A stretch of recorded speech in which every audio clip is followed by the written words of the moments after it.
Hello and welcome back to the Speedway, where we're at the Dakota Poker Tour Championship. We are whittled down from 148 to 94 players.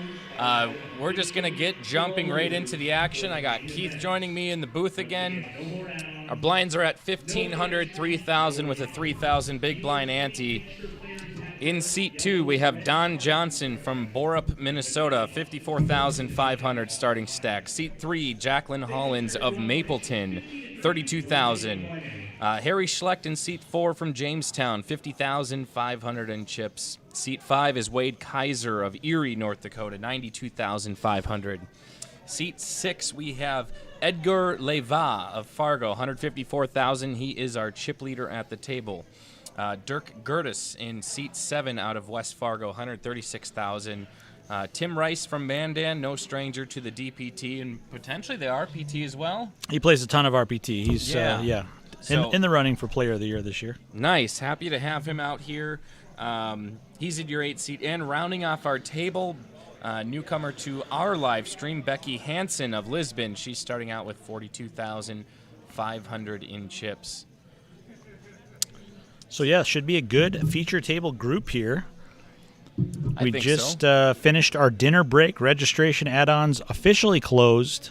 Very nice prize pool in the works. They still got to hammer those numbers out, get the payouts official here, but just over 90 players left.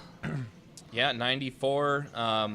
If you want to see all these stats and the progression of the tournament, you can go to dakotapokertour.com.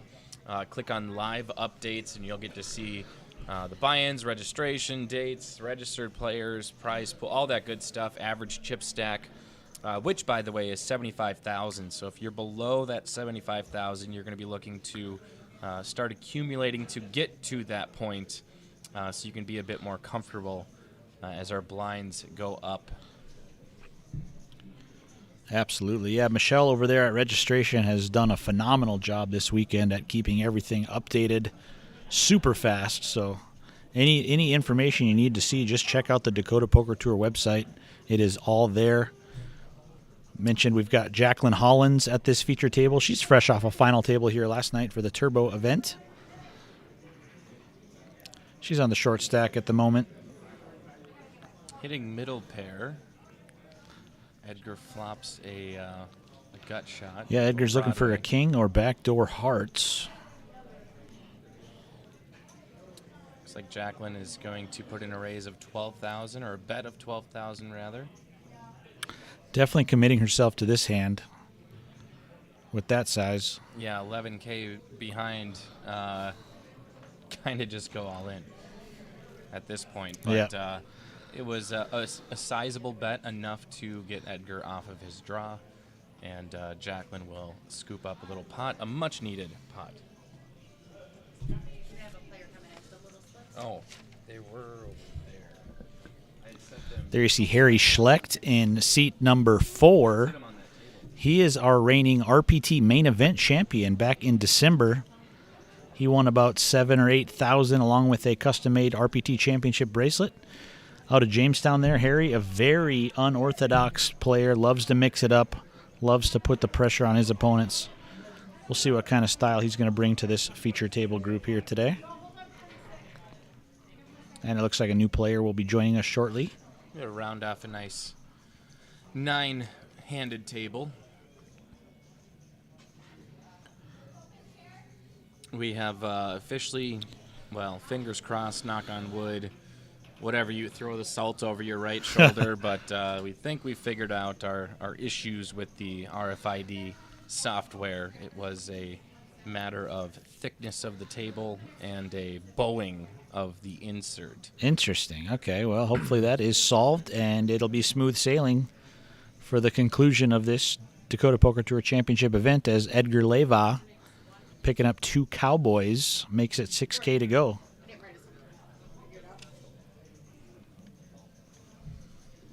Seat 1 will be coming in shortly, any minute. Will be Joel Smith. Oh, Joel Smith, very talented player. Yeah, a lot of success here in the Dakota Poker Tour FM area. as well as elsewhere around the country. Yeah, just 4.5 short months ago, Joel Smith takes down the national championship for the Free Poker Network in Vegas at the Golden Nugget. Pretty decent accomplishment there for Joel. Very solid. Oh, boy. Edgar, top set. Top set for Edgar. Unfortunately, Harry and Don don't even have a whiff of that flop. He is leery of clubs if someone were to I think put any chips in this pot. I think you bet this knowing all those clubs are out there just to make sure, and it's got to be a sizable bet in case there's just one club in their hands. Yeah, he bets a pretty friendly 9,500, but none of these guys are going to come along for that. Happy to take that pot with no resistance.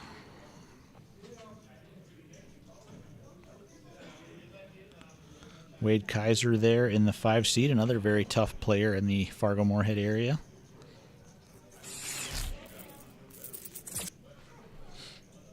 There he is. Joel Smith. Welcome to the table.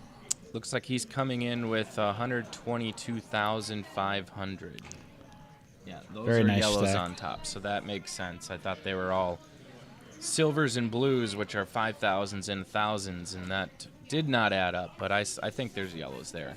So I think Joel Smith has won himself a 10K main event seat at least twice through Free Poker Network. Maybe a third time after winning the national championship. Does a main event seat come along with that as well? Potentially. Let me think. No, we give out 3 $1,500 World Series Poker prize packages for Player of the Year with all the points races.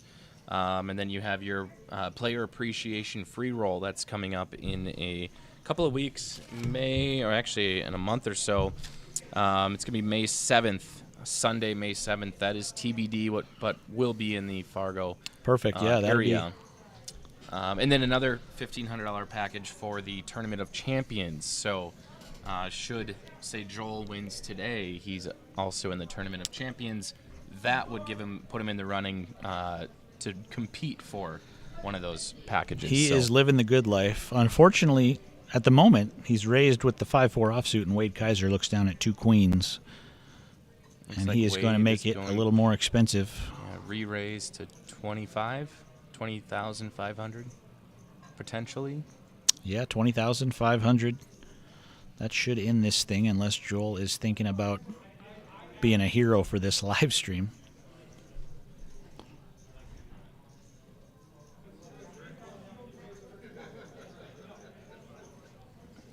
And he does think better of it, and on to the next one.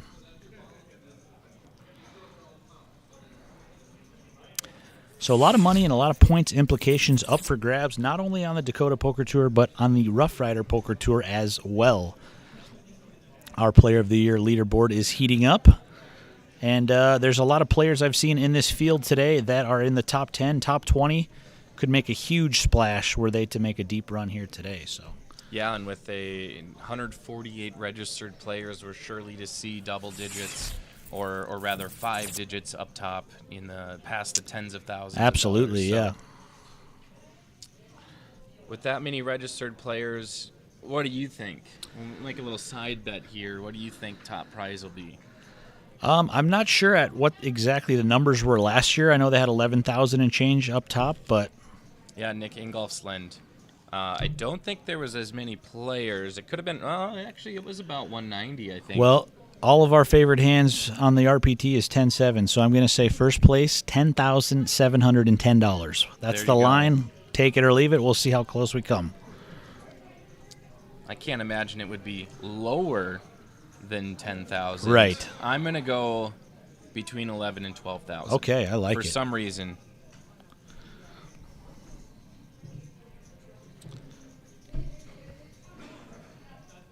Dirk Gertis, little suited connectors here. Yeah, under the gun with the 7-6 of clubs he wants to play.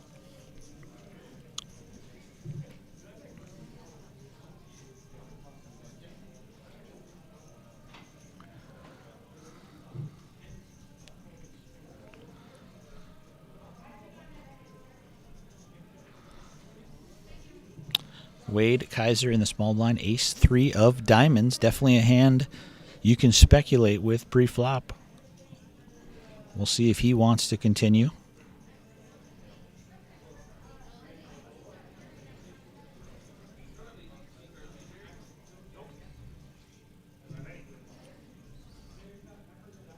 So last year we had 170 registered players in this main event. Prize pool was 42,000. So Okay, so we're a couple thousand below that, I think. Yeah. But that doesn't include all the add-ons that just happened before break. Sure. Doesn't add to the number of players, but that adds certainly to the prize pool. Right. So We'll see how it all shakes out. Maybe your 10,700 hopes are still alive. Oh my, when you're going to raise with the 6-7 of clubs, that is a pretty good flop to hit. He flops the nut straight with an open-ended straight flush redraw. Wade Kaiser left with ace high. Don Johnson. He's got a mystery hand, but I don't think he's ahead of the 6-7 of Dirk. Flopping the nuts. Think so.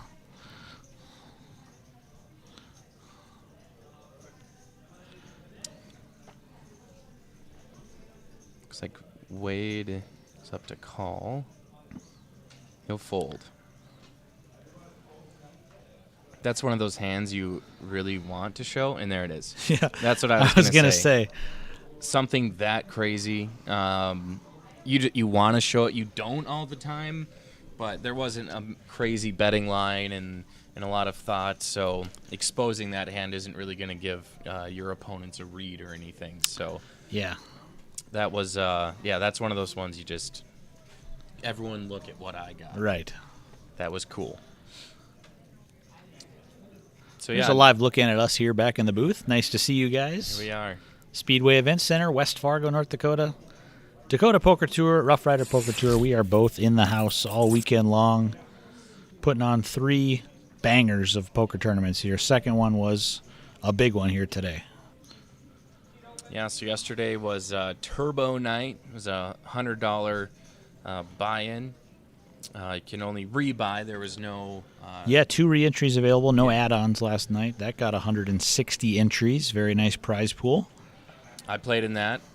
Very fun. Made it fairly deep, but ultimately my stamina in poker is pretty poor. More of a cash game guy? Yeah, I don't know. Maybe. I would maybe rather play some of those cash games. They're only a couple hours long. Sure. And, it's a definite end, and the players play quite a bit more loose in those. They sure do. Those Survivor tournaments. Oh yeah. And then today, of course, is our main event. Tomorrow, Sunday, will be a black chip bounty tournament. So, $200 buy-in. $100 goes to the bounty. $100 goes to the prize pool. But every player you knock out, you will get their black chip and earn yourself $100 every time. Yeah, and I believe one optional add-on available for $100, and I think they just altered it where if you go broke on their $200, you can turn that add-on into a re-entry as well. So re-entry, but then it'll be interesting. Yeah, it'll be interesting how they're going to do that because and that's why we sit in the booth and we don't worry about the logistics of all that. Right. We'll see what they hammer out for that tomorrow. But 25-minute levels I heard for that one tomorrow, so it'll definitely wrap up sooner than this one. This one's going to go to the wire, I think, tonight. And you'll be able to catch all of the action, whether you're watching on YouTube or Facebook. Both Dakota Poker Tours, YouTube and Facebook, and then we streaming out to the RPTs. We are on the RPT's Facebook page as well, and on YouTube. So. Awesome. So 4 different places you can watch poker here today in the comforts of your own home or wherever you may be. Maybe you're stuck on the road and you wanted to be here, got caught up in the snowstorm. Can't believe we're talking about snow. Yeah. Like over halfway into April. Yeah, the end of our 6-month winter, I think, is finally. Hopefully, that was the final storm. But you never know. One can only hope. The way this year's gone, I mean, might have a 4th of July snowstorm. It would be one for the record books. Yeah.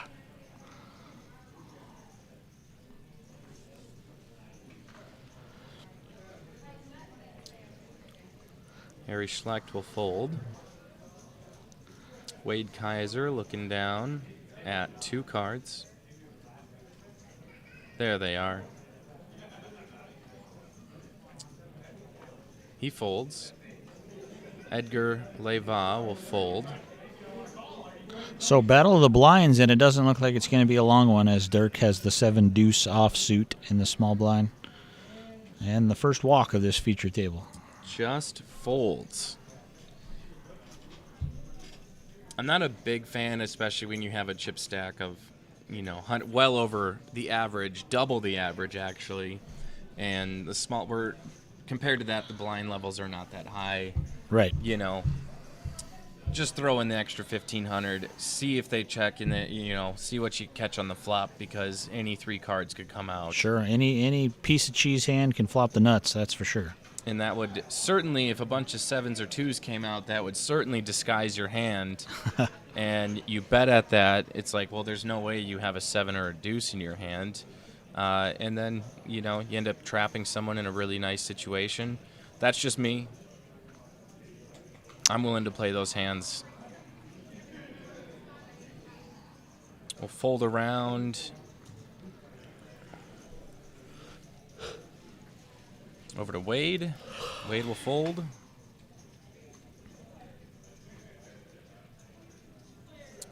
Edgar looking down at ace-9 offsuit. He's looking to raise here. Yeah, pretty middle of the road hand, but he is in late position. He's going to put in the 6K raise. Just a min raise.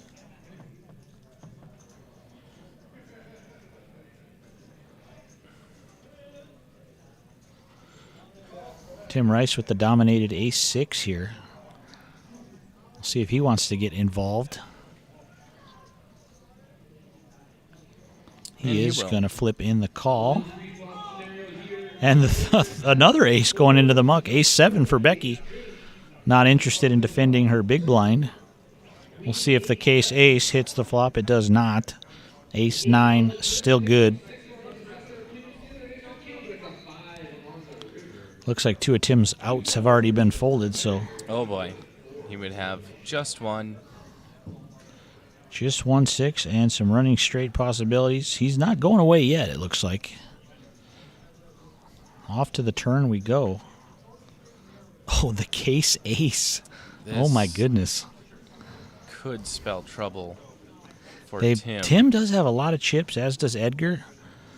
We'll see if they try to play a little pot control type thing. I don't know if Tim is going to feel comfortable enough to put in a check raise here with the ace-6. 8,500 to go. I think he'll make the call. So he does just make the call. There are some chop outs you see there at the top of your screen.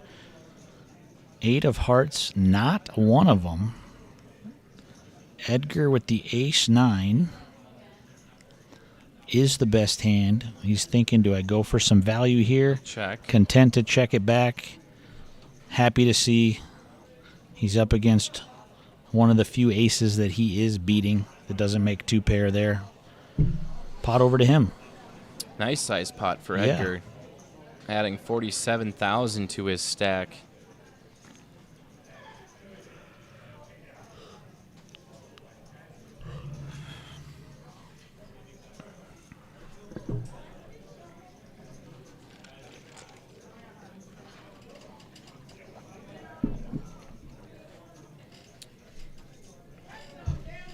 Just got off dinner break here.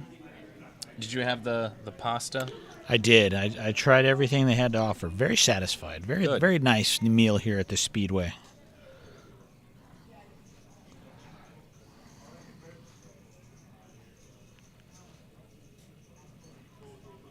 Action will be on Don Johnson. He'll fold. Over to Jacqueline. Fold.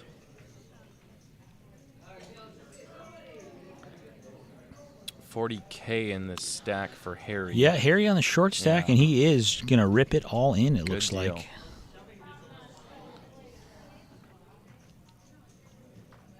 Oh, boy. Right next door.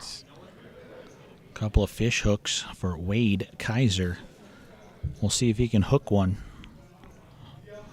Does Wade re-shove? Does he re-raise? Does he just call? A lot of options for him here. He does make the ISO jam. Isolate. Nice.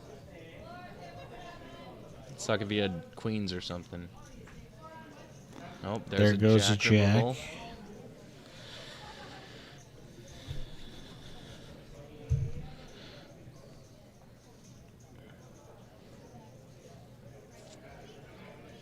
And here we go. Harry's tournament life on the line. Ace-5, pocket jacks for Wade. We saw Jack go into the muck.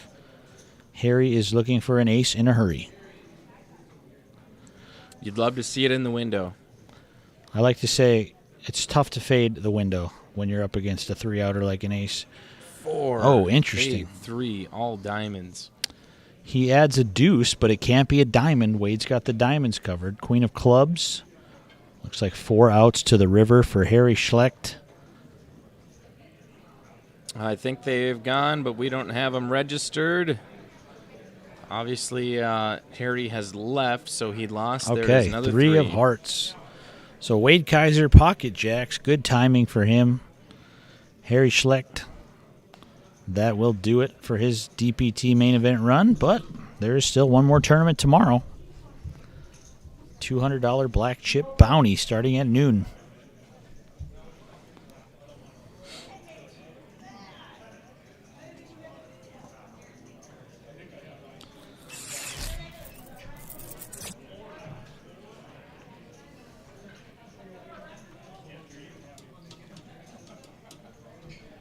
Oh, I just refreshed. It went from 91. We're down to 81 players. Dropping remaining. it like flies after dinner break here. Okay.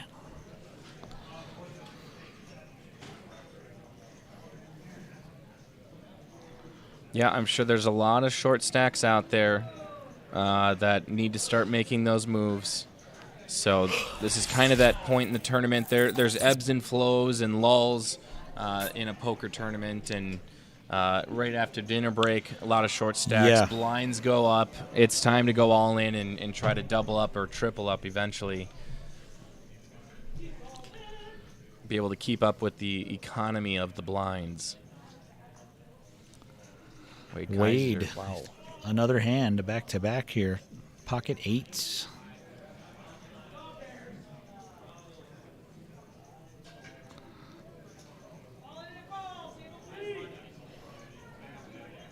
Heard another all-in going out there on table 3.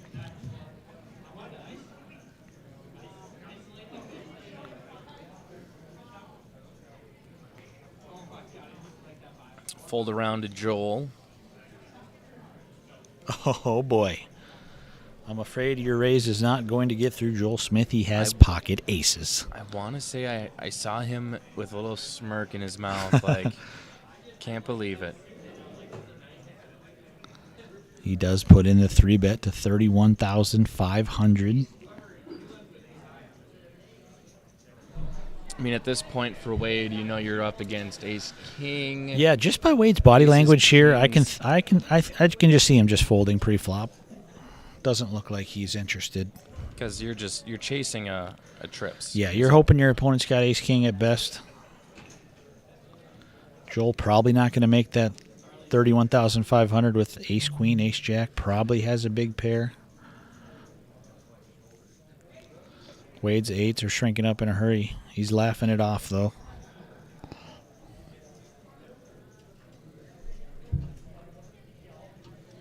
Yeah, he is going to think better of it, and Joel flashes him the 2 aces. They probably played some in the past. I am sure of it.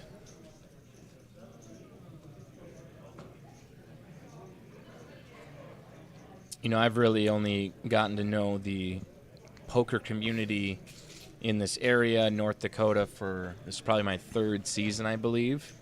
So it's been fun to get to learn the players and how they're all connected. And a lot of these guys go back 15, 20 years from playing in their basement, home games, till now. So Absolutely, yeah. it's really cool to see, what we can put together in terms of production and size of tournaments for these players who have been playing poker and grinding it out for probably half or more of their life. Yeah. I'll be right back, Brian. Got to All check right. on something here.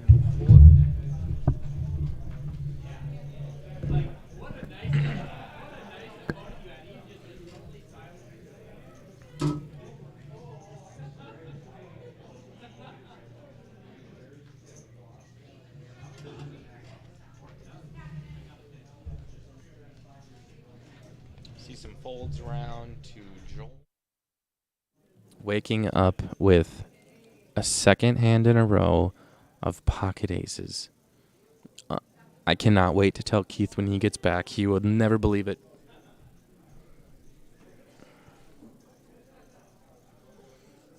Joel raises it up to 10,000. 8.5 to call by Don. Jacqueline's going to rip it. Oh, no. She'll make the call. So Don and Jacqueline call in the blinds. If the fourth ace exposed... Oh, and all nines on the flop. Joel flops a full house. Joel has aces again. And he just flopped a full house. Is this the very next hand? This is the very next hand. Oh, my gosh. 2 in a row. But he's got more people to come along this time. 7 on the turn. You hope someone catches that 7 in their hand. Even better, you hope somehow an ace hits the river. Yeah. And your opponent can never get away. But we'll see if Joel lets it. He will not let it go to the river. I can tell he can't wait to flash it again. He can't believe he got back-to-back here. Turn it to 7. If it's an 8 on the river, it would chop it. But it's a 4. Pocket 10. Top set's going to be good. Good, the full double. And Jacqueline doing some speculating on the short stack.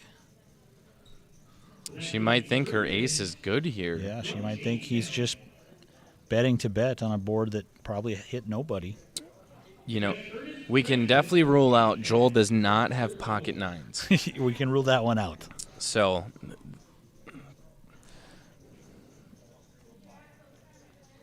could be any pocket pair, though, she knows beats her at this point.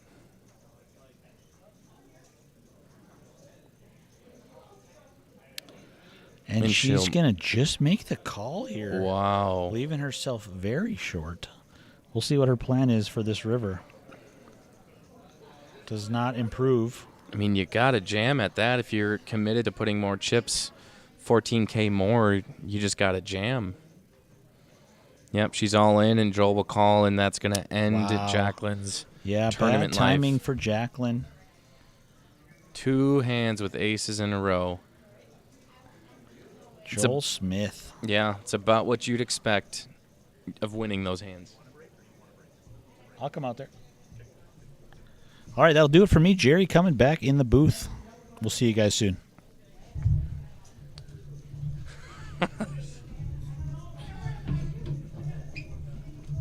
And welcome back to Jerry. You just missed Joel Smith with pocket aces 2 hands in a row. And he just flopped a full house. Wow. Yeah, it's 3 9s on the board. Good to be Joel, huh? Yeah. You know, he's definitely a really good player, but anyone's a good player when you get pocket aces. Yes, yeah, that's right. Very exciting action already here on our feature table. I believe that'll put us around 80 players left. Yep.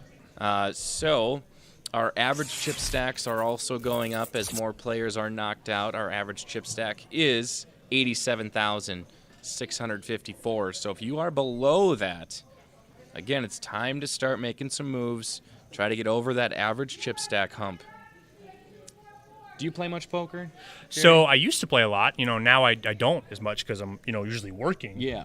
So when I'm off work, I don't usually report to a poker table. Then, right. So but as soon as I do get set down, and I start playing for a little bit, I just get that passion right away back. You know what I mean? Good, That it's to play, it's to get dealt cards. As soon as you start stacking chips, you just want to keep doing it, It's so much fun. I certainly went to bed last night thinking I just want to play some more right now. Yeah. Playing in the tournament and then the cash game and Survivor. Survivor, yes, yeah. Yep. Survivor. So Tim will bet and wait. Everyone folds. By the way, this morning we stopped over and got some coffee downtown. Oh. I wanted to, actually, I don't even know if it was downtown really, but wanted to get myself some good coffee here in Fargo. I fancy myself a coffee connoisseur. Oh, okay. So I want to give a shout out to Below Zero Coffee here in Fargo, North Dakota. That's Very delicious. yeah. Got myself a nice pour over hot coffee as well as an iced coffee as well. So Double the coffee. yeah, 2 coffees is necessary for a day like this when we be working from about 11 a.m. to 2 a.m. So Well, yeah. Below Zero Coffee, check it out. I've been. Great place. Yeah. Yeah, highly recommended. Yeah, luckily, we don't have to tear down this monstrosity of a production tonight. Yep. Tomorrow night, that'll happen.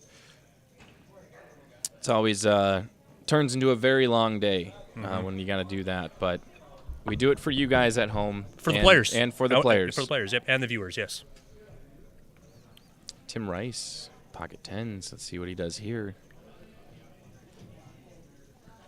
Looks like he's cutting out a raise to Min, 9, 8,000? 8,000. Yep. He gave us the thumbs up, so yes, 8,000. Yes, he heard us, which is probably not good.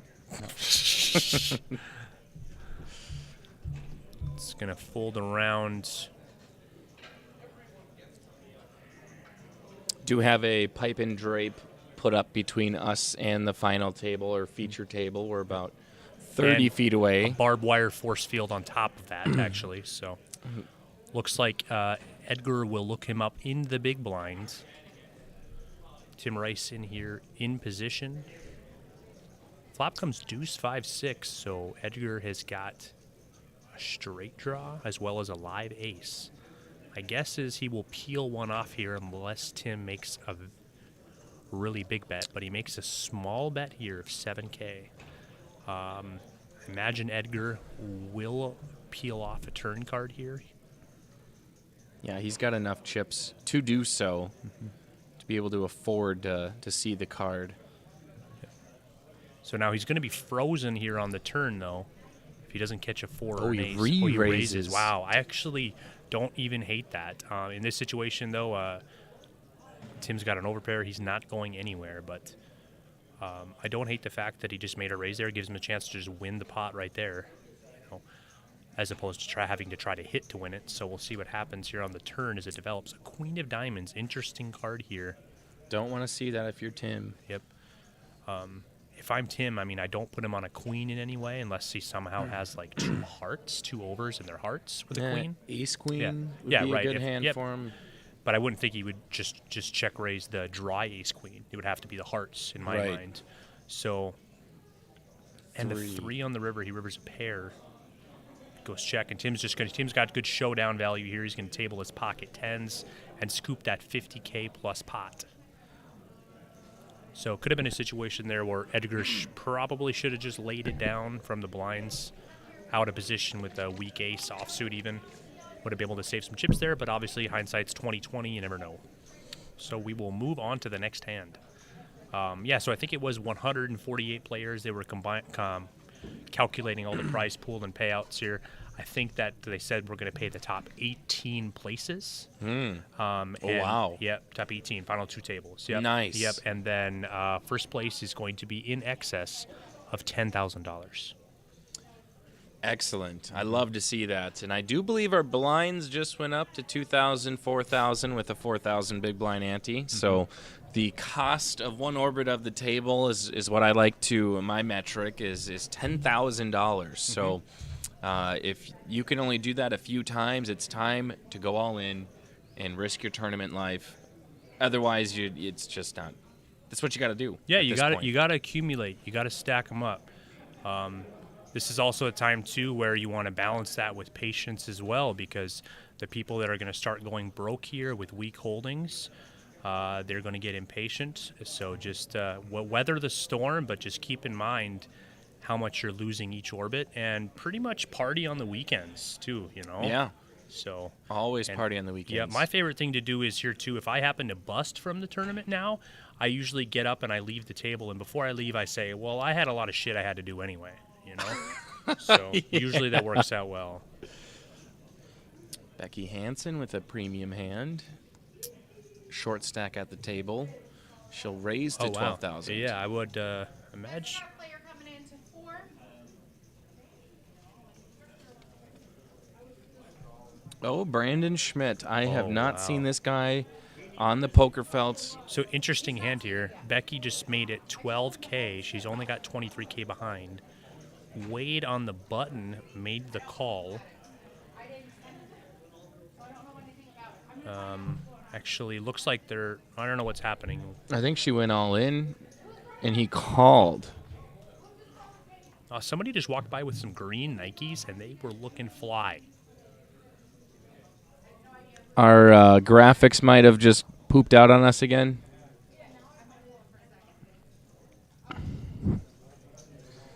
Well.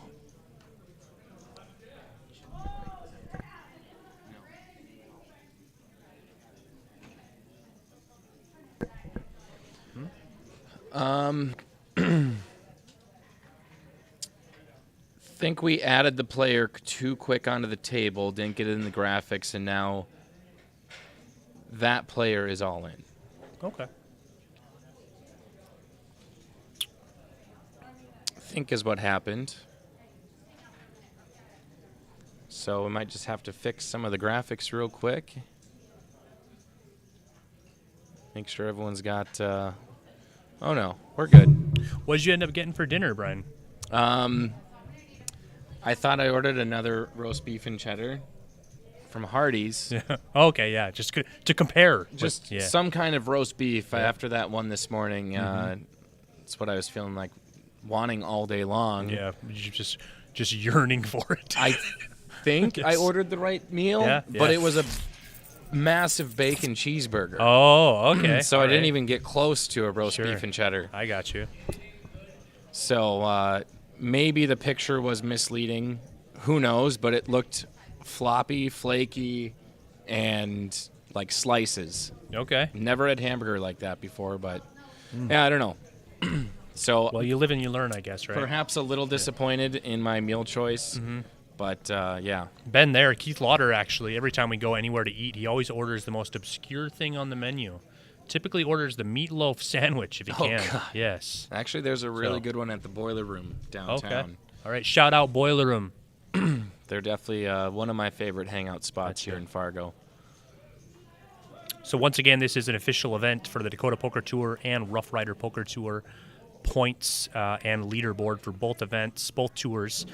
We are looking to collaborate more and bring these bigger premier events to the players, to the masses, really. So it's just it's really beneficial to be able to combine forces, combine player base, and couldn't be happier to be here. Yeah, why pull players from all over the state 2 different ways when they could all just come to the far east side Yep. of Fargo? But we do appreciate all the players who traveled from far and wide, whether it's from Minnesota or North Dakota. I'm sure there's a South Dakotan in there. Yep. David Beadle. Perhaps a Canadian, too. Oh, yep. Can't think of one, but perhaps. Oh, actually, Perhaps. Corey Kirby out there. Corey Kirby. You think he's from Saskatchewan, I believe, if you can believe it. Also, too, we do know that the RPT Casino State Championship over New Year's will definitely be a co-branded Roughrider Poker Tour and Dakota Poker Tour event as well. Last year, we debuted that tournament at Spirit Lake Casino and Resort, just outside of Devil's Lake, North Dakota, and we kicked it off with 1,120 entries in that tournament. So we're looking to eclipse that, and we do have some big announcements coming soon in regards to the RPT Casino State Championship. At least 3 big announcements we're going to be dropping soon. And I think we want to drop the first one this summer here on the very first edition of the brand new Roughrider Poker Tour podcast. Oh, wow. You're going to be on those mics? It's coming and- soon. It's coming soon. Yes, we're Good deal. planning on popping it off here this summer. So stay tuned for more details on that. And like I said, we'd like to make some announcements on that podcast to draw traffic to it right away. That we're going to be dropping some big announcements there. Now, it looks like we're going to have some action here. Folded around to Edgar on the button. He is going to bump it up. Dirk in the small blind will make the call. And as you can see, Tim Rice looks down and a monster, and he re-raises. 3-bets to 30K. Edgar gets out of the way, and Dirk essentially got squeezed here with his hand. I can't see how he can continue out of position. If I were Dirk, I would definitely just give it up at this point. Yeah, it's He definitely will, too big of a bet to For sure. I mean, throw some more chips at it. After you smooth call there, I mean, I wouldn't even have blamed him if Dirk raised it with ace-9 there because, you know, it would have worked, obviously, if Tim didn't pick up kings. But, I mean, I'd rather just because that button could have anything, as you can see, at 10-8. I mean, his range is so wide there. So Yeah. So our new player at the table, seat 4, Brandon Schmidt. He's going to come to the table with 96,500. That might have changed slightly with a few hands, but yeah, as I was saying, I haven't seen Brandon at least out here in the DPT circuit for a few tournaments, and it makes me really happy to see him back here. So. makes you feel warm inside, doesn't it? Yeah, he's one of those people out there that's just really good character and fun guy to have in the field. Good vibes all around. I was watching a hand earlier. He might not want me to tell this hand, but you know, here it is. He gets it all in with ace deuce after the flop of ace 5-4, and he's up against a flop set of 4s. Oh my! So he can only hit it to make the wheel, and it's a 3 on the river. Oh to man! make the wheel. So you're gonna need hands like that if you're gonna make a deep run. Yeah, exactly. A field like this, you're gonna have to probably get lucky at some point. So hopefully Brandon's looking to ride that luck and keep it going here, and then be able to use skill when it really counts. You know, so go from there. Ooh, Don and Dirk, the D and D picking up essentially the same hand.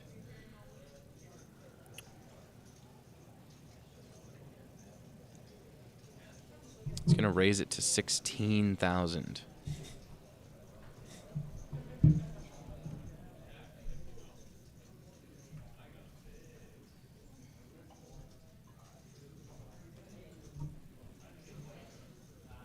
Tim Rice, suited connectors, 7-6. He will fold. Joel Smith folds. Over to Don Drummond, 12K to call.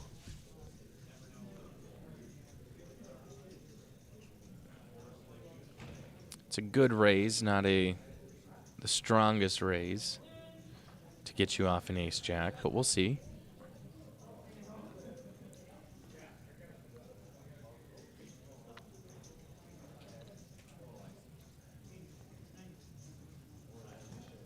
Don Drummond it sounds like it's a famous name, like I should know that name from somewhere, but... So that was just a flat raise there from Dirk on the button, and Drummond just folded ace-jack in the big blind. Okay.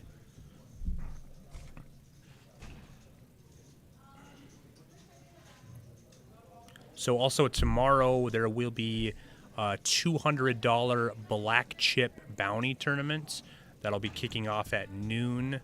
$200 buy-in, $100 bounties, and then you can also re-enter or add on for $100 for an additional $15K as well. Re-enter, add on. So you could start with $30K if you wanted for $100 bounties. So that'll be a good tournament as well. Head on over to Speedway Event Center here, Fargo, North Dakota. I believe that tournament tomorrow, actually, they altered it a little bit. It'll be 25-minute levels tomorrow. So if you want to get in on some of the action, roll on down. And we got cards flying at you. We got dealers working very hard. I didn't even realize we did replace Jacqueline Hollins with the Don. It's like, I don't recognize that name at all. I think we have another new player in, or is that? That's still Dirk.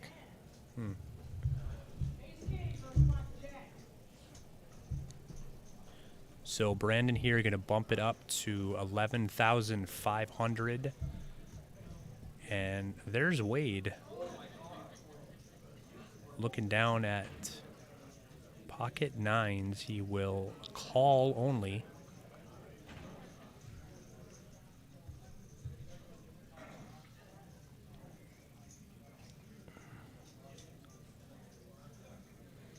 Dirk will fold. Tim folds. Joel will fold. Don Johnson will. I believe he's all in. Or He's no? all in for Yeah. 15.5.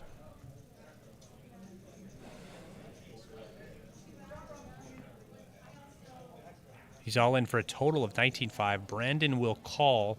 I believe that was not enough to make it a free raise. So I believe Brandon can just call anyway. Back around to Wade.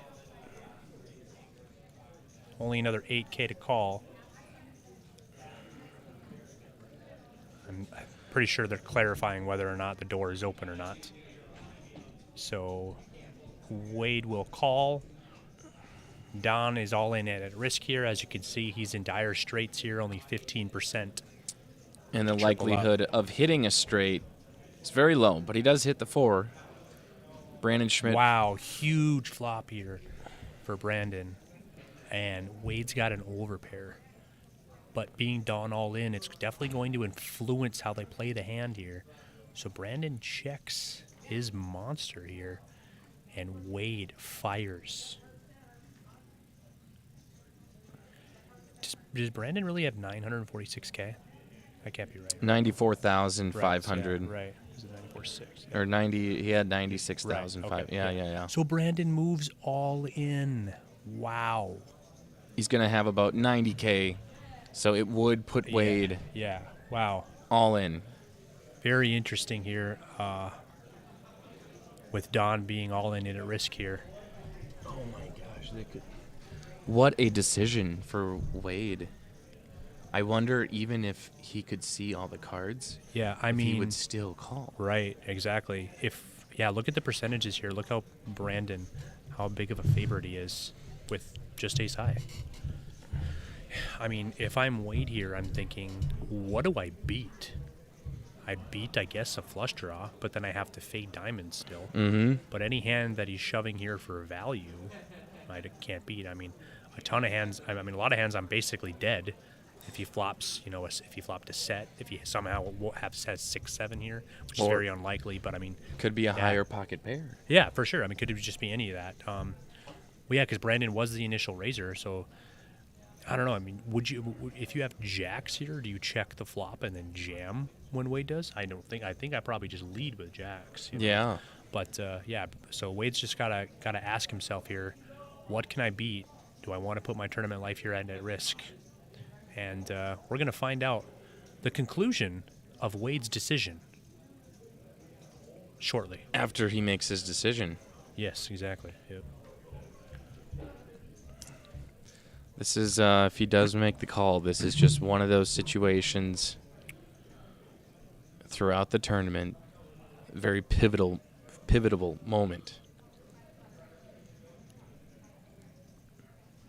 That's body language of a fold. So Brandon will get his chips back. It'll be Brandon versus Don Johnson. Don Johnson has 20 outs. You've never seen that many outs. Oh, that's going to do it, though. Brandon Schmidt with the nut flush. We're going to have to fix Brandon's chip stack.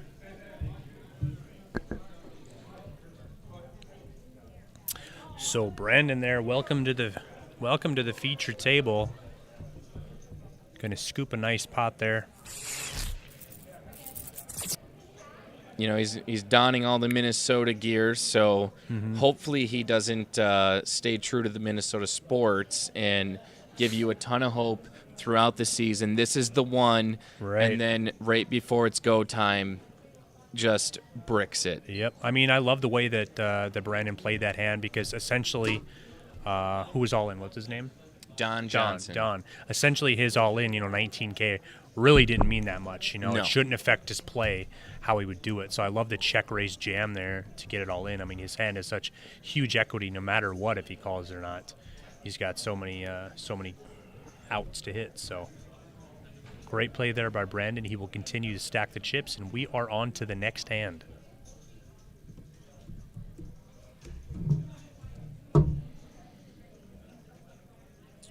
You can find us on Facebook and YouTube, Dakota Poker Tour. or Roughrider Poker Tour. We're on all 4 channels. 4 channels? Today. 4 of them? 4 chans. Yep. What's the 4th? RPT Facebook, DPT Facebook, and then our respective YouTubes. I don't know if I have a YouTube channel yet. I was Oh. talking with Goose about that. I don't know if they have 3. it. I don't know. I mean, they might, but I don't think so. I think I was definitely trying to get it set up here for the Montana State Poker Championship. I know, because we don't have a YouTube page yet for Otherwise, you guys would just be streaming just on Facebook, on right? Facebook, But I yep. want to be able to stream it on YouTube too, just for playback reasons. Right, You know, it's way absolutely. better to watch it on there. Wow, and Wade Kaiser's patience from the last hand, thinking let's just wait to get it in on a better hand, pays off right here. Waking up with suited big slick Edgar Leyva in front of him, Jack 10 suited.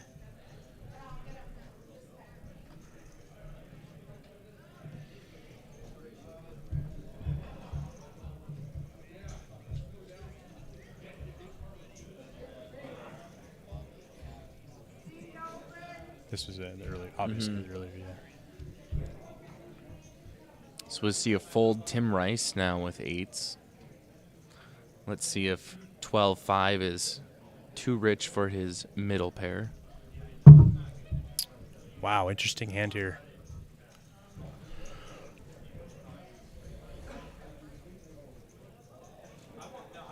Joel Smith will surely fold, and I'm not Joel Smith, so Joel He will Smith call. will surely call. Wow. 7-5 suited. He's not going to want to see diamonds here. Don Drummond will make the call, and Did he? What is that? those are all He called. 500s. Okay, yeah, so gotcha. 5 ways to the flop. Yeah, Couple less than stellar hands. yeah. Let's see what the flop brings here. I'm hoping for action. Yeah. Not hoping for blood, just action. Yeah. Deuce 6-9 now. Joel has a gutter to the 8. Little does he know, Tim's got 2 in his hand. But top pair there for Don Drummond. He did check it.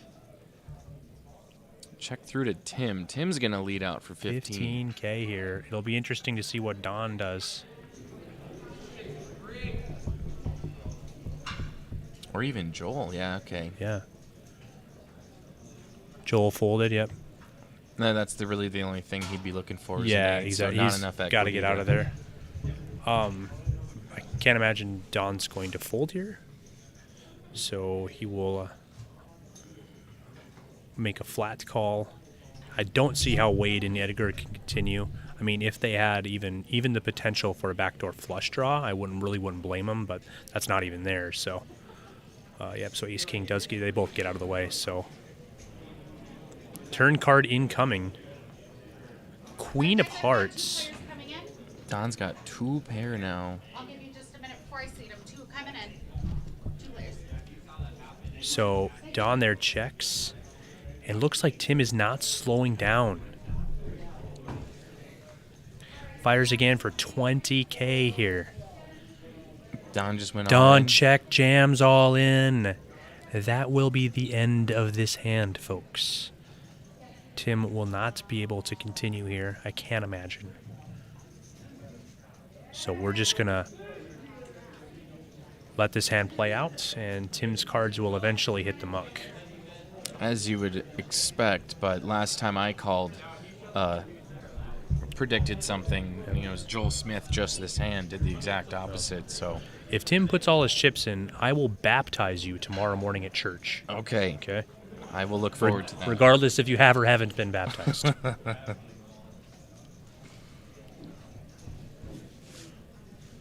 And he does fold. We are on to the next hand. All right, no baptism for me. Shout out to Becky Boone on the Dakota Poker Tour Facebook page, saying, "Oh wow, I tune in just in time to see that hand with Dirk and Wade. Glad I didn't miss that one." And you could be just like Becky, not missing an ounce of action if you were tuning in. Not from even the a beginning. morsel. Yeah, not even. On the RPT Facebook page, DPT Facebook page, and DPT YouTube page. Don't forget to like, subscribe, share, all those things. Make sure everyone and their mothers, grandmothers, aunts, Uncles, stepsons. aunts. Yeah, more aunts. Who knows? Yeah. Mother-in-laws. Either way, everyone. Just go down the suggested friends on Facebook and send it to them.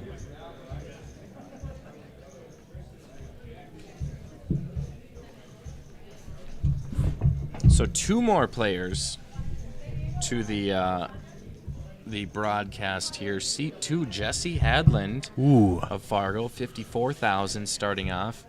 Jesse, I believe, just coming off a really good performance at, is it MSPT? Yep. Down in the cities. Did he win, or did he take a high place? I can't remember. A high place, I can't remember exactly either, but it's no surprise. Could probably pull up, maybe the easiest might be his Hendon Mob even, you know. I was trying to think of... Yeah. So Hendon Mob is great for how fast they update. So after every tournament, Keith emails Hendon Mob, and they usually get it up within the hour of us emailing him. That's not even a joke. Always within 24 hours, but sometimes it's ridiculously fast. That's insane. Yep.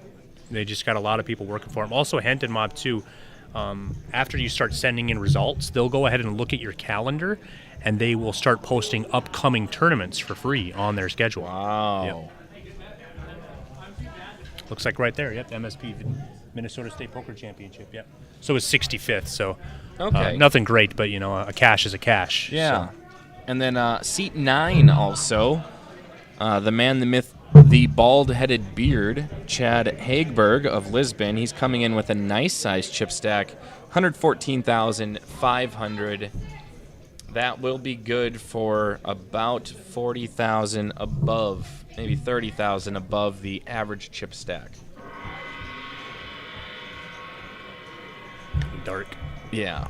And it does look like the blinds are going up, and we're not even paying attention to what's happening. We got a little hand. Nothing crazy, but we are seeing a flop. And I spoke too soon. So Chad bets there, and Brandon will fold, and blinds are now up to 3 and 6, I believe. 3,000, 6,000 with a 6,000 big blind ante. Now it costs 15. Is it 15,000? Yeah, 15,000 in chips to finance one orbit around the table.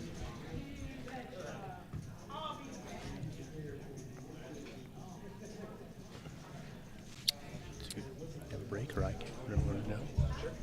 All right, folks, and I'm going to take a break. We're going to bring Keith back up here, and you'll have Keith and Jerry of the RPT to whisper sweet nothings into your ears for a little bit. Yeah, we call this a hostile takeover. It's the most peaceful hostile takeover I've ever seen. Hello and welcome back.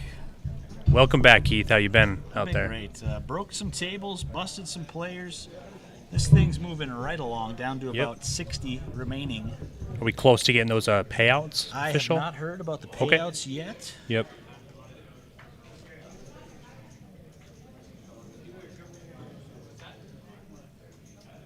So that already went up 2 at least. There was 2 more add-ons. Okay. That's what they've been counting. So.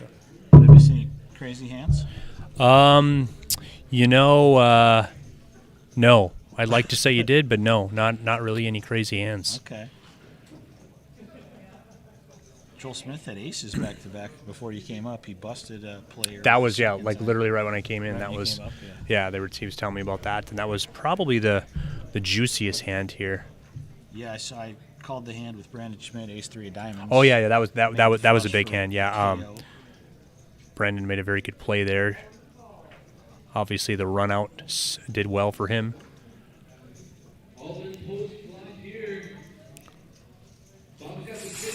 Jesse Hadland, one of the newer players here, very solid. He's had some nice scores on the DPT and the RPT as well. He's a grinder, Jerry. Fresh off a couple final tables there at Spirit Lake Casino.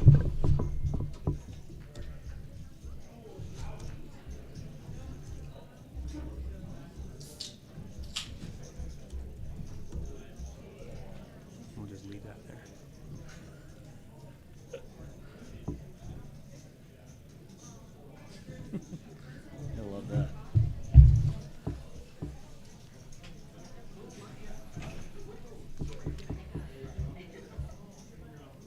So I mentioned earlier on the stream, made a few alterations to the Black Chip Bounty tournament tomorrow. Yep, I just mentioned that actually. Nice, okay. Yep. So 15K starting, add-on or reentry for 100. They also get 15K 30-minute levels or 25-minute levels. Talked Sorry. about that with Brian, Yeah. and let's say you bust for 200. Yep.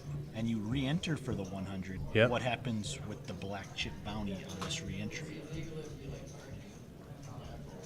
Do you just not have a black chip, or I feel like I would feel like your black chip already went out yeah. on the initial buy-in. Did we ask Dana? I haven't brought it up to her yet. But I Okay. feel like Well, that's- let me go ask her. Actually, Okay. I gotta grab a beverage here too. So I'll be Perfect. back in approximately 107 seconds. Perfect. All right.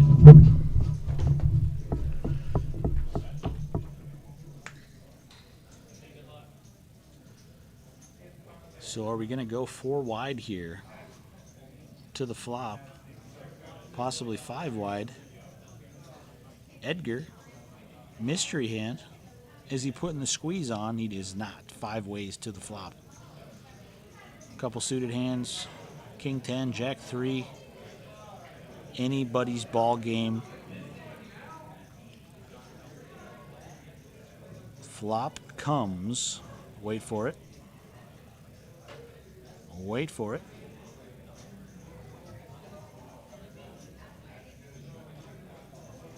Eight, 3, 5.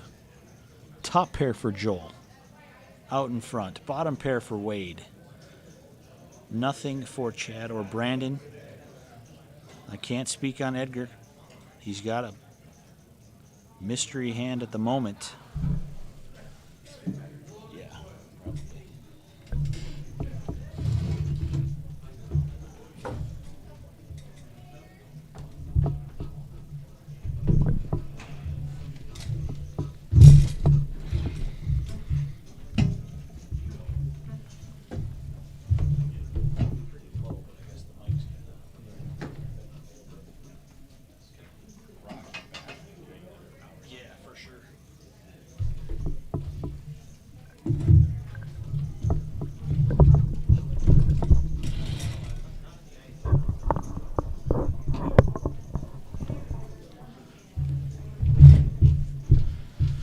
So back to the action. Sorry, just a little chair replacement here in the commentary booth. Chad taking the initiative when that ace of diamonds hits the turn. And it looks like that's going to get the job done. Nice pickup for Chad out of Lisbon, North Dakota. Been playing with him for 10 plus years all over the state of North Dakota. He is a very solid player. Adding to his chip stack. We'll see if he can make a deep run here today.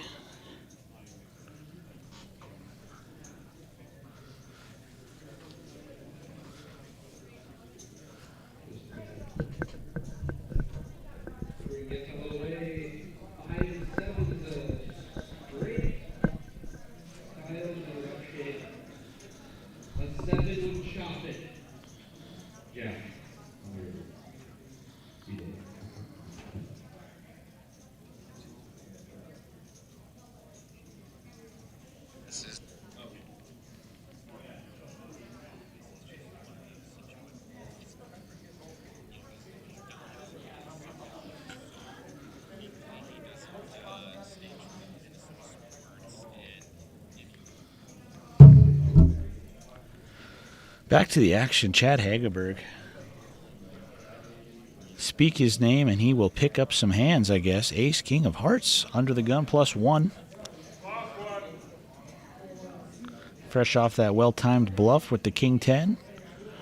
Let's see how this one shakes out. He's going to make it 16,000 to go.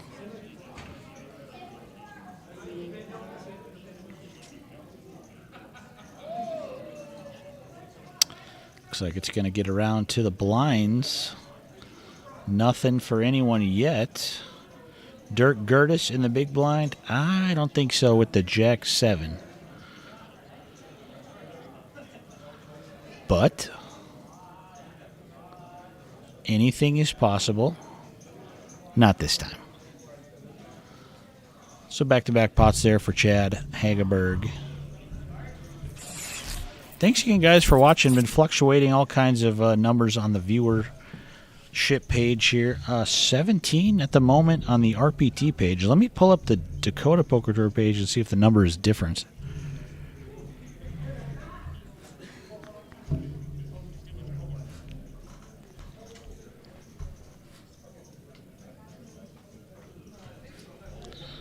Okay, so pulling up the DPT page.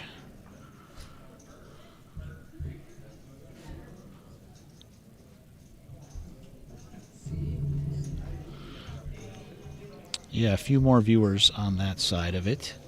Thanks for watching, guys. Like and share. Come on down to the Speedway Event Center. We're wrapping up the Dakota Poker Tour 2022-2023 season main event championship. Prize pool still being finalized. Probably 10,000 plus up for grabs today. Player of the Year will be crowned in the next 24 hours. Let's see who that's going to be. I believe Mark Duffner was the points leader coming in, and he busted about a half an hour ago, 45 minutes ago. So, Bassam Habib, who was in second or third place in points, he is still out in the field looking to pick up some points, possibly become Dakota Poker Tour Player of the Year. And, of course, lots of money and points up for grabs on the Roughrider Poker Tour side of things. This is a points event for that as well, all three tournaments this weekend. Jesse Hadeland scooping that pot.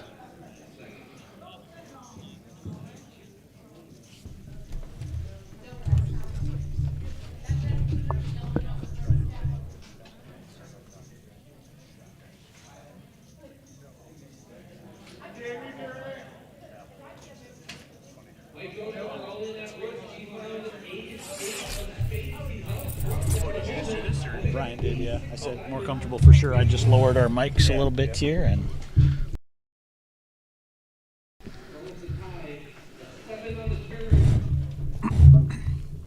Yeah, tournament is whittling down nicely. I think 56 players I just saw. yeah, dropping very quickly. It's about 16 minutes from 7:10 p.m. real time. I told Brian earlier I think this one could go down to the wire close to 2 a.m. with how many chips are in play today. We might have to bag them up tonight. Really? Come back tomorrow. Yeah, I can see. Yeah, I could see a possibility where there's still several final table lists left come that end of the night stretch, but I still think it's going to get done about 107. really, 107. I like that line. We'll see what happens. Jesse Hadeland, he's got 11.5 big blinds, 69,000. He's got the King Queen of Hearts. He's all in from under the gun +1.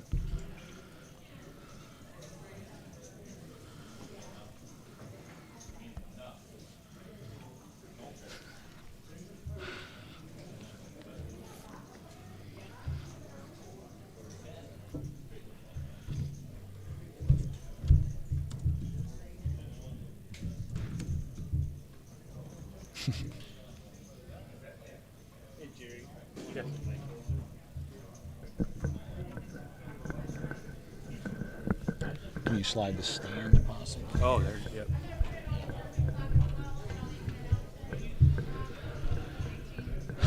So Edgar, he had King Queen as well. Gets out of the way, folding around to Chad. And Does he not will want to lay call that with down the as well in the big blind. Ace-5, yeah. These are finalized, so if you wanted to check it out, you Yes. can. Perfect. We're over 10,000. Paying.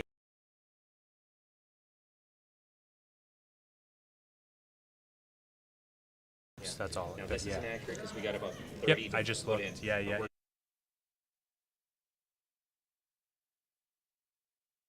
Match that. Okay. Here, can he? Let me just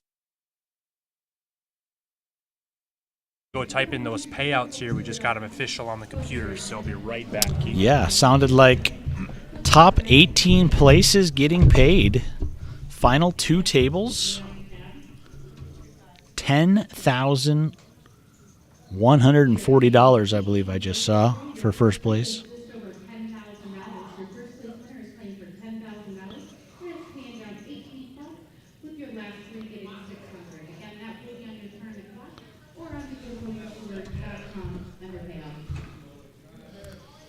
So that was Dana out in the field, letting the players know what they're playing for. You viewers can head over to the Dakota Poker Tour website to see who is remaining in this tournament and to check out those payouts for yourselves.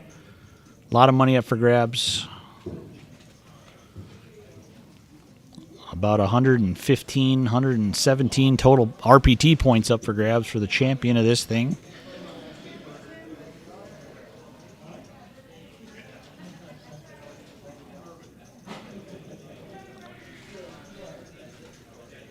Just a lot of exciting stuff going on, folks. And if you thought this weekend was great, which it of course is, next weekend's going to be even better. We're bringing the live stream all the way 9 hours west of here, Billings, Montana. Montana State Poker Championship. Those guys love us there in Billings, and they are excited to get their shine on the live stream. We're going to break a lot of records. We're anticipating the largest prize pool, not just in RPT history, not just at the Billings, Montana State Poker Championship, but just in the history of the state. Montana. I mean, that's pretty cool. Let's hope that weather is not an issue and everybody can make the trek out to Billings. It's going to be one heck of a weekend. So we'll see each and every one of you there. We've had some Fargo players make the trek in the past. I hope they want to make the journey this time around.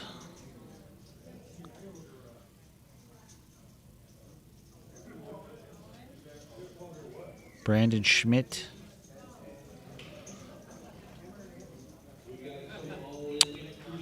Looks like he's going to raise it up.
All right, I'm back. I went and typed in those payouts here. Wow, come back to action. Oh, my.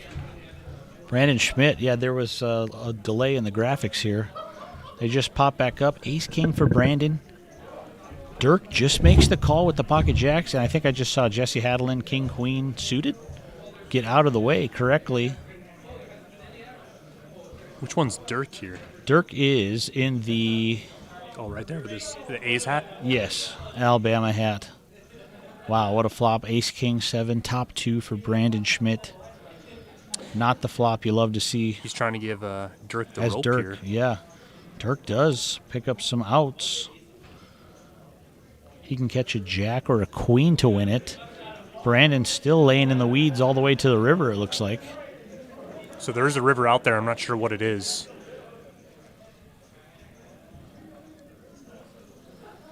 And now Brandon going to pounce into action. It is an 8 of clubs, so Ace-King. He gave him the rope. He gave him all the chances to put some money in the pot or to catch up. But Dirk left with a pair of jacks. Looks like he is in the mood to make the correct fold. Judging by his body language here, we shall see. And he does indeed sail those cards into the muck. Brandon shows him. Top 2 pair. He made a good fold. We'll move on to the next one.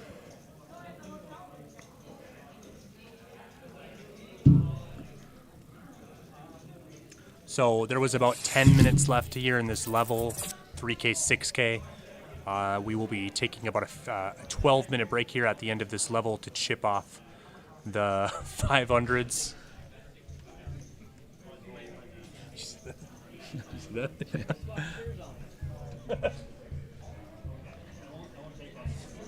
for our backs help. Anyways, what were you saying, Jerry? No clue. What? You're talking about the payouts, I think. Oh, yeah. So, yeah, paying 18, 10K up top. But, yeah, the 500s will be coming off here. Oh, sure. At the end of this next level here in about 10 minutes. So it'll be about a 12-minute break to remove those from play. He does have a 10 space. 4 on the turn. And the deuce of clubs, so King Jack makes top pair. And he's going to double up. Look at that picture.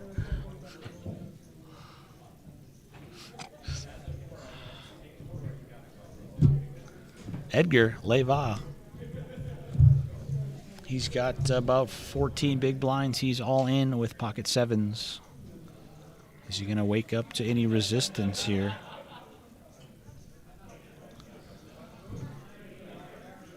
Jesse Hadelin on the short stack. They keep dealing him king queen, but he's not playing it. This hand, no.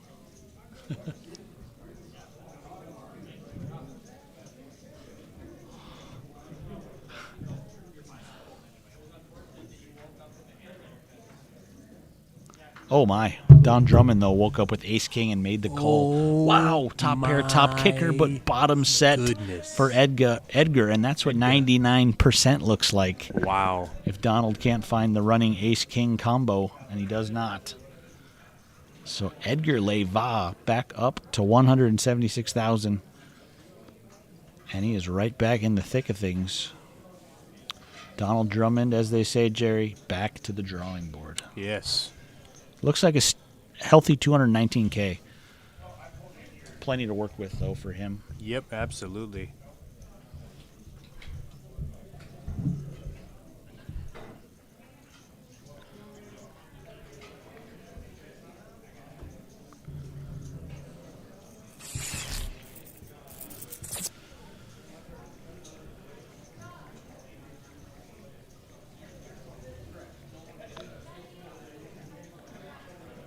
On the entries? I did earlier. Yeah.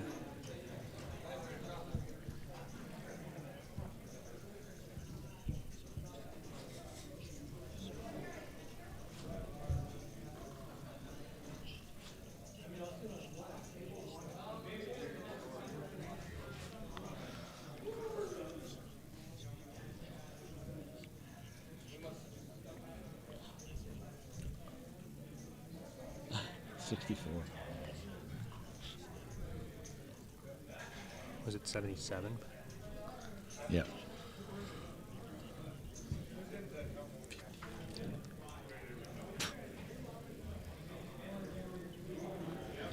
All right, back to the action here.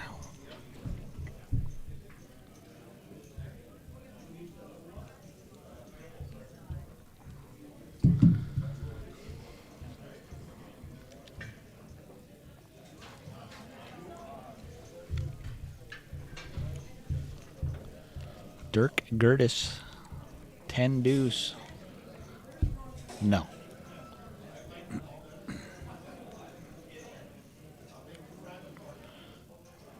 Chad going to limp in with the Jack 10 there in the hijack.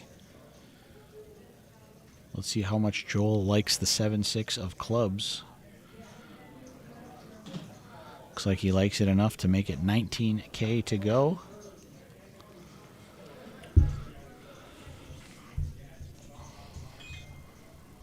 And Brandon Schmidt, pocket jacks in the big blind.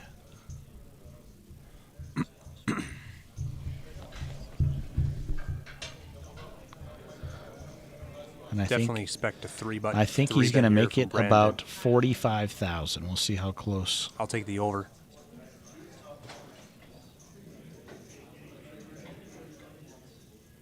Oh, he just makes the call with wow. the 2 jacks. Okay. Interesting. And Chad, I don't love just calling. who's getting only a good because price. Only because the cutoff, yeah, who's getting a very good price. Yeah. About 3 ways there. He's out of position with this hand too, so I would definitely like to ensure I narrowed it down to one opponent. But anyway, we'll see how this plays out. Now, Brandon here is out of position, so it's going to be hard for him to play if an overcard I have comes. seen some Wow. Brandon King, live 8, stream. He 9. does like to play his big hands very slowly, very sneakily. No Joel money actually goes in. checked back here on the flop. I like that check back from Joel. I do not at all. I mean, I just feel like I'm going to be betting that every single time. If I can win it with 7 high, great. I don't mind if he folds. he is going to make the And now delayed it's on the c-bet turn on the here. turn. How can Brandon fold? Yeah, You Brandon know, no matter now. what he can't fold. So the only way Joel's going to win is if he hits it, and he didn't. So I just prefer to be able to bet it on the flop to give myself a chance to win it with 7 high. I wouldn't rule this out yet, and Joel definitely has a plan for this hand. Wow. And it does feel pretty value-y if you're Brandon looking back at that board. I mean, it's easy to say looking at the cards here, but I think if I'm Brandon, I make the call because the check back on the flop, I just don't put him on a king. I just don't at all. Yeah. Okay. And I mean, in what world he has an 8, I don't think he does. So I think I'm calling here because I don't put him on a king. And because, but I'm not sure. It's definitely not a snap call. I would take time to think about it, but Yeah, it's a pretty crucial pot to and he Brandon makes stack, the call, and he does great make call a good by call. Brandon. Like I said, it's just I think the check back on the flop. See, he said something there, but the check back on the flop, I believe, is what induced, and that's why I just would prefer to see Joel just fire on the flop there. I mean, no, Joel might have just lost this anyway. He played it. You never know, but I agree with that logic, but in Joel's shoes also, you bet the flop and you get check raised and you're kicking yourself because then you just re-raise. you just re-raise. Yep. You missed a chance to peel the nuts on the turn. But as played, Brandon, he broke that one down great, and he scoops a very healthy pot. We'll see if Joel Smith can. I think Joel Clipping's over in the Survivor. Oh, okay. Actually, I'm not sure if it's or not. So we'll see if Joel Smith can build this back up. He definitely didn't make it easy for Brandon. Put 2 nice bets in, turn and river, but Brandon Schmidt sniffed that one out.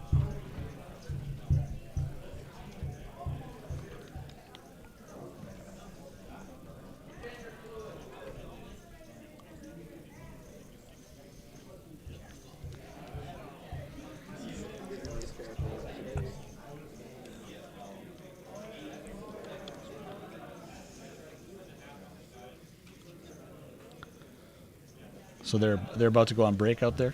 Yeah, I'm sure it'll be They got soon. the color up team ready to go? I definitely informed Tim and Dana about the 500, just a heads up, just a reminder. So they should be all good to go.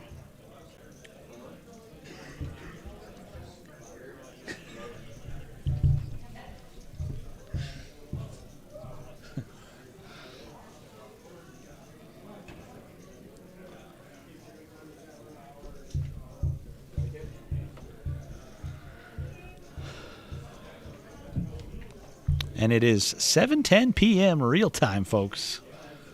We hope you're enjoying your 7:10, even though it'll be 7:25 by the time you hear this.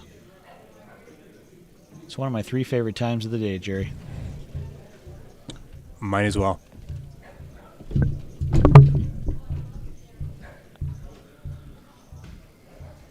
So Joel in the hijack limps the Jack 10. Wade checks. And this could be the end of Joel Smith. Jack 5-5. Wade flops trip 5s. And Joel, who checks back the flop after hitting that jack. Wow. Wade played this one very well. Checks twice. Puts it in on the turn. And Joel calls, looking for a spade or a jack. And it looks like they're going to count it down, but Joel going to be left with 7,500 chips.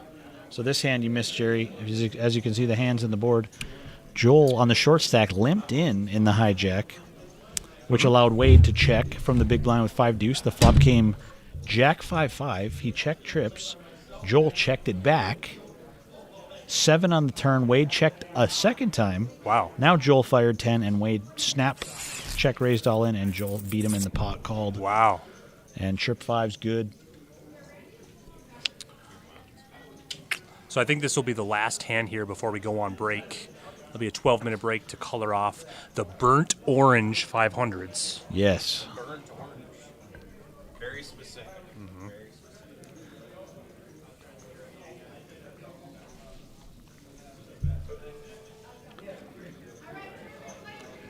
So that'll do it. Last hand here.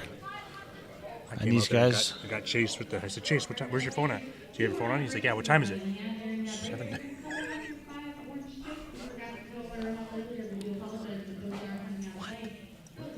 She said we forgot to color them up earlier.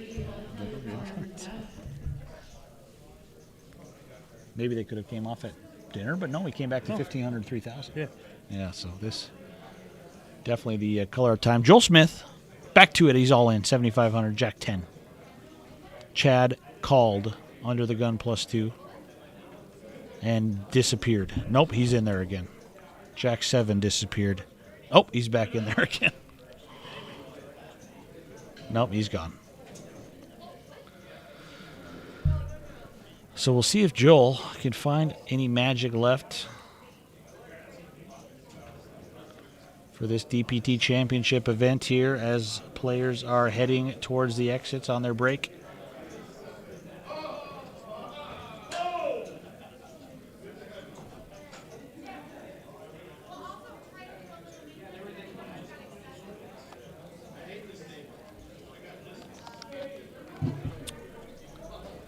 So Tim and Dana out there just having a blast coloring off those 500 chips together, I can tell. A little jealous, but I'm gonna call the rest of this hand here as Absolutely. Joel Smith is looking for a spade. He's the only one with one. So. He is looking for a jack as well. I think he'll do it.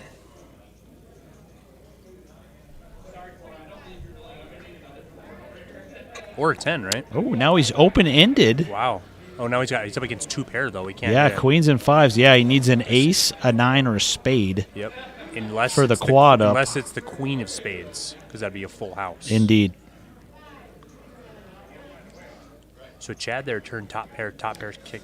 Yeah, so he Edgar with the calls. small bet, 7,000, just a call from Chad. So that's all on the side. And 6 of Six diamonds. of diamonds is going to spell the end for Joel Smith. Edgar with the 2 pair, going for some value on the river, 12,000. Chad makes a good fold. Not interested. So yeah, we'll be going on break here about 12 minutes, coloring off the 500 chips. So viewers, we will be back here shortly. Don't go anywhere. Go grab yourself an ice cold Coors Light or a 6-pack or a 12-pack, and we'll be back to call this action shortly.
What's up? Hey.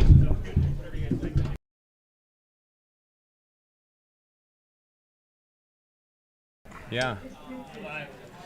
Ladies and gentlemen, we are back for the continuation of the Dakota Poker Tour / RPT event, but is the official championship of the Dakota Poker Tour.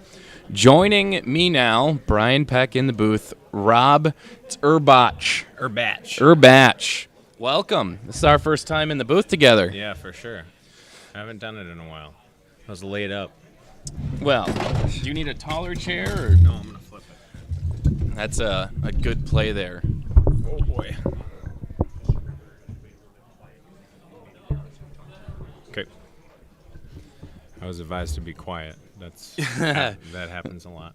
Advising anyone with a mouth to be quiet is so hard.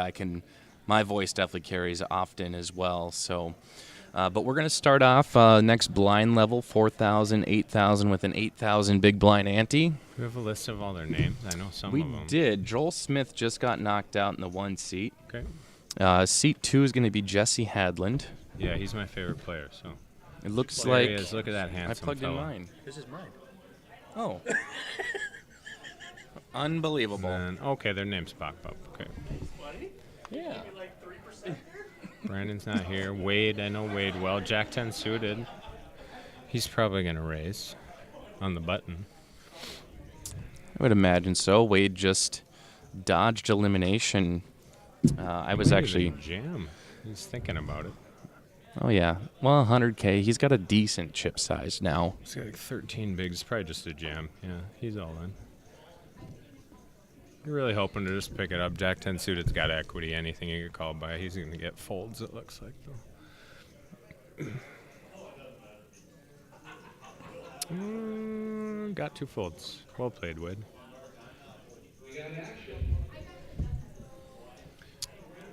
So that's really good, stealing those blinds and 100%. antes. You're happy with that. Basically finance another round around the table, which is up to a total of 20,000. So that's how much you got to pay. So that's my metric that I go Yeah. by. I'm sure I know the more proper term is big blinds.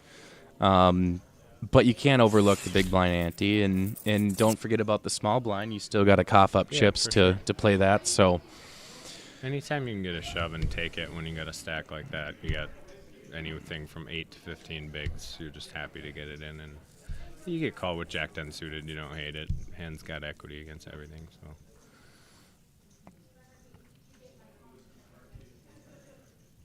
we did start with 149 players today. We are down to 54 after our first break after dinner break. It was just a quick 10-minute intermission. I don't know Don. We don't know what he has. Don's been playing pretty good. He's been at this table for the entirety. Big raise. It's to 32,000. 4x. Probably a little big for my liking, but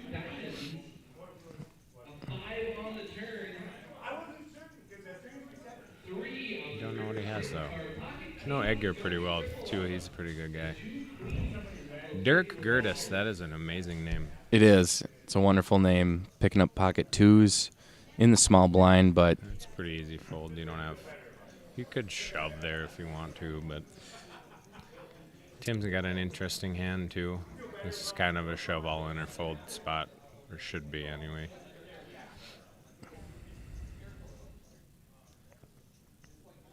He might see the flop though.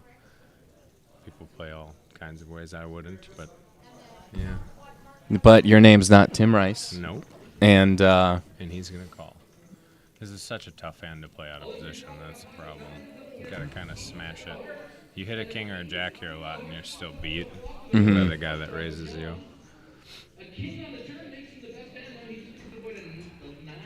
I don't know what Don has. None of us do. King high. King 5-4. Now, if you're gonna call here, you probably just can't fold once you hit a king. Don could certainly be holding an ace, king, aces, kings, queens. All kinds of stuff. Yeah. Down snap folded when he let out. So Wow. So I would guess he had ace, queen, ace, jack, something like that if he folded right away. that makes sense. Hello, everyone. Hey, you even got a little name tag down there, Aw, too. thank you. It's a I great look like job. a white ghost right now. Yeah, it's very white light, but How skinny I am these you days. didn't go get your makeup done in the back, did you? No. Okay, well, I didn't either. As you can see, we have Yeah, you look good now. the light I shining. mean, I still look good. I just look pasty white. Well, the sun will eventually come out. Yeah, and right. We'll get some color on us in no time. Allegedly, summer happens in North Dakota at some point. You guys got a bunch of snow in Grand Forks, didn't you? Not a bunch, but it definitely snowed. A bunch for it being April. May. Yeah. Yeah, we had about an inch here on Thursday, Wednesday into Thursday, and parts of North Dakota saw 8 to 12 inches. Jesus. Like, what? Western North Dakota must have, huh? I think it was the Mayville area.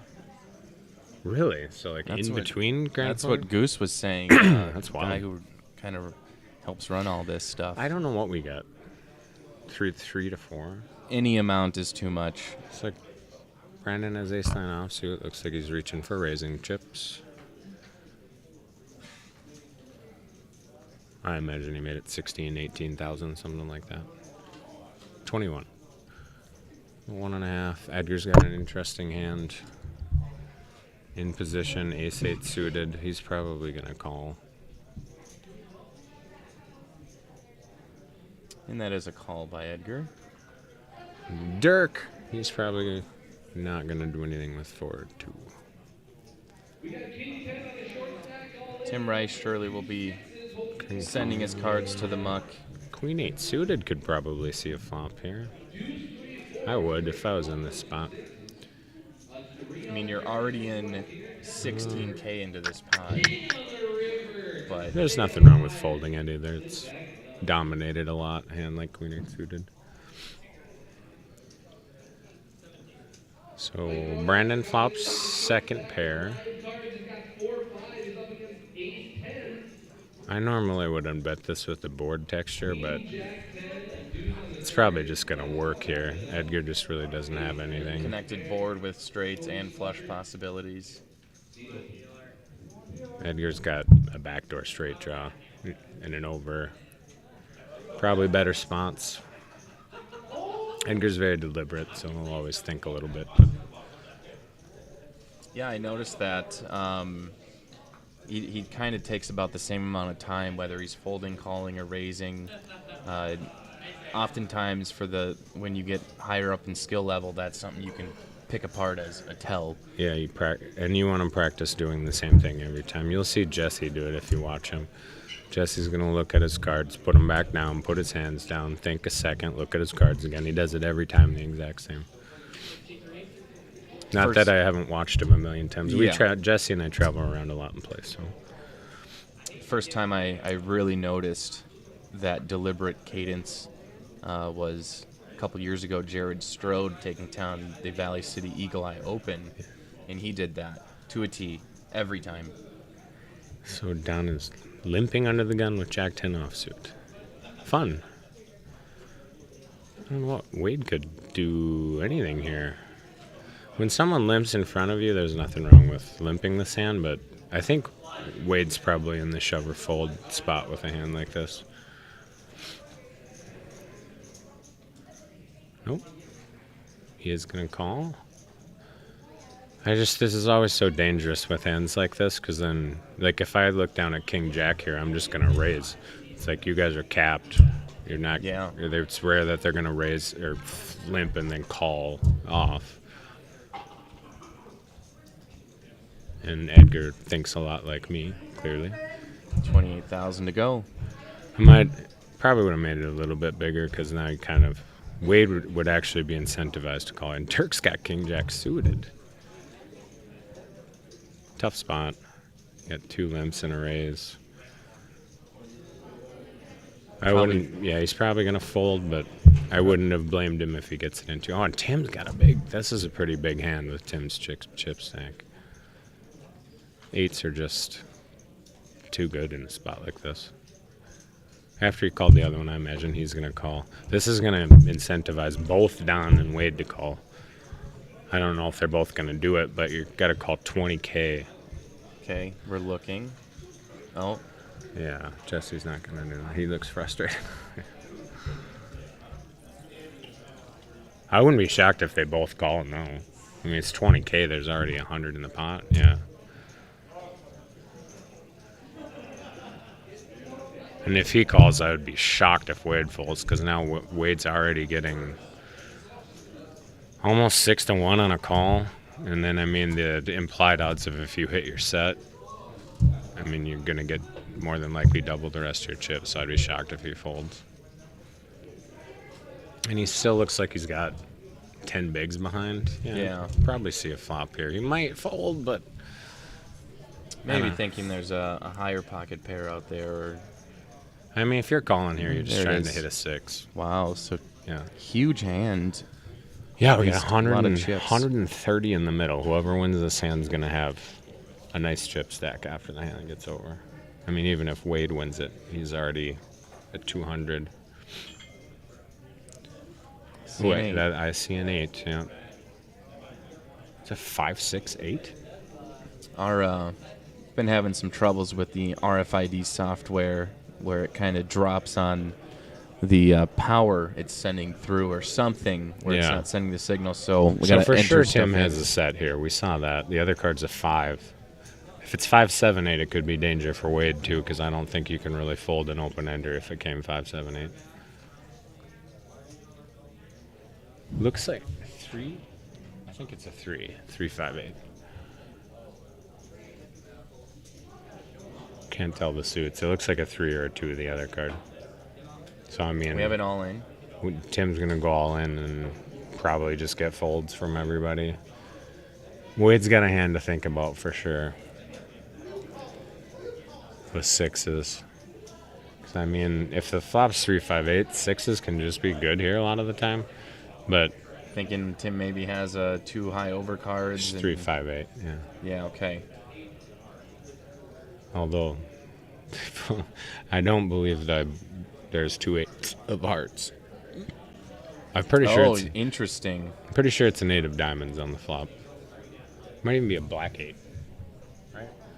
It might be. Could have been just Yeah, misclicked. Who 8 of knows? spades.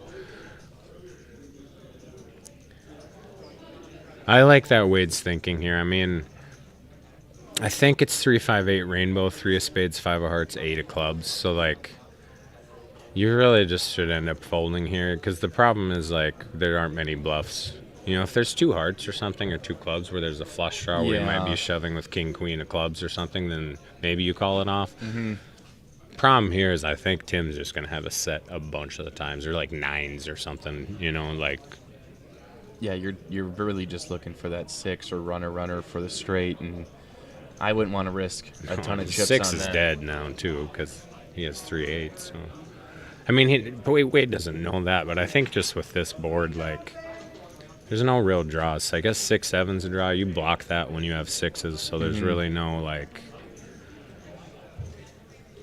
You block the straight draws. Is he gonna Ooh, no, I think he's... easy bud? Yeah, he's tough. Oh my god. He He's gonna called, shove. Oh my. So he's getting it in with about 3% equity, I think, is what the... Reshoves all Numbers. in. He called it off. He had Okay. less, yeah. Wow, and that's gonna do it for.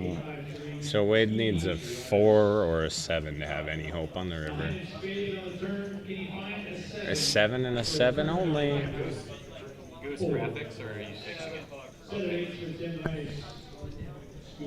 Yeah, so we had a little folly on the graphics, but Wade Kaiser is eliminated in what is around 50th place, Tough spot.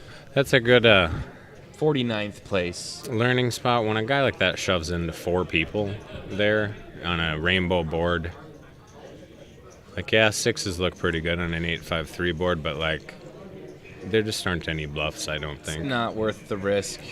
You can't really rep a bigger hand with Well, and he had less chips, so he's calling it off. There's no bluff or anything. I think he's calling off thinking he might be good, but the problem is I just don't think you're going to be good there. Maybe never. You might never be good. But that's okay. It's on the live stream. We can always go back and watch it, and Wade can learn from the situation. Yeah, he's Wade's a strong player. Yeah, he's a good player. He'll figure stuff out. He's always willing to learn and get. I'm obviously not bashing his play. I wouldn't have even thought about it and just folded. It's too hard to. I don't know what you're hoping they're turning over there. That's the big problem. Like ace-5 maybe? Yeah, there could have been. Do you think maybe some frustrations on maybe not catching a hand or things sure. not going the way that could have played a little bit Tournaments into it? get long. I mean, he's probably already been playing 7-8 hours. Like, it's hard to make the best decision every time. And a lot of times, even when you're making the best decision, it's very frustrating. Yeah. Because the best decision is to fold a lot. And then it's like, I can't just fold every hand. 'Cause Right. Jesse's going to be in that spot now. I mean, Jesse's sitting here with Not much. 7 big blinds. I mean, at some point, you're just going to have to get it in. Jesse surely knows that, but 100%. Yeah. he's folded a couple pretty decent hands in situations in the last Yeah, he few told me hands, about the but king-queen suited that he folded that. I mean, it was a good fold. He was pretty much dead. So, I mean, you even see you have good cards, but just the way the rest of the table's playing, it's just not For worth sure. it. So that's frustrating. Or you love could that finally bet shove it. sizing. You just min-click it. It's just easier. You're going to get everything. Oh, Dirk's got 10s. Dirk-a-dird. I mean, I think you just have to put this in with 10s. 100K, yeah.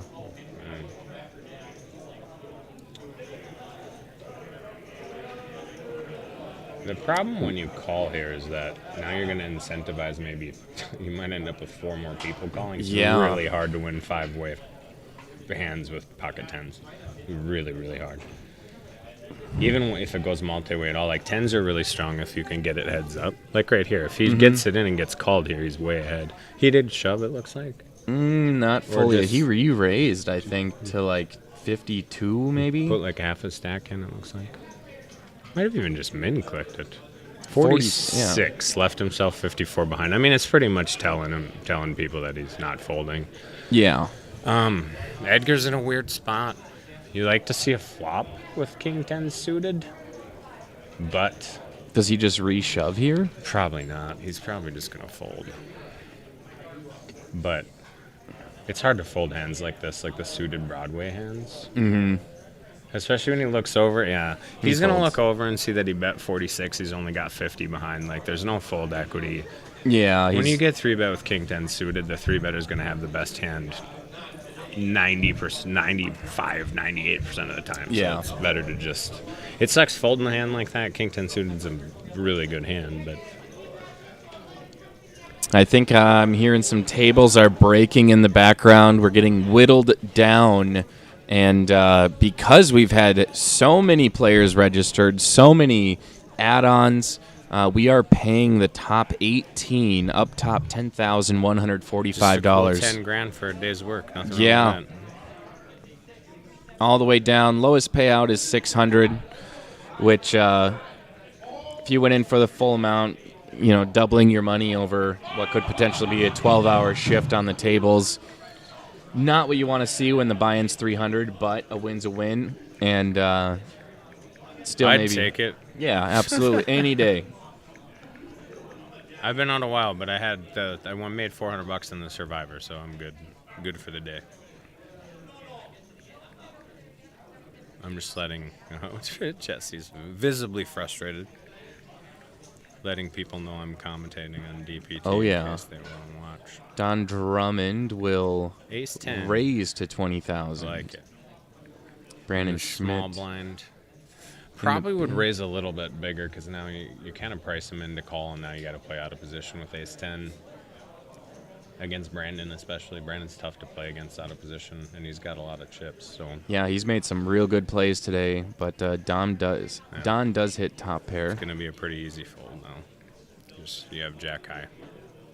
Guys, I've got 2 players coming in. Commentary, there you go. Production, there you go. And we'll see 2 new players Seat 1 be David I can just share this, right? Delaplane. David. Oh, David's a stud. Is that a plane or a keen? Delaplane, I think is. I don't think she spelled right. His name's David Delaplane. He's from Bismarck. Good dude. Starting with 44,000 on the table and a monster stack. Brad Pausch from Wapaton, 311,000. Brad came with Jesse and I to running aces for pretty much the whole week. Yeah. Brad's been playing for longer than a lot of us have been alive.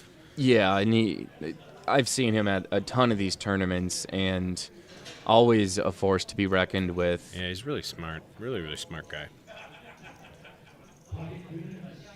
Fun to travel with. And a really good dude. Big heart.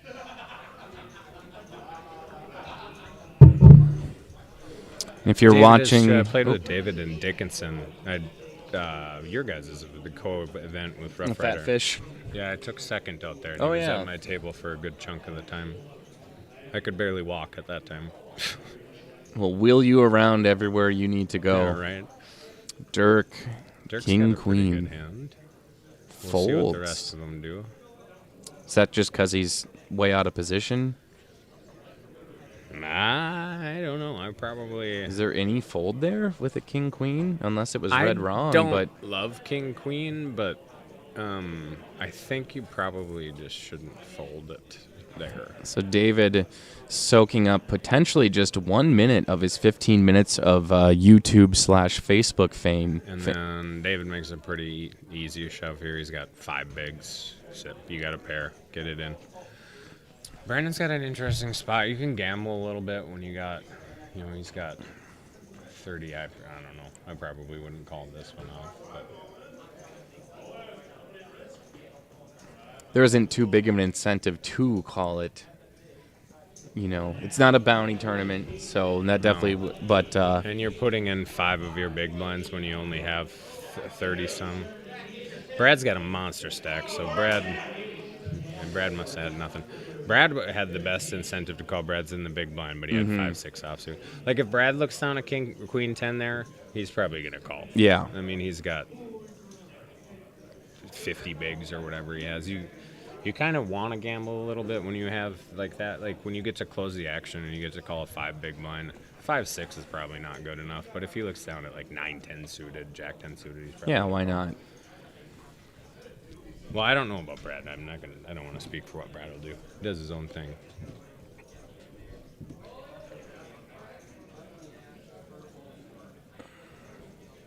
Is it Alabama?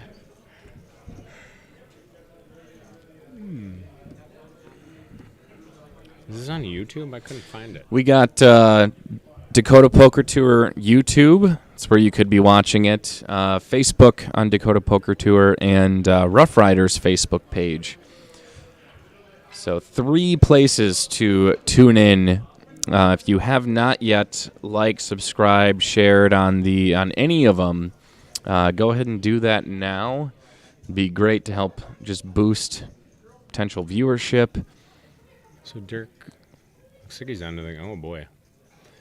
It 10s on... Looks like under the gun. And then Tim's got 7s under the gun plus 1. Tim, another medium pocket pair. Tim's got heaps now. Where did he get his chips from? Holy That smokes. pocket 8's hand, remember? It was Oh, yeah. If I would, and then he ends up getting called by 6s. It's like the dream. I don't know. Chad folds. David Delaplane will fold. So I probably wouldn't call here with 7s. The problem is Dirk doesn't have that many chips behind. So, like, even when you hit your 7, you're only going to get, like, 4-1. Oh, boy. But Edgar's kind of priced in.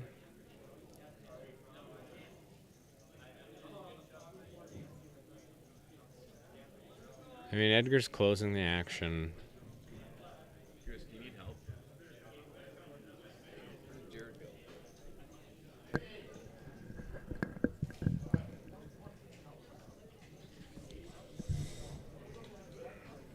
Oh, yeah, that's a tough Edgar spot. fold. Maybe just not the right, not feeling it as the right time. Yeah, with a right. raise already. I personally would have saw a flop there, but there's nothing wrong with folding that. It's not like he has a million chips. Oh, Tim spikes another. Another set. Oh my God. Dirk might not go broke here, though. I mean, the ace is a scary card for, like, everyone. Well, and Edgar dodged a bullet, because if he calls here and hits an ace, he's not going to fold. Yeah, So- no, not a chance. So good on him for folding. I would have called and then went broke, and then had to come in here and commentate. Yeah. There, so Tim will bet and Dirk will fold. Nice. So he gets out flopped. Wow. And loses the minimum. You can't. He looks a little frustrated. All he right. thinks he's folding because there's an ace out there when actually it was like. I'm gonna try to get someone else here. I gotta help out on the driving the train here. So All good. hold on. Yeah. I've done it by myself a few times.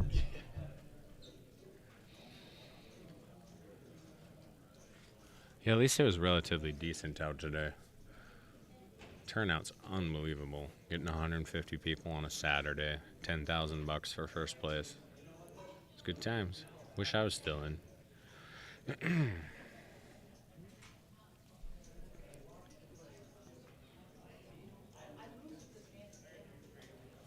Brad looks very excited to be here.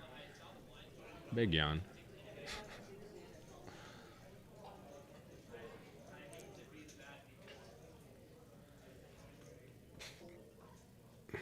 Blinds 4 and 8. It's going to start dropping like flies, I'm sure.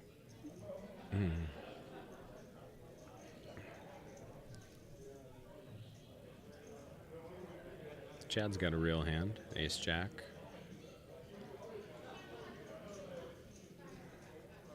Looks like you made a raise. 25K.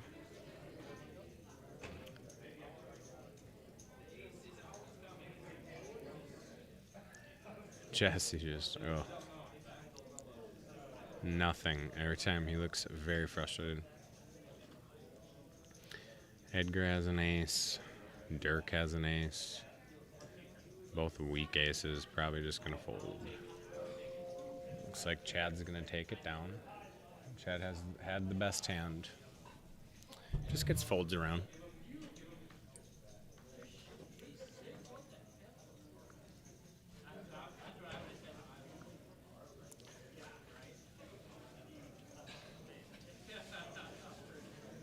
I am trying to figure out where there's some chat or something so I can pull this up.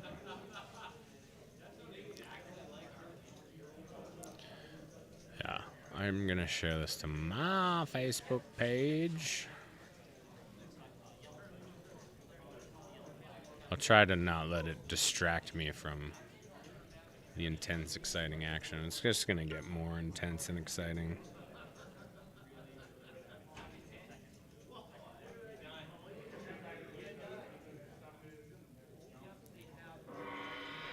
Thanks everybody for tuning in. If anybody wants to shout out to me on the chat that's on the DPT one or ask any questions, feel free. Usually pretty responsive now that I got it pulled up on my phone. Jesse's probably got a rip. Yeah. Good luck, buddy. Oh boy. It runs into the ones.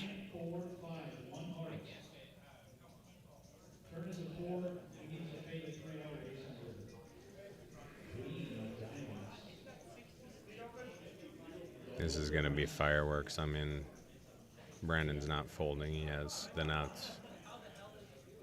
I don't know what he's going to do. I think he's obviously thinking about either 3-betting or calling.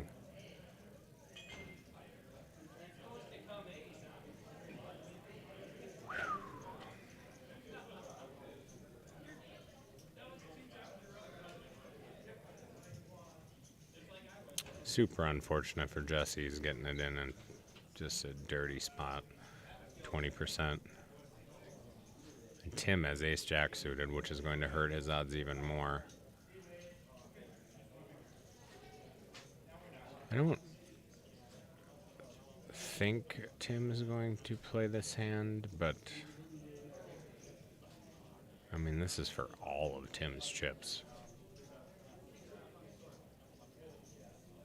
Or not all. It's not all of Tim chips. He's got a decent amount. Tim makes a smart fold with ace jack suited.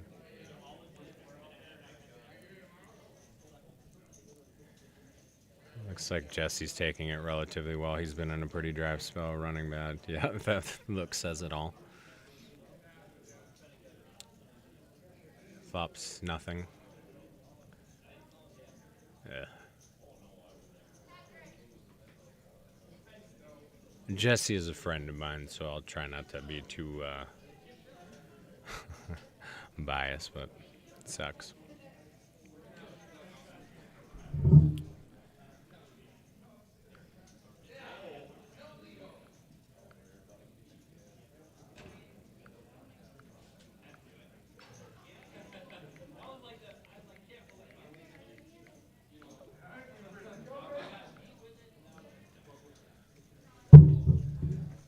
So we lost Jesse. He shoved with king 4 suited and ran into ace ace. Oh, what a disgusting way to go out.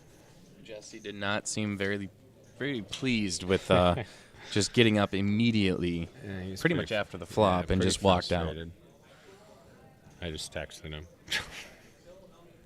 And the rich get richer. We got a seat open here on the feature table.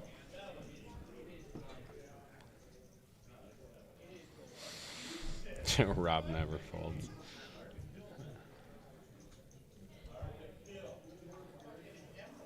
Ryan has watched me play online a few times. I don't fold very often online.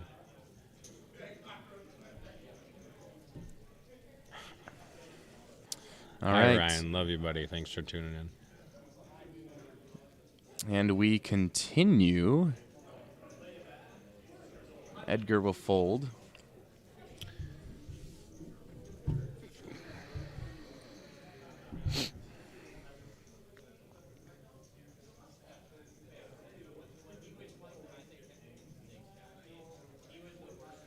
See some folds around the table. Lots of folding.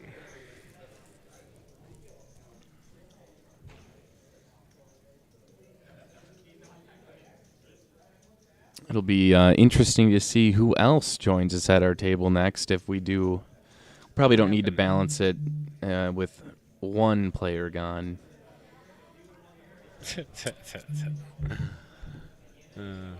How many players do we have left? You can follow along if you go to dakotapokertour.com, click on live updates, and you'll be able to see there is 42 remaining players of the 149 that registered. Average chip stack is up to 170,000. Don's got a real hand. Ace queen. Looks like he made it 24. We're at 612 now, so he min-raised. Fold around, see if anyone else has something good enough to play with.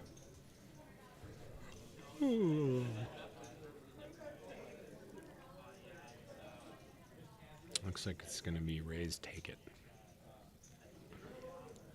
Yep. Oh, maybe no. He's got 40K left. There's really all in or nothing at this point. Yeah, I think you just fold and hope the next hand's a little bit better.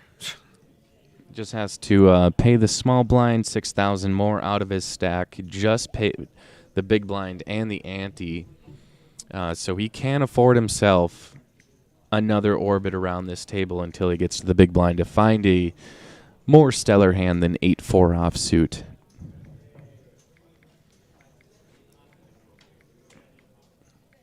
Do you consider average chip stack as a metric when you're playing in tournaments, Rob? I try to pay attention to what it is, but I'm more just concerned about my own. How many big blinds do I have? How many big blinds do the guys I have to play against?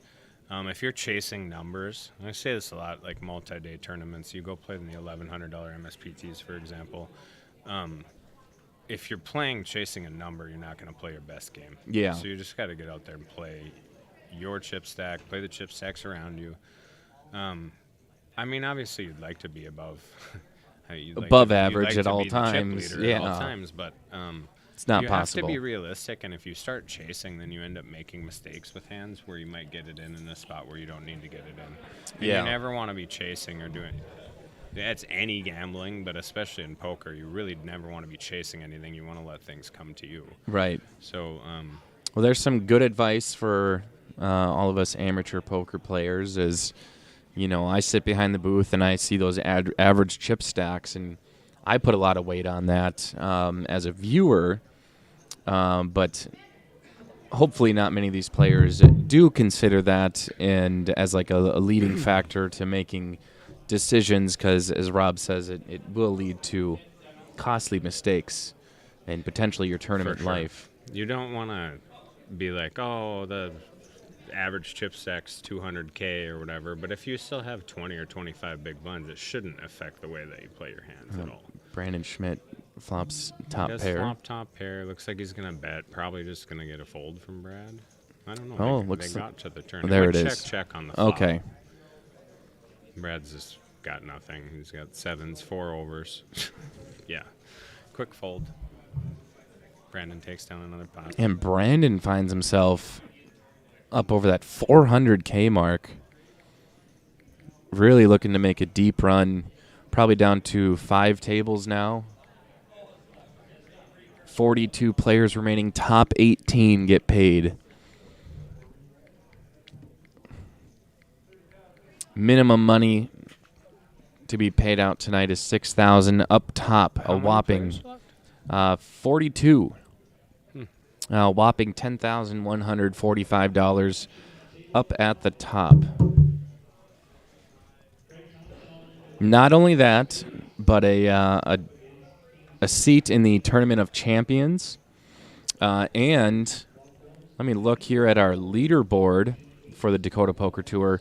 A win of this size by any player who's even cashed, I think would launch you into first place, period.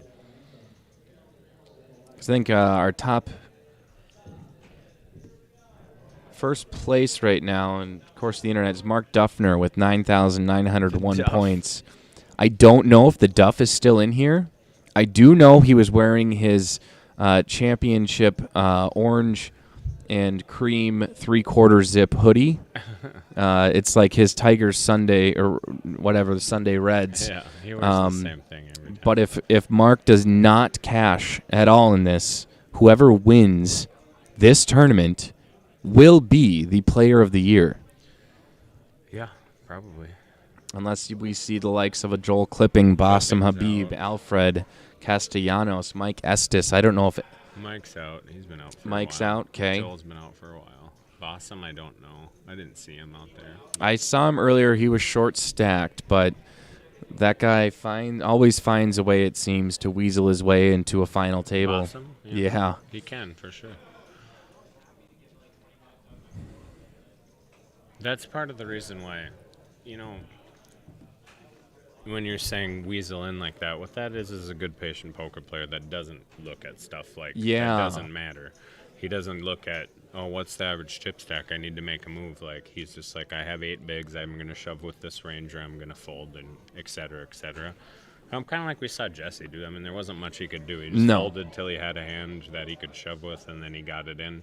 Sometimes that's the game. I mean, you hate to find yourself in that situation. I mean, it does make your decisions easier that I'm either going to go all in or I'm going to fold instead of what do I raise, what's the sizing here. And it makes for frustrating long days, I mean,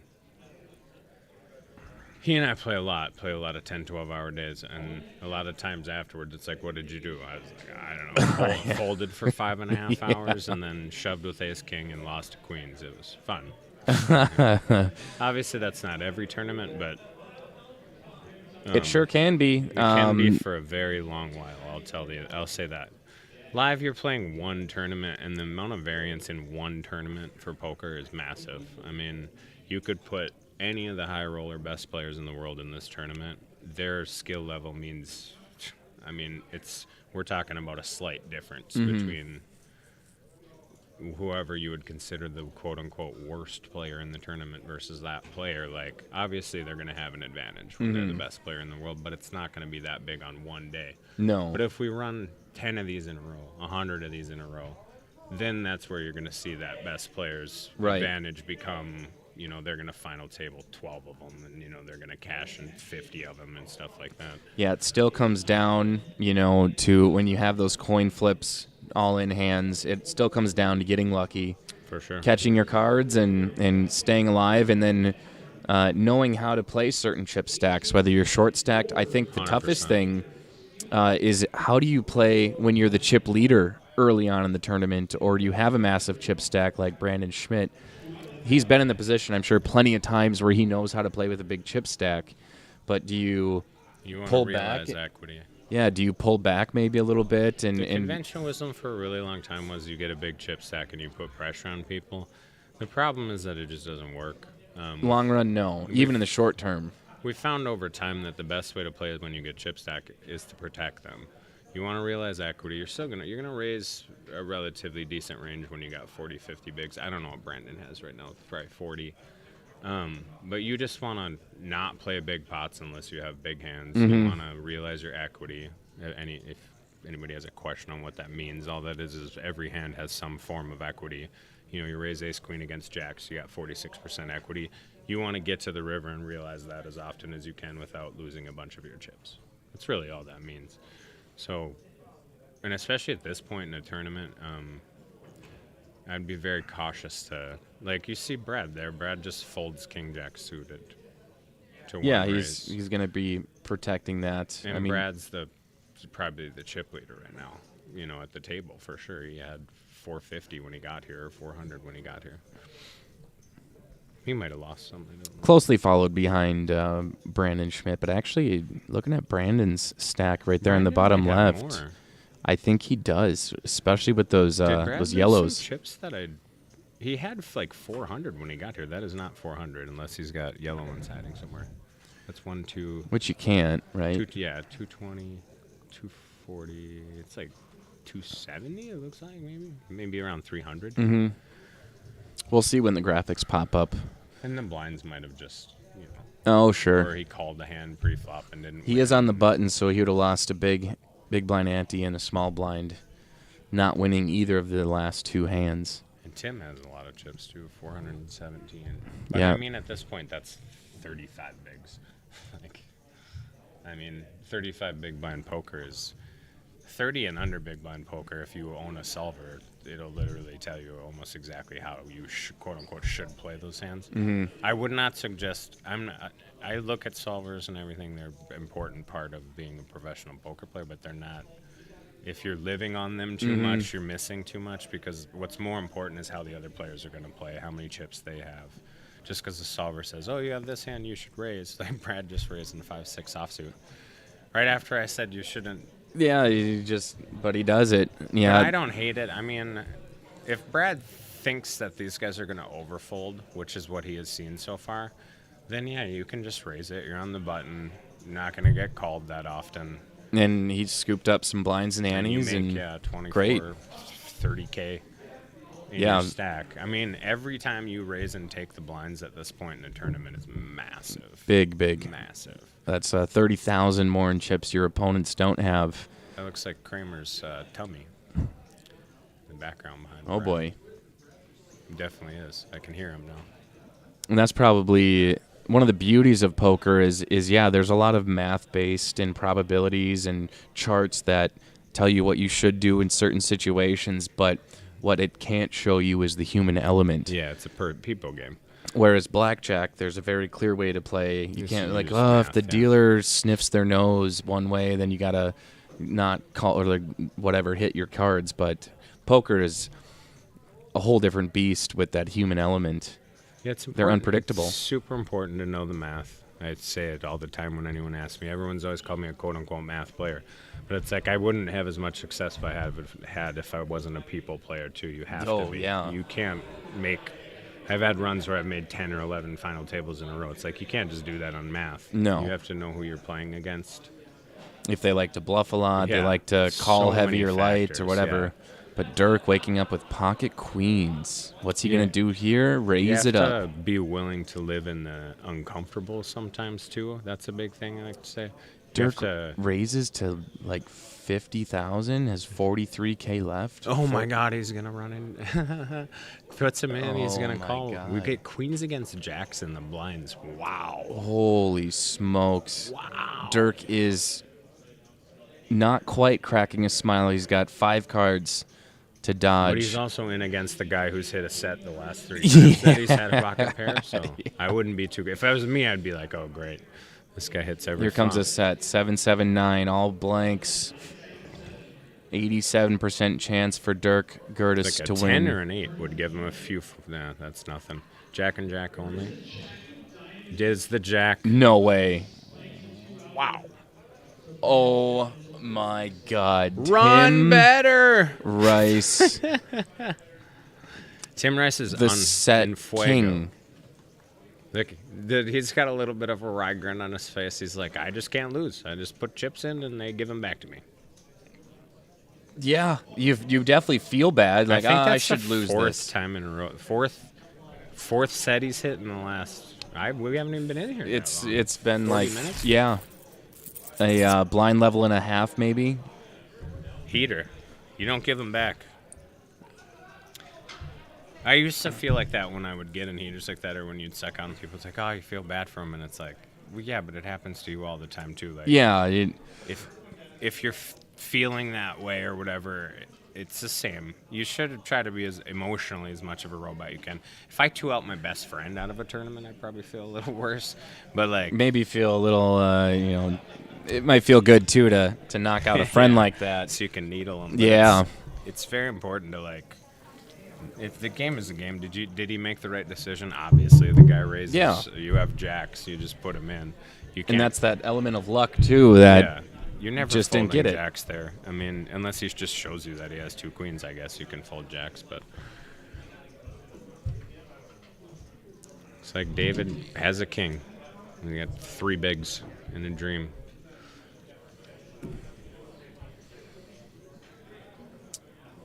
David, short stack at the table. At this point, is he under the gun? So he'll be in the blinds next, won't he? Yeah, he's just got to go all in. He's going to get folds. So king jack folded. Brandon calls with king 10 suited. Just calls. I don't hate it. And Tim Tim, has why that- would you why fold would he ever pocket fold? eights? I Are would you just kidding me? Rip it and hope you get called by aces because you're just going to hit an 8, right? Right? Tim, you know the game plan. Hit Like- sets on. The game plan is I have a pair I'm never going to fold because I hit a set every single time. What did he do here? But we'll be. Did he fold his 8s? Yeah, he did. He did almost immediately. Why? If an 8 comes up, oh my. Maybe he just knows when he's going to lose. It's not quite yet, but David's looking at a 4-outer. He 3-outer he can now. chop with a queen. Oh, that's it. And he couldn't, and he lost the queen of clubs there too on the turn. It looks like a 4. So here's Tim. Tim is a genius. Yeah. He hits a set the 4 times in a row, and then he has 8s in a spot where he should just call it off, and he just folds. Just folds. It's like, I know I'm going to lose this one. I can't hit another set. Looks like in seat 2 is going to be Jordan Bolstad coming in with a whopping 27,000 in chips. Not a table you want to come sit down just on moved in with here with 27,000? Jordan Bolstad. Oh, that is. You're coming to this feature table now, and you're looking at massive stacks. I mean, we've had what? 1, 2, 3, 4, 5, 6 players bust out. That's 6 players' chip stacks that are now in the hands of the other players at the table. I lost Brian's slip, so that's what we're doing for the moment. So Jordan's going to the other seat. Okay, Jordan Bolstad's going to come in on the 7 seat. Tom Keeping of Fargo is going to be coming in with 68K in the 2 seat. Or Tom Keeping. So 2 very short stacks, 27K and 68K for Jordan and Tom respectively. I mean, they're really just going to be sitting at the table for I love Tom. potentially all of 10 minutes. Tom plays in a bunch of the free poker stuff. I don't see him that Yeah, often he does. because I don't play it that often, but Tom's awesome. He's like one of the nicest guys you'll ever meet. It's possible. He's almost always smiling and laughing. He might have won his way in here. That's what I'm thinking. Is Although I was telling him he should play, he's good enough to. He's very good. yeah, through the Free Poker Network, which is a bar league nationwide. A lot of locations here in Fargo alone, Bordertown, Bar 9, Tailgaters, and a host of other sites. A lot of people have won their way into this tournament by playing in a weekly live game in bars. There's also I've done it before. There's The also tournament that I won, you were commentating. Oh, At Southgate, remember? that's right. I won my way into that. Little did I know that you were very experienced at poker, because I think I asked where this rated on your wins, and you're like, yeah, just basically Just another another- one. just It's another one. day at the office. Yeah. I see now you post, your online I made about results. 90K this last year online. Just something. I Yeah. only really play on one site. I That's had a good year last year. That's good. Well, and I didn't play any big tournaments until maybe like 6 or 7 months ago. My ex got me to start playing a lot of tournaments. Thankful for that. Yeah. I've had some runs at the MSBTs. I took 13th at Deadwood last time Deadwood was there, 23rd at Grand Falls. Hopefully win one of those. I could use $100,000. Yeah, Most of us I could. think but anyone would. I think most of us could use 10. Well, all of us could use 10. I mean, that's just huge to be able to play in a tournament in Fargo. So I A play small on market. I play on Global Poker. There isn't a tournament today running on that site that is going to pay more than the 10K at this tournament. So there isn't Won't any pay one more than. single tournament on that site that pays more than today. Tomorrow they Interesting. have a big one on Sundays. You know, that's probably going to be 15 or 20K for first, but they won't have a tournament today that's over 10. So that gives you an idea what, like, the gift that we have in North Dakota. The pool. With here, you got Roughrider with some always constant, massive, first place prizes. Yeah, they go all over the place. 701 does a good job. Like, all of the tours are good.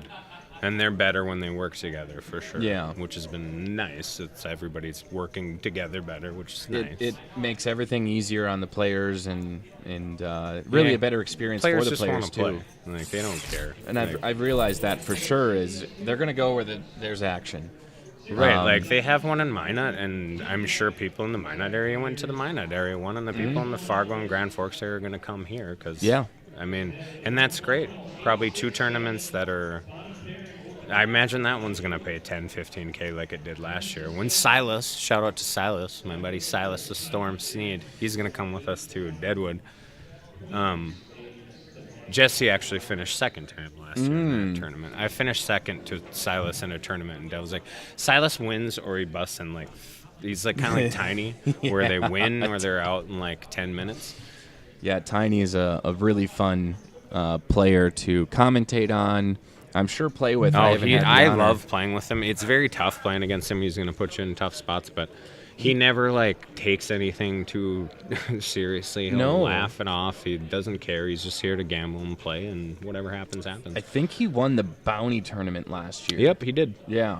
He ran it over. He had a chip leader with like Completely. 30 people left. He probably had 15 bounties.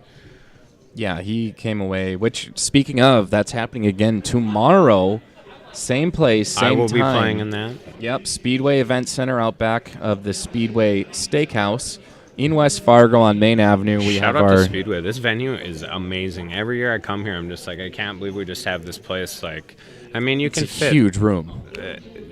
What are we had 150 people, and it doesn't even seem packed in here. No. They could have had another 100 people in No, here. excellent spacing. I don't Plenty know of room if they for have that many. This is Global Poker that we were talking about. Oh, there you Should go. have had. But yeah, tomorrow's the $200 buy-in. $100 goes to the bounty. The other 100 goes to the prize pool, with the option of a $100 add-on. So it won't be a rebuy. You have to add on for the full amount. It'd probably be that $325, the $25. It is the dealer appreciation, which I've dealt before, and I'll tell you, we do appreciate.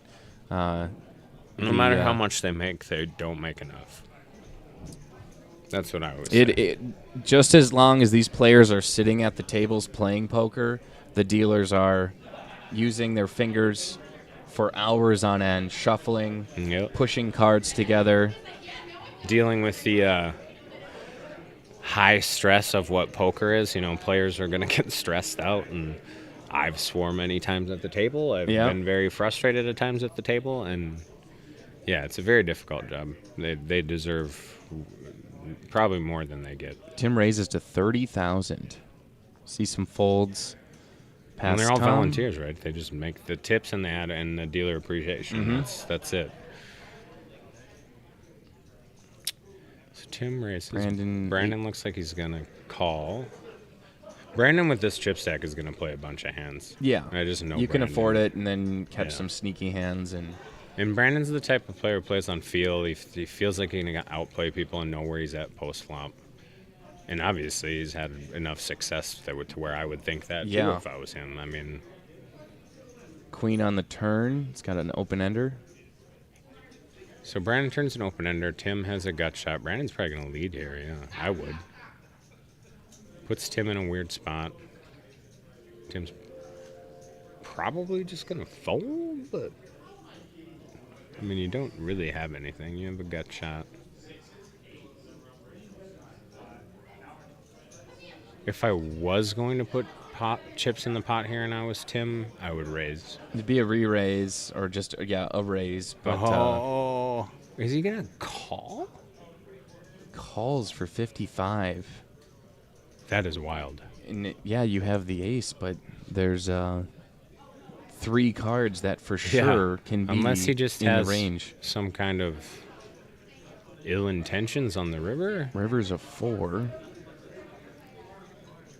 See if Brandon slows down here. If Brandon can find a big bet here, looks like he's going to. I don't know. Reaches I just for don't know how Tim calls here. Snap fold, yeah, well played. Nice. There it is, Brandon, just feeling it. Blinds are going to go up here, probably 8, 16, 16. That was a great play by Brandon. Great play. Yeah, the cost to play an orbit around the table just went up to 40,000. We have 36 players remaining. That should be 4 tables left. So Steve just invited a bunch of us in today's loser lounge are headed to the windbreak shortly for cocktails, social outing, and to see fun band Pop Rocks. Invitation to join us sent to all except for me. Well, there you go. After party, the unofficial, official after party at the windbreak. I love you too, Steve. Thanks for the warm, kind words. Steve actually stayed with me at Running Aces for one of the couple of the days there. And he knows that I would needle him too. So needling's part of You got it. I think I posted today that. I mean, poker's a game where you try to destroy all your friends at the table, and then afterwards you tell them how much you love them. Yeah, absolutely. Oh, we got a little. And then here. they're there for you. I think a lot of people know some of the struggles I've had in the poker community has been there for me more than as much as my family. Yeah. No, I just in the 3 years of being in this setting, learning the faces and the amount of just tight-knit community it is really special. I don't know what Brad's going to do here. Oh, I boy. think he's going to probably ISO. Maybe make it 80 or 100 is what So Jordan goes all in for 27. Brandon calls. Brandon flats. Brad made it about, I said 80. You made it about 70. I like that. You could maybe make it a little bit bigger to disincentivize Brandon from calling. Brandon has a good hand, so yeah. I do not. Good enough to call. I don't like the call from Brandon, but I don't like the sizing from Brad either. Should have been a little bit bigger. Yeah, to maybe even just rip it. When he limps in, your ace queen's always good. You just want to get him out of the pot. Now you got to play out of position against Brandon, who's very difficult to play against out of position. Yeah. I mean, he's tough to play against regardless, but out of position is. This is the thing I'll say about any. I don't feel like there's anybody in the world that I'm worried about if they're on my right. But half the players in this field I'm worried about if they're on my left. Because, that position is massive. It's just a massive advantage. You get to go last. You get the most information. Actually, Brad's in position here, so I guess you don't really care if he calls here. They both do have good hands. Okay, he so might we've just be seen hoping he gets a check, Jim. Flop looks has like come Brad's out. putting chips out there, so There it is, 5-7-4. Brad bets him out. He's going to take down the side pot. He's a pretty big favorite against Jack Deuce. Brandon folded to Jack. Oh, King on the turn. Well done, Brad. Oh, You got man. him out of the... Wow. Look at Brandon. Brandon's like, a fucking king. But, I mean, he doesn't have anything on the flop. Brad has to bet there. You don't want to... You have to. Make sure he doesn't have any, like, just a pocket pair or Look something. at the look on Brad's face. He's like, what do you want me to do? I don't want you in the hand. I have the best hand when I bet. Do you want me to let you hit a queen? Some of the times what people say is like you should check down there because someone's all in. That's stupid. No, Brad already 3-bet pre-flop. He put another 50K in. There's 100K of money out there to win by betting that flop. You have ace queen. When Brandon just flats, you're just going to have the best hand a bunch. You can bet him out of the hand so that his king jack or king 10 doesn't beat you. Yeah, that's it's one thing I don't love. It's kind of like sometimes an unwritten rule of poker is the whole check down to the river. There's times. There's still chips to be won. I'd rather win them outright than go to a coin flip or, just because this guy's all in doesn't mean I'm not done taking your chips either. There's times that it's proper strategy. Say there's 19 players left, 18 get paid, short stack shoves in, one person calls. Yeah, 4 people can call. We all check it down. We knock this player out. We all put money in our pocket. Right. When there's actual money that's going to go in your pocket from a decision with checking it down, sure. But at this point, there's still 36. Yeah, there's enough. That he needs to protect his own hand. He's got ace queen. When Brandon flats and then calls that raise pre-flop, ace queen, and even on a 4-5-7 board, ace queen's just going to be the best hand. Mm-hmm. You can bet it, get him to fold his whatever hand. He doesn't have you beat there very often. And whatever, I guess if he jams on you, he's got 8s or 9s or something. Yeah. Though I think Brandon probably would have re-raised hands like that, like 8s and 9s. Definitely. So, Don will raise to 32,000. Brandon will fold. Brad in the small blind, not much more to call if he wants to. It's a min-raise. Brad just gets out of the way. I don't hate that in the small. It's hard to play out of the small blind. Edgar either looking at a jam, depending on his cards, or a fold. Wow, yeah. You're getting short now. We're talking about 3 bigs behind, it looks like. Not even. 2 bigs behind? 25, 30, 36. Yeah. 2.5 bigs. Yep, there it is, all in. Yeah, so we'll be able to see. Just not folding anything there. Like, I would have to look down at a really bad hand to fold there. Yeah, we can't see either player's hands, which is just fine. Kind of adds to the suspense of what does Edgar have, what does Don have. But Edgar's all in for 80,000 total. Be about a fourth more of Don's chip stack to call. And I think we do have a call. We have an all-in and a call. Edgar looks like King Deuce or something, or it's a face deuce. Is it King Deuce against Ace Deuce? It might be. No, King 4 it looks like. King 4? Yeah, King 4 versus Ace Black Deuce. King, It's a maybe 4 hearts. Club Heart and versus Ace Deuce Spade Heart. Look at how close those equities are. It's almost 50-50.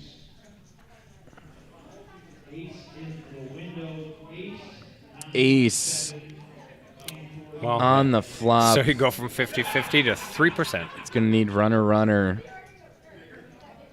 King or 4 to keep the hopes alive. It's a 4 on the turn. He could hit now he a has 5 outer. action. King or 4. It's going to hit. 8 of hearts, and Edgar Leva will be eliminated in 36th place. I like Edgar. He's usually really stoic and stuff at the table. He's one of the people that I try to always make laugh when I play at the table with him. I do that with all the stoic players. It's too much fun. Yeah. Try to break their character, their wall of. Yeah, it's not necessarily to beat them or anything. It's just fun. I think anyone who's ever played with me knows that I prefer everybody has fun. Yeah, and that, I mean, at the end of the day, that is the good thing, is that if you can come out to these tournaments and even though you bust in whatever place, don't cash, if it's always a good time, there's a lot of just good energy in the room, lots of for laughs. sure. Great people. I mean, people get fired up. It's a game, and there's a lot of money on the line. I mean, it's $10,000 for first place. And it's someone myself who does this. This is my only job. I pay for everything with poker winnings. Wow. Obviously, it's can be a frustrating time. Yeah. But you're going to be a better player in the long run if you can keep being happy. Mm-hmm. Obviously, the more happy you can keep things. And you have to learn to just realize that all you can do is make the best decision you can make. Like, the cards are going to come out. It's not going to matter what you do. The cards are going to come out how they're going to come out. Because that's always, everybody always wants to have bad beat stories. I hate them. Jesse and I, when we talk after tournaments, which I'll probably call them when we get done here, we're looking for spots where we made mistakes. Exactly. Like, I don't care about the spot where I got it in and they hit a 2-outer. Yeah, I mean, that's a coin flip, I whatever. care that I got it in 92% and lost or whatever. I would have preferred to win. But me sitting there complaining about it isn't going to make me a better player. No, it's going to make you stew over it. And then I'm not going to think of the spot where, well, what about 2 hands before that? Where I probably should have re-raised with a specific hand and I didn't do that. Mm-hmm. Or I made a bad call in a spot. Things like that. Brad's going to raise every button probably if it's folded to him. I mean, Brad is one of those old school players where it's like, I got chips, I got position. Put the pressure on him. I'm raising. Tim, the problem is that Tim's got a lot of chips too. So yeah, not the player that you can just steal some blinds and antes from. But maybe Tim has a really bad hand, and yeah, I think that's just a call.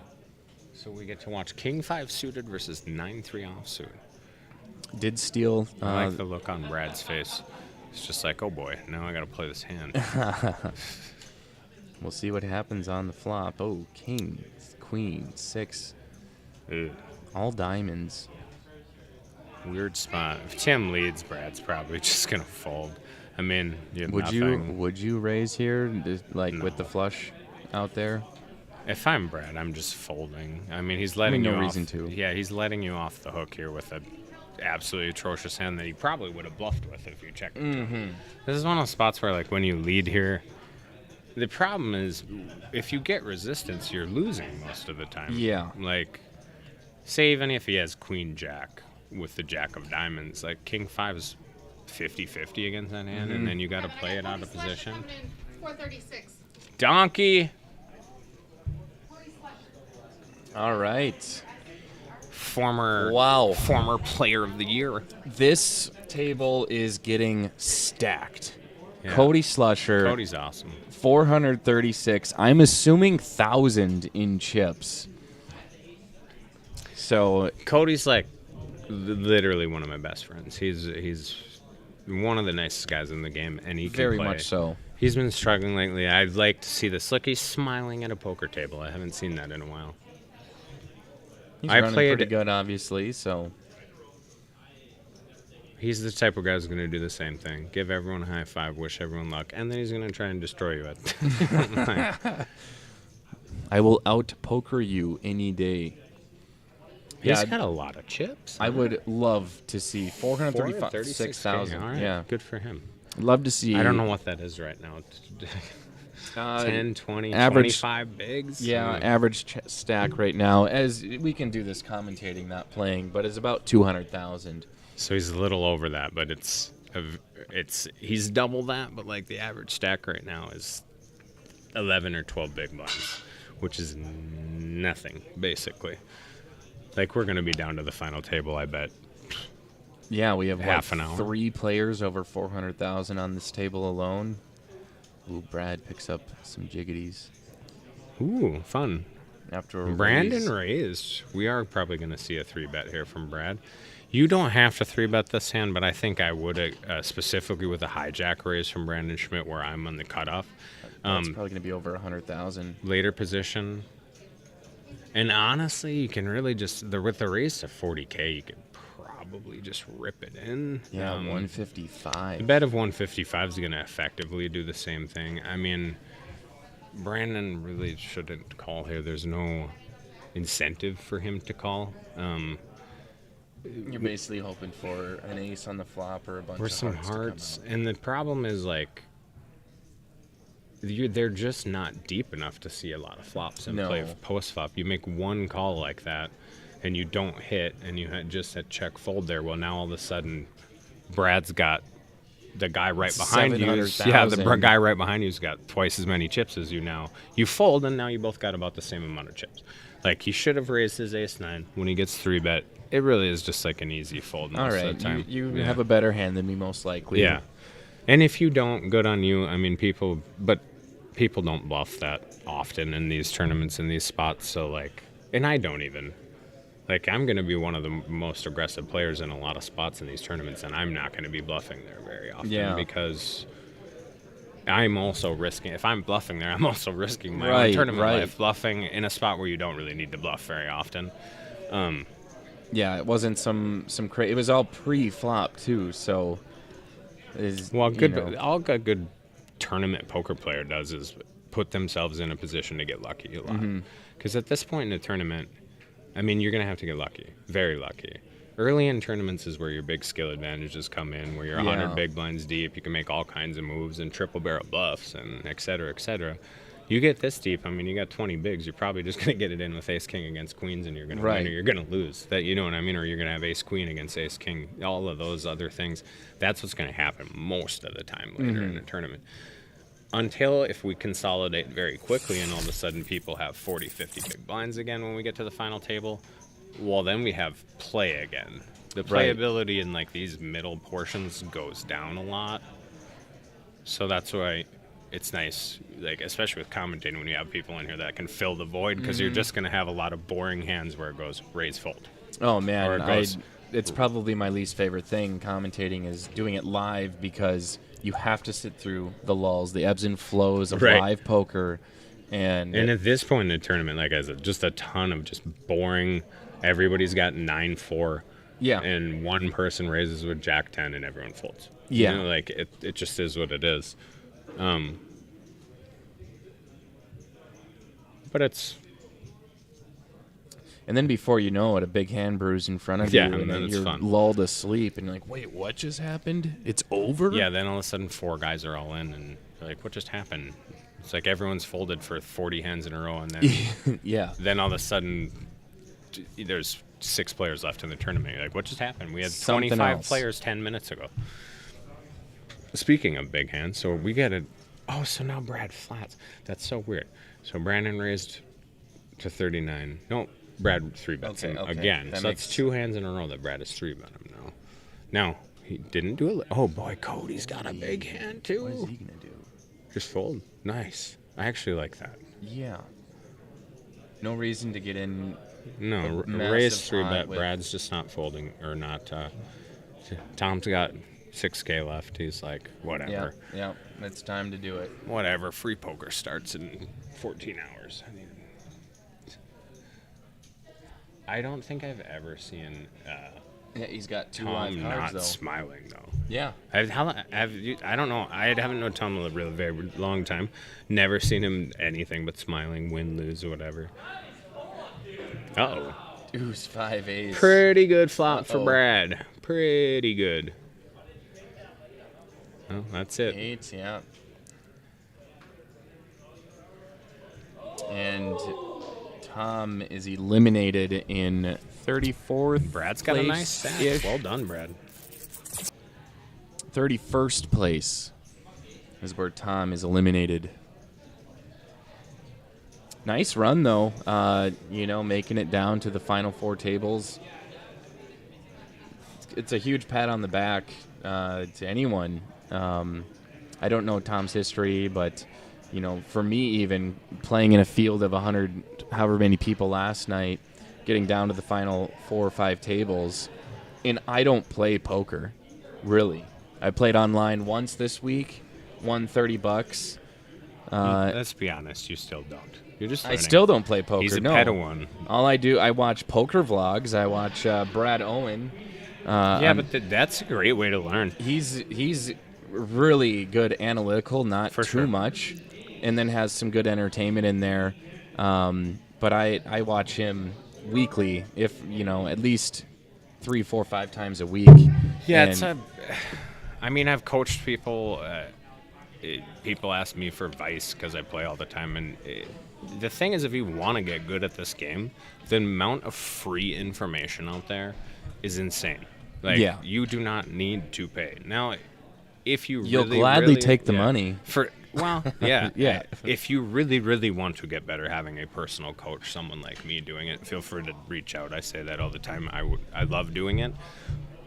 It's going to make you much better talking one-on-one with someone. It's kind of what I was talking about Jesse, where we just kind of have that as it's a trade that we do also within Yeah. our friendship, where we're coaching each other all the time. Like, oh, did you hear this? Oh, did you hear about this new trend in the game? Yeah. Et cetera, et cetera. If you get really good poker minds together like me and him, both of us are significantly better than we were 2 months ago just from hanging Yeah. out with each other. That's huge. But you don't need to do that. Just start watching YouTube videos. Start watching Jonathan Little videos. Start watching, I don't know, I could list a bunch of other people. But my brain doesn't always work. Get it? Yeah. Well, looking at like charts, that would maybe not Charts be. are huge. Download a solver. There's just so many things you can do. And the solver's like $20 and you have for a lifetime. So like, Probably worth it, but you have to, just like with anything, you have to put the time in to get better. yeah, then you have And to put play. yourself in uncomfortable positions. You have to play a lot. Tim Rice, ace queen suited. It's when people. I said earlier when I was playing in the Survivor, I was kind of messing around, but I was like, well, I'm the best player in here. Why would I have someone else play my chips? Right. And, people laugh, and it's like, well, no, I mean that, too. I've earned that. I've been playing for 20 years. I put more hours in probably than anyone here, other than maybe someone like Jesse, like I said. And so when other people are like, well, I think I'm just as good as you, it's like, well, how often do you play? I was like, oh, I played in 10 tournaments last year. Cool, I played in 15 last night. Yeah. So, Yeah. like, probably, and, I have like a 50% ROI on the website. In the website I play, like, those are all things that matter. And it's not an ego thing. You have to be confident and understand. Yeah. Like, if you're going to go spend $1,100 in a tournament, you better be pretty confident you can win. Yeah, like, you better. Looks like we have Taylor Collins out of Moorhead coming in on one of the seats, potentially 2, and then Mark Ehringer of Williston. Ehringer, 326,000. So either we got lucky with a couple bigger chip stacks, or the tournament's kind of evening out, and we're just seeing this is kind of the average chip stack that's out there. Is in above that 300,000 range. Have people with 300,000 isn't even really big right now. It's like 20 bigs. 680's like 40. That's a decent stack. You can make a lot of damage. Is someone from Williston sitting down here? Is that this younger guy? Yeah, Mark Ehringer. That's Taylor Collins with Okay. the bomber jacket on. He still wishes it's winter, apparently. And I'm guessing Mark coming in on the 6, so Taylor must have came out on the 7 seat. Let's see if I recognize it. I was born in Williston. They probably got it all switched around. Jordan for sure is in the 6. Taylor's in the 7.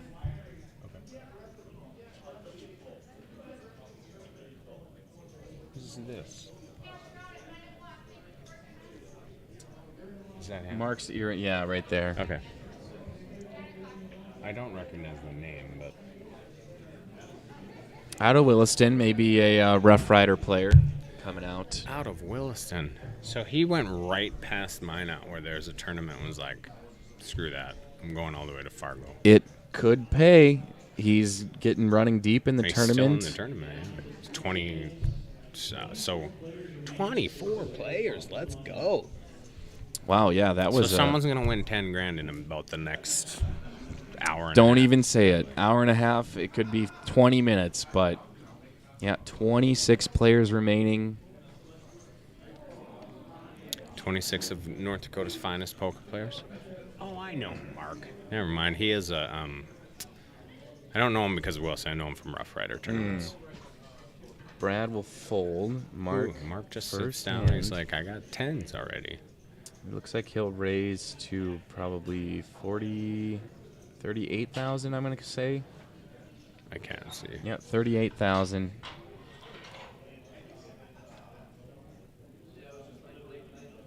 So we fold it around To Schmidt. Not worth it. So nice to sit down to a decent pocket pair. Win your first hand on the live stream. no big deal. Easy game. Taylor's been around quite a bit. We've seen him on a number of feature and final tables at the DPT. See him at tournaments all the time. I can't imagine he's more than 31. So I like seeing young players coming into the scene. I was going to guess he was 19. 19, yeah. Illegal to be here. But I'm getting older now. And we went to the bar after the Wild game last night. I don't drink, but I was with a girl. We go hang out, and I was like, everyone in here looks like they're 19. Like, yeah. Everyone in here. I think that's when you're too old to be in that specific bar, is when you look around and you're like, What am I doing I here? feel like I'm like breaking laws. Just yeah, being in just here. being in. See some folds They around. probably were 21, and I probably looked like that when I was 21, but then you get close to 40 and you're like, oh, these people, they're children. Yeah. Chad's going all in for 63,500, which pretty should be standard. impossible. There's only 74,000 is the correct count. It's like 4 bigs, 4.5 bigs. Blinds should be going up soon. That's huge for him. Yeah. Stealing I blinds. mean, you and go antes. from 4 bigs to Was that 8 bigs six? just Yeah. by picking without even having to flip your hand on the table. Yeah. Can't beat that. So much needed scoop. Ryan says we need to get Minnesota past new gambling laws. We need new gambling laws in North Dakota. Could you imagine Yeah, if I this think- buy-in, if we could have $1,000 buy-ins in North Dakota, or $1,100 buy-ins in North Dakota? It would be real nice if we could raise that up even to 500. It'd be huge, huge. And not only that, but all the charities that host these tournaments are making a little bit more money to contribute to their charitable causes. Absolutely. This particular tournament, West Fargo Rural Fire Department, the proceeds of the tournament go towards them. Well, we can get, like, I've lobbied a few times for a few different poker organizations with our government, and the argument's pretty simple. Like, unfortunately, some people still think that this game is like a bunch of criminals and people running around with hats and 6-shooters and stuff. Yeah, and it's no. like, no. Like, what you see now is like professional poker players are me. Yeah. And people that donate insane amounts of money, that will take all their friends out to eat after they win. So, like, if you Yeah. can get these rich poker players to come play $1,500 tournaments, even from the cities in this town, you're going to generate, just for the community of Fargo, if you can get 4 or 5 of those guys, they'll spend 10 grand Yeah, while they're easily. here. Oh, we You got know? a little bit more brewing. Oh, Marco We got a fold. bunch of hands. Marco So, fold. Brandon... Taylor raised, it looks like, under the gun. Brandon called on the button with 9-10 suited. Reasonable. Both reasonable decisions. Oh, my God. Taylor misses the flop by Completely. hitting top 2 pair. I mean, he's probably just going to bet and get nothing. Well, I think I would check here. I don't think you can. I mean, you're pretty safe to see a turn. It's a rainbow. Yeah, it's somewhat it's a connected board minus the 3. The big thing about checking here is what you're trying to do here while you're betting is you're not playing the specific hand he has here. You're hoping he has ace jack, ace 10, and you get some value. When you flop top 2 pair, you want to try and get 3 streets of value. Too many people try to slow play stuff like that. It's not going to matter. With the hand Brendan had, there's no turn card where if it goes check check on the flop, and then he bets the turn that he's going to call. Yeah. I mean, even let's say he hits a 10 on the turn and you lead the turn. He's probably not calling with his 10 anyway. So but Right. if he has king, queen, king, jack, he's probably going to at least call 1 street. Well, yep. And then, if he hits a jack or whatever on the turn or something comes out that improves him, you want to win big hands when you got big hands. give yourself a shot. If they fold, it's fine. Not every hand needs to win you 200,000 in chips. Right. Like just as long as you're pulling chips your way. And the last thing you want to do there is check and let like Queen Jack or Queen 10 get a free card and hit a straight or something on you. You got to make those hands pay. Which is definitely in the range of Brandon to be playing. Oh yeah, he could have easily had Queen Jack suited, Queen 10 suited there. Like he had 9-10 suited, so he's gonna call with those hands too. So this particular charity, again, West Fargo Rural Fire Department, gaming has helped so much with their community. You're telling me that kid's 31. I'm gonna say max 31. That's like a 26-year-old mustache. Yeah. I could be totally wrong, but I'm not even knocking the mustache. He's definitely paying very close attention. I like it. You can tell if a player's really good when you watch them like that and their eyes are looking at everything. Like when I'm in the zone and you watch me playing, I don't miss anything. My eyes are seeing everything that's going on. It's hard to do that for 12 hours in a tournament. Yeah. And the last thing you want to do is do it for the first 8 hours and then be exhausted and fall asleep at the table. Take some time off, maybe walk around the room a little bit. Yeah, do whatever calms you down. Drink some water, whatever. You should be drinking a ton of water regardless when you're sitting like this. And you should try not to sit for too long in a row. 12 hours. Coming from someone who has a current bulging disc in their back. Yeah. If you're just sitting and you're not getting up constantly and stretching, you're going to mess up your back. See some folds. Cody will probably fold this. Yeah, he will. Don folds. We'll see what Brandon has. Nothing good enough to call or raise with. Brad's going to raise like I said, just a bunch in position. I like it. He's raised a bunch in position, and he should.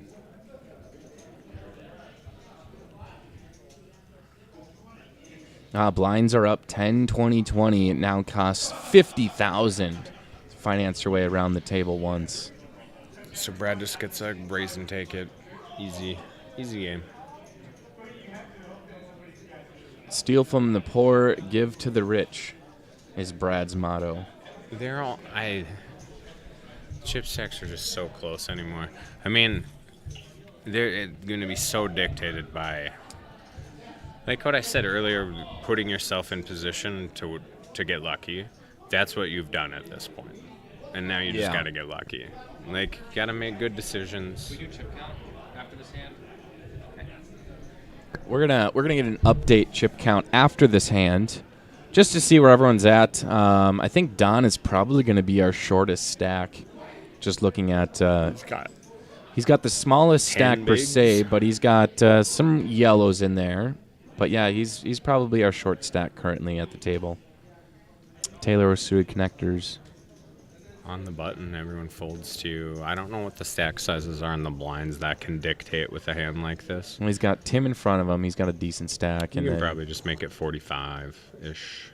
Looks like he made it 50. Reasonable. This is the problem with a hand like 7-8 suited. Chad doesn't have that many chips. So, like, you don't have... A $50,000 bet is like, well, you're either going to get shoved or you're going to get fold. But Chad's going to pick this moment to defend. And it's not me saying that, like, Taylor made some huge mistake. It's not that big of a deal getting it in with 7-8 suited against ace-4 suited. But you do want to be conscious of, if you're going to raise with a hand like this on the button. You have to be willing to call. The problem is that he raised enough to where, I mean, Chad only has 100K. Yeah. So, like, I don't even know what the thought is here. This should just be a snap call if you're going to raise. Like I said, you got to be conscious of... So he does make the call. Yeah, I can't raise fold here. But he probably just shouldn't have raised. If you had to think about calling, if you had to think about calling off when the guy shoved, probably just don't raise the button. When you got a short stack in the blinds, that's when you don't want to be so aggressive with the raises, because then you get in spots like these. Now, fortunately, mean, he's still got an open-ender. He flops an open-ender against an ace. Fortunately, he got in a spot where he had pretty good equity. A 60-40 spot's not the end of the world. Chad does hit his ace. Taylor's got 4 outs. If we do have 2 10s and 2 5s are dead. There's a 7. More outs. On outs.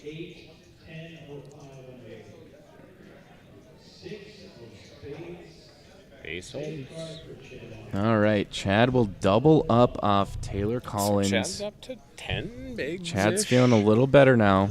10 bigs in a There's dream. our chip stacks currently. So everyone has over 10. But yeah, Nobody has anything. Chad's crazy. Not quite at the level where it's either shoving or not. He's got a little bit of room to do some raises in there. But do that once, and you're gonna be starting to go all in. Yeah. I don't think you have any raised folds with 10 bigs. Shouldn't. Yeah, we're in a spot where like there's like 2 people that can play post flop. That's probably the way the other tables are too. There's not going to be a ton of post flop. There still ends up being in some of these tournaments. Like if this was a high roller or something and we were watching it, you probably would, with these chip stacks, would see no, post flop play just because of the stack sizes. Mm-hmm. But really just depends what everyone does. Like even Mark's got 15 bigs here. If you make it like 45, 50K, which I think is what he did, that's fine because this is a hand you can make it 55K and get shoved on and you can fold. But, well, now Cody's in the big blind. I mean, he's probably should just see a flop here. It's such a small amount. I do think Mark's last name is spelt wrong. No big deal. If you know, you know.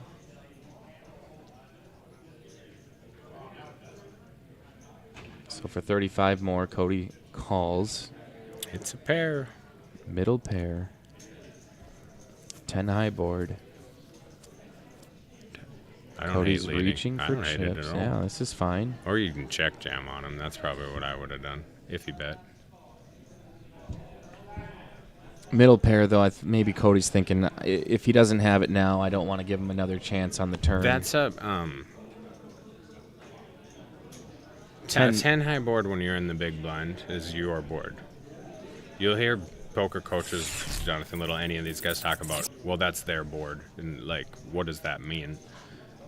Then what it means is they're looking at the texture of what has come out. Mm-hmm. When a board comes out 10-8-6 and you had someone raise in middle position call from the blind, 10-8-6, there are going to be more hands that the big blind that called with that is going to connect with that than the person who raised, because the person raising is raising king, queen, ace, jack, all these big pairs, different things like that. Now they're going to have 10s and 8s and 6s or whatever, but in their range they're going to hit that board less often. Yeah. So a board that you would want to lead is exactly what Cody did there. You can lead or you can check raise. I don't hate either of them, but what you hate, why I kind of like the lead there, is like what you said, where if it goes check and he checks back, well, now you're letting him get a free card if he has ace jack, ace queen, something like that. And when a queen comes, all of a sudden you're like, oh, what do I do now with my 8? Yeah. Now it's not looking so good. Another overcard on the board. Yeah. Even though queen wouldn't have hit him. Yeah. Now you're sitting in a spot where you're like, I don't really beat anything when I check here. Like I beat ace jack and ace king and stuff like that. But now those hands have a bunch of equity against me. So I don't know if I would have led there, but I actually like that Cody did. I think that's probably a play that I should look at doing more often in those spots. That's probably one thing I've kind of picked up from Brad Owen's play in his vlogs is he likes to make sure no one sees a free card when it makes sense. For sure. I think it's a good philosophy to play by. I've played by it yesterday, and it turned out pretty well. You're going to get yourself into sticky situations for those that are masking a monster, but you're going to have to be willing to risk that if you want to play that style. You got to live in the discomfort. Cody, flush draw gets there. It's like it's a common saying with Jesse and I when we talk. Like the more you can learn to live in the discomfort of, like, so many of the things that you do in poker are not natural. Yeah. Oh, Don bets 60,000. Cody with the best hand. Jack high. Will he make the call? I wonder. He's thinking about it. What was it? All check down, check down. Okay. That's all right.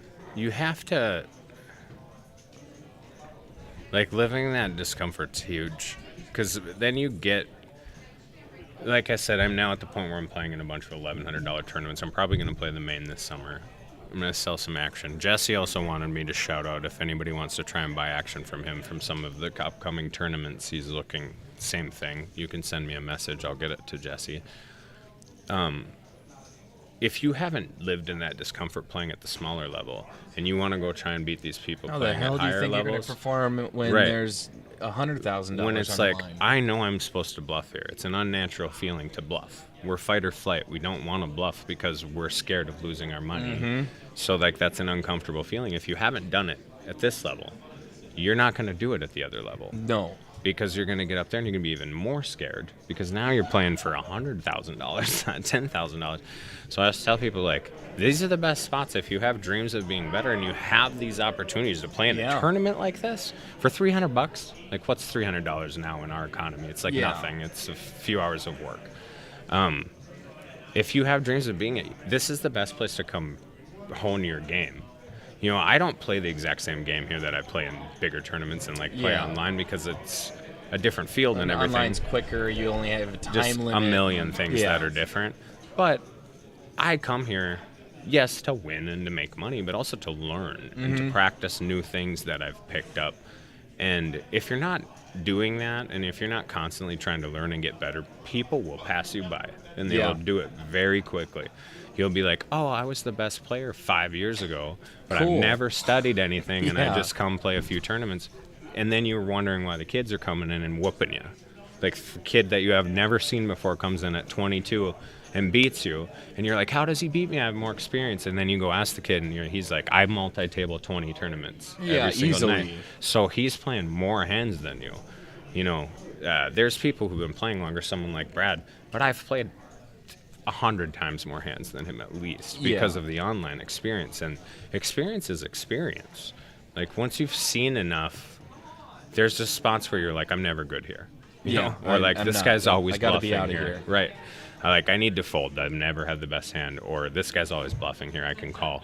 You know, like, that comes from, you know, hundreds of thousands, millions of hands played. And then studying, like, what do the fields do now? And just simply paying attention. Like, if you're this deep in a tournament and you're not paying attention to what everyone is doing right now, like, what are you doing? Like, it's free information. You want to watch what everyone does at the table. Because some people will even have simple stuff where, say, they'll make it a 2x raise every single time, unless they have aces or kings, and then they make it a 4x raise. Chad cool. raises You probably know that. 65,000. Cody will fold with an ace 10. Ace 10 suited. I don't know. How many players do we have? We've got around 30. No, under 30. We have at least 3 We tables. had 24 We're at a bit ago. refreshing. Again, 18 spots get paid, so we are just 7 spots away from the money. That ace 10 suited is pretty tight.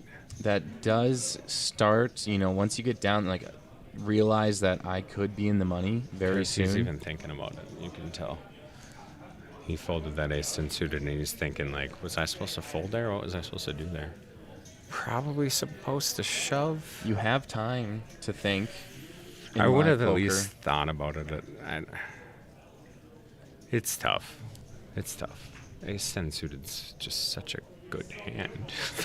In this spot, you're playing what weird 6-handed, 7-handed? I think we're 8. 8-handed? As far as I know, we're just missing the 2 seat. I could see if we were like 20 players left, maybe folding that hand where you're 2 from the money, but you're 7 from the money right now. Like, there's still moves to be you're made. probably not going to be able to fold your way into the money. I mean, he does have 22 bigs, so he's actually in a decent spot where he can play really tight.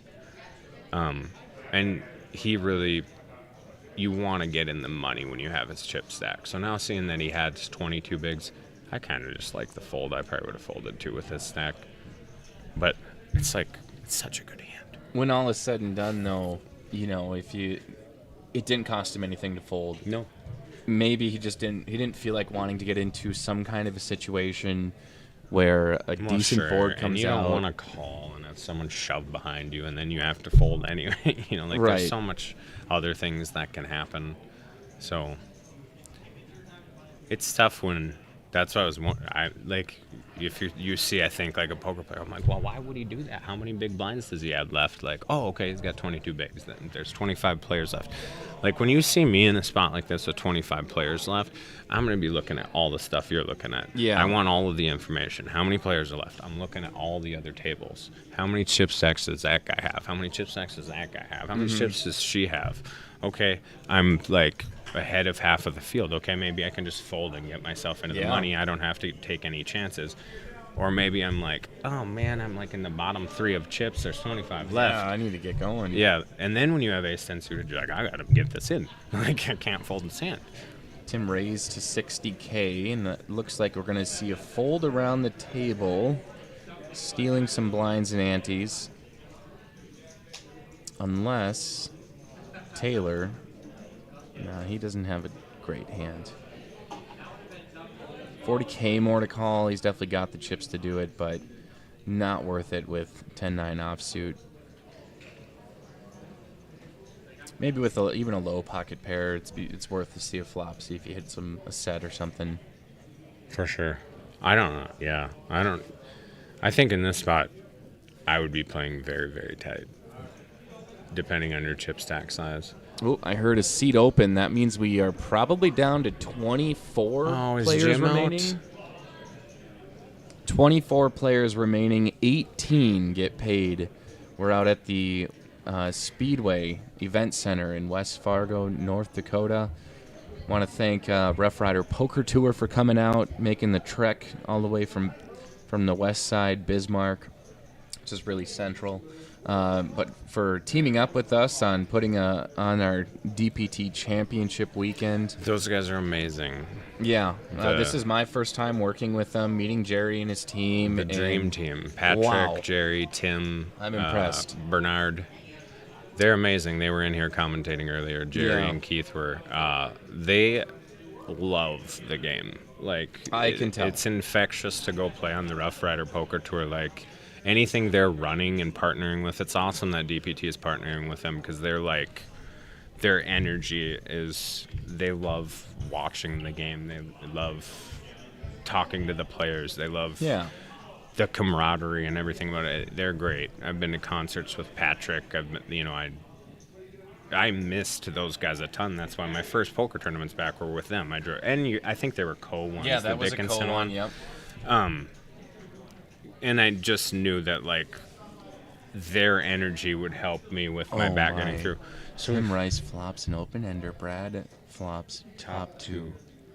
Oh, and Tim is reaching 2 diamonds.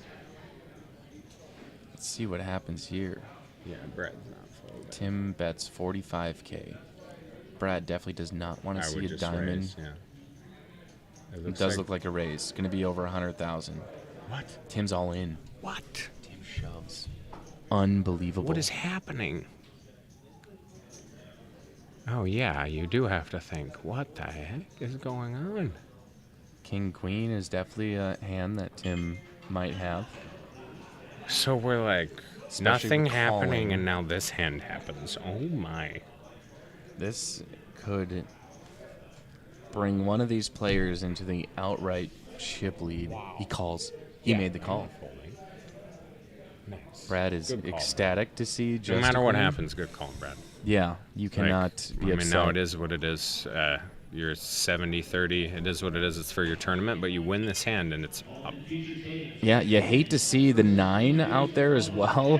It's just such a coordinated board. Happy that Tim does not have more diamonds. Lock it up. Wow. Let's go, Brad. Full house. I try Brad, Posh, I try over. not to be, like, biased, but Brad is a good friend. Nice hand, Brad. Wow, Brad's up over $1 million in chips, taking a fat chunk out of Tim Rice. He might have 5K left. Nice. Might, which is half of a small blind. Oh my. Oh my. That is, if we had a massive production team and could do all the replays and rollbacks, and that would be That's a hand sponsors worth, the That's a hand worth cutting and showing. That was That was sick. That's what we were just talking about earlier. How it can be like boring, boring, boring, and then it's like, what just happened? Top two pair versus open ender, and we get it in for the probably two chip leaders at the table at the time. Yeah. They were first and second, or first. They and were third all or over whatever, 400,000.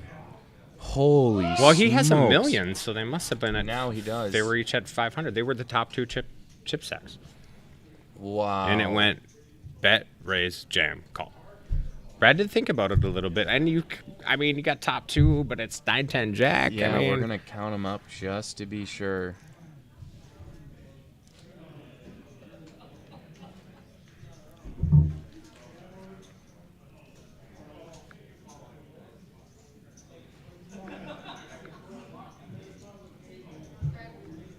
We're gonna find out. Is Tim eliminated? nice. He's getting up. I don't think it's He just might a be. stretch. Tim Rice I'll eliminated. tell you this: props for making that move. That was a sick all-in. I mean, love the pressure. It's a move that like all you can do when someone makes a move like that is like, yeah, it didn't work, but like you're playing poker. Yeah. When we you were made talking Brad about think. and when we're talking about earlier, like that's what you want the best, like to get better at the game. You got to be willing to put yourself at risk at times. And he literally 3-bet jammed with a queen deuce on a 9-10 jack board with just an open ender. He got a bit unlucky that Brad just had a hand where it's like Brad has just jacks, just top pair. yeah, he if it's folds. just ace jack, He folds. I think he calls queen jack probably because then he has an open ender too. Yeah. Maybe even king jack, but if he has like ace jack, he's probably just folding. It's too much of a connected board. You're scared of the flush draw. Yeah, he just had too strong of a hand to fold, and he probably had Wow. the last too strong hand too. Like he's not gonna fold the set there, and he's probably not folding top two. Wow. Unbelievable action on the Dakota Poker Tour. This is our feature table. We're down to probably 22, 23 players. 18 Brad looks get excited. paid. So like, just Cody will call. I might be too biased to watch the rest of this. My two favorite friends, like Brad's a good buddy of mine. We've traveled together, and so is Cody. And I would like to take full credit for all of this. Them traveling with me is probably why they're playing so incredible right now. There's another all-in and a call on table 2 or 3. Hit a club as well as some chop cards. 4 of hearts, 5 and 4s. King kicker.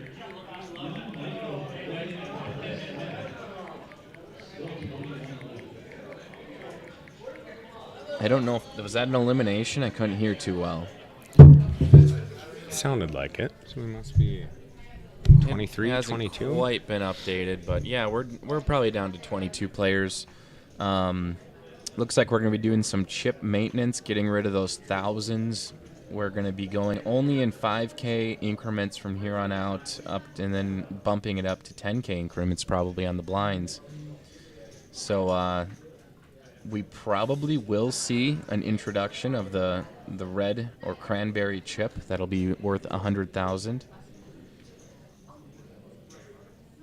You see, check on a 479 board. Don has the advantage right here.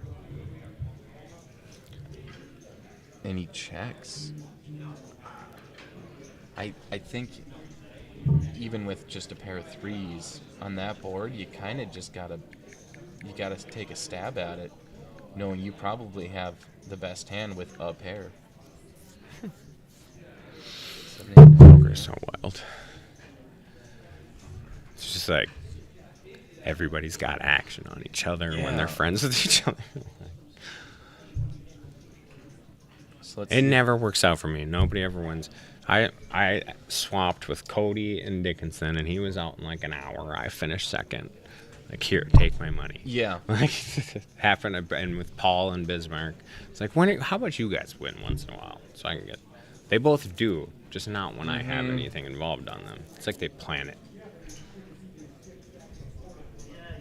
Let's see if we've got that updated yet. You can go to, if you want to see the updates of these tournaments, go to dakotapokertour.com. Click on live updates, and you'll see the exact screen I'm looking at. Our average chip stack is just under 300,000. Blinds 10, 20, 20. They might be going up soon. I don't know if they just went up. I can't remember. This is a Roughrider co-sponsored event as well. If you want to check out any of the upcoming dates for Roughrider, roughriderpokertour.com, I believe.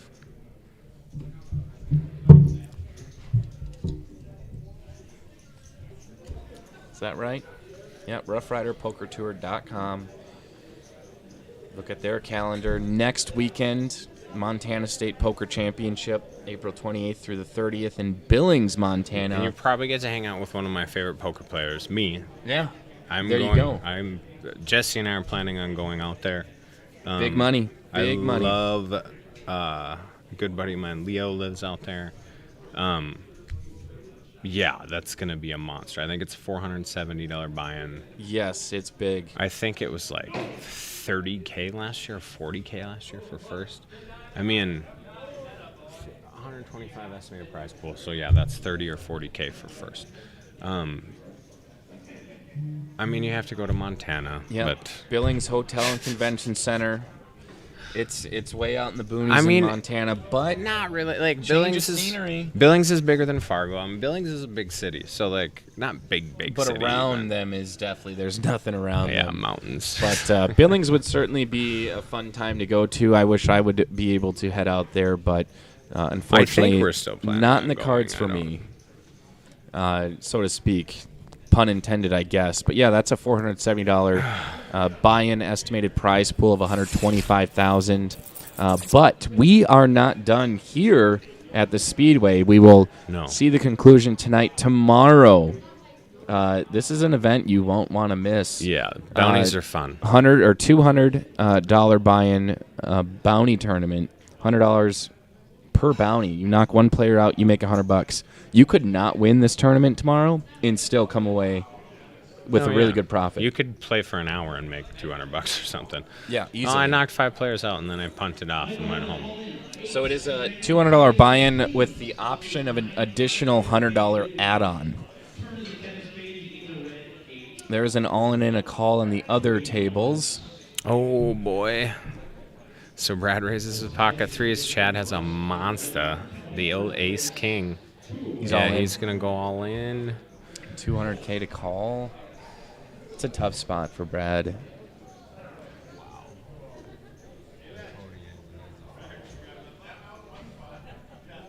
See, fold. Brandon's folded. I think he's.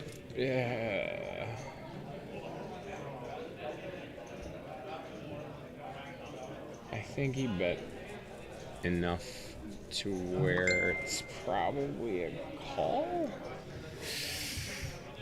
I don't. Threes are so tricky. We'll definitely get a count so Brad can. Like if you know he has ace king, it's an easy call. Yeah. But you don't.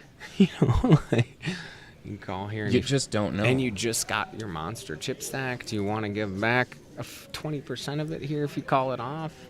If I'm Chad, though, I'm ecstatic because, 1, I'm short stacked. 2, I get lucky and find myself with a premium hand. Oh, yeah. And Chad doesn't care one way or the other. You call me, fine. And he knows once he starts thinking here that it's like, well, at worst, I'm 50-50. Yeah. You know, at very worst, I'm 50-50. I'm never folding ace king anyway. Look how comfortable he looks, too. Just like, I don't care. I have ace king. I'm putting it in. Yeah. That's it's the only so thing much to do. harder with the threes. It's like such. He makes the call. Nice. Good call, Brad. 3s versus ace king. I don't hate it. Brad needs to dodge an ace or a king. Brad still got 40 bigs if he loses the hand. Oh. Well, ace king looks pretty good. 2 more clubs for a counterfeit.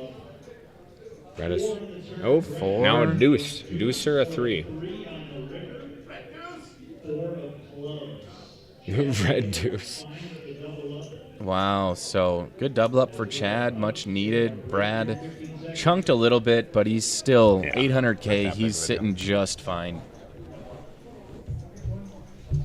And yeah, he's probably Still the chip leader, or very close to, so not a terrible time person to double up.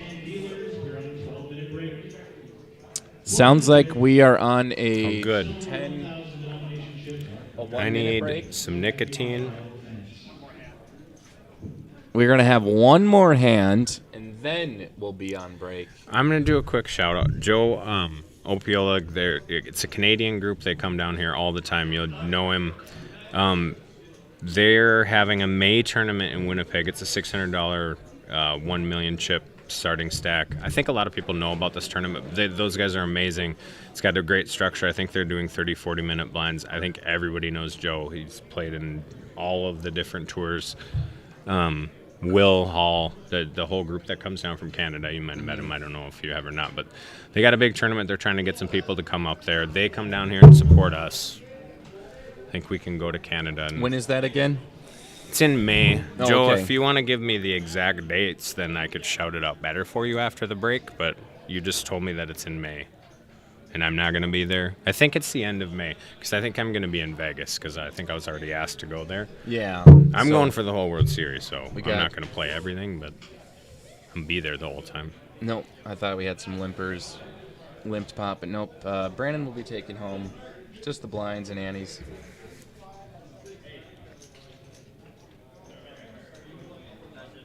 All right, and that's going to be it until we come back on the other side of the break. You're watching live coverage of the Dakota Poker Tour Championship at the Speedway. I'm Brian. That's Rob. We'll see you on the other side. Deuces.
Welcome back after the break. I lost my co-host or co-commentator, Rob. He, I think, is chatting with some players, so just me for now. My name is Brian.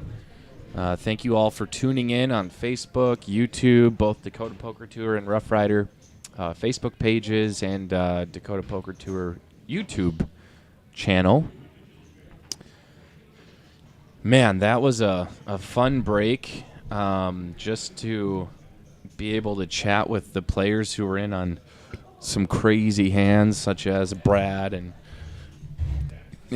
whatnot. Some players on the other tables as well. We are down to 3 tables. 3 tables. Very exciting. I think we are still at 22. Yeah, 22 players remain. And Brandon will call for 15,000 more in the small blind. Brad will check his option. 7 queen deuce on the flop. Brandon is going to lead out. Oh, we checked on the flop, and Brandon's going to lead out for 50,000. Not seeing another spade on the turn probably makes that an easier fold for Brad. No-brainer. Talked with Brad about his hand with Tim, and yeah, he's kind of really happy it went his way, obviously, but that was a crazy hand for him. He's happy to come out on top there. Talked with Cody. Really happy. He a number of hands ago, it's probably 40 minutes ago, he folded ace-king when there was another ace-king suited, ended up turning into a flush, so that certainly saved his tournament life. And then talked about him folding an ace-10. And that was something he brought up unprompted. So definitely has been thinking about it, as Rob and I were suspecting. Taylor as well. We did confirm his age. 23 years old. Never been more alive. Didn't see a whole lot of action from Taylor in our first segment of him coming to the feature table, mostly because he didn't really get many good hands. But here we see him raising 60,000. Brandon Schmidt will fold. Over to Brad in the small blind. Brad will make the call. Not sure what Brad has. This is fun. Mark folds. Oh, looks like Brad 3-bet to 150,000. Taylor with 315 in his stack. It's either gosh, is it a call or is it a jam type of play? We do have an all-in and a call on the other table. Just heard it.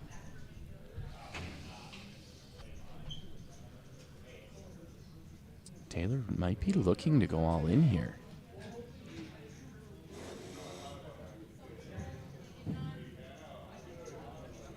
Be real nice if he all in and Brad folded, picking up. Wow, he's going to fold ace queen.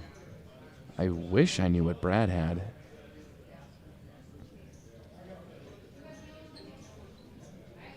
Wow, so Taylor gets his first premium hand that I've seen. Raises, gets 3-bet.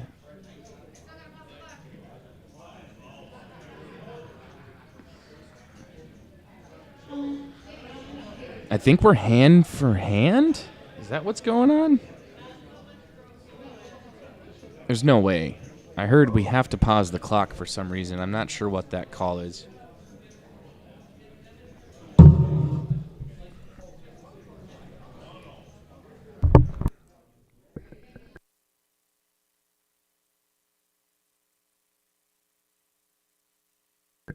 There's an all-in and a three-way call on another table.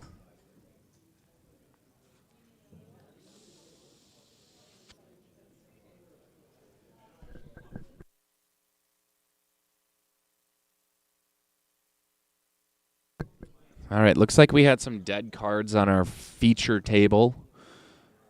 So the holdup was for dead cards. It wasn't for anything else going on. We can't be hand for hand with 22 players left. Oh, wow, we're in the money. Ladies and gentlemen, everyone that you see from here on out is going to be making money today. Top 18 spots get paid out. And up top, to remind you, $10,145. The next player to be eliminated will win $600. The first step up in pay will be 15th, $700. Then 12th will get $850. 9th jumps up to $975. 8th jumps up to $1220. So on and so forth, all the way up to top at $10,145. Started the day with 149 players, and now we are apparently hand for hand.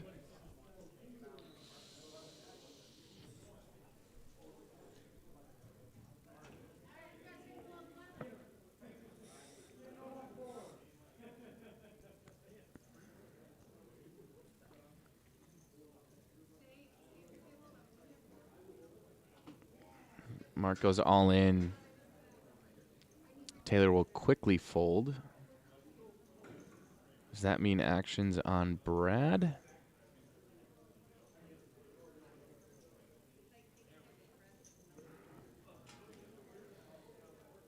All in for, what is that, 100, 200, some thousand, 215?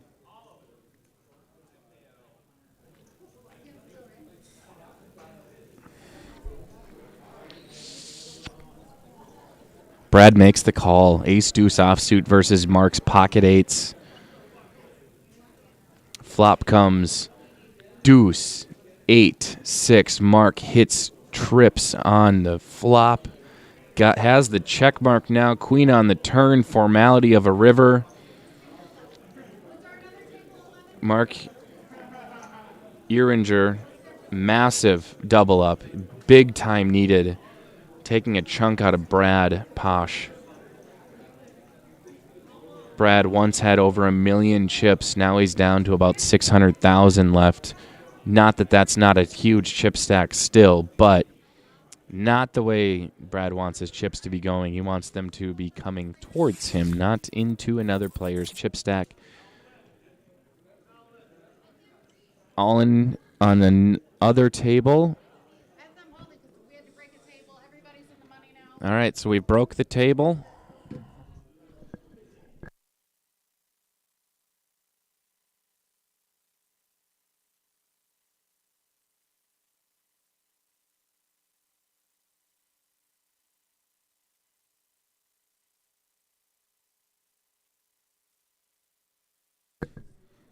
All right, so 2 new players to the table. Seat 2 will be Brian Thompson. Brian with a Y, coming in with about 535,000 in chips. And in seat 8, we will see Sam Seville, 145,000 coming in as the short stack. Once we are ready to resume play,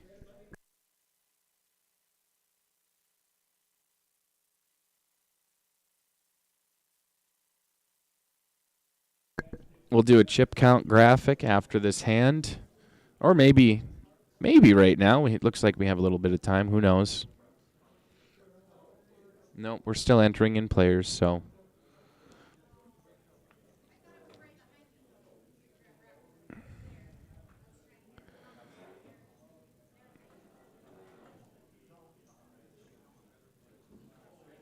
So we are down to 2 tables. Again, all players in the money. You're watching the Dakota Poker Tour Season 22 to 23 Championship Weekend. Yesterday was our Turbo Night, $100 buy-in. Turbo event up to 2 reentries.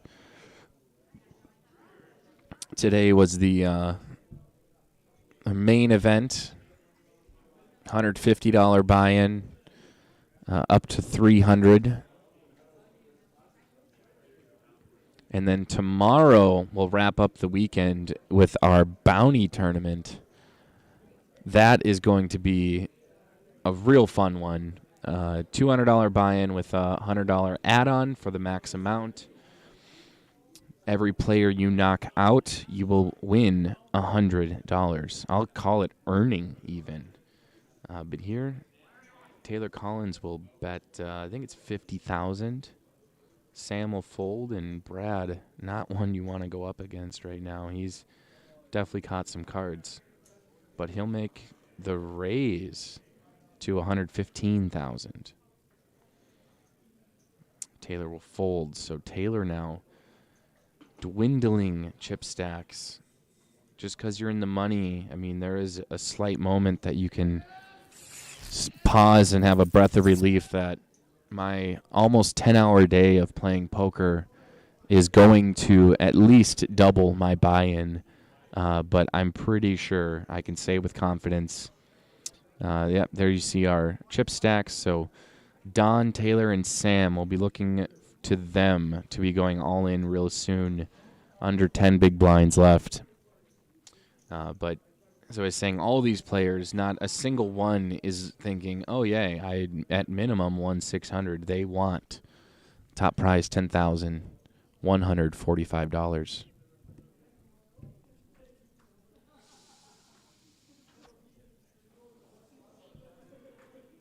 We'll fold, fold. Fold, fold, fold. Fold, fold, fold, fold. Fold, fold, fold, fold, fold, fold, fold. Over to Taylor. Taylor's all in. Hopefully, all right, ace-6, not bad. Not the perfect hand to go all in with, but Sam, 70K to go, would actually double up off Taylor, would leave him with not much left. But knowing Sam is that short stacked, he just needs to get it all in now. Maybe try to triple up if Chad were to call, but Chad certainly will not call. He'll let the two short stacks battle it out. So Sam Seville actually all in. Taylor Collins will have 100K left over if he does not survive. So ace-6 versus king-queen. We're going to a flop. Flop comes ace-9-3. Taylor, little breath of relief. Still has to dodge a turn and a river, and that'll do it for Taylor. Getting another 85K to his stack. He'll be up to 330. It's much better than 180 that he was at starting the hand. So really looking at Taylor to make a run here. Ladder up, but that means we're down to 17 players. Sam Seville will take home $600 in his efforts here today. Not sure of Sam's poker history and experience, but I'm sure he's well experienced, being that he is at a final table, well, feature table, in the money, at a big tournament. 149 players today, down to 17.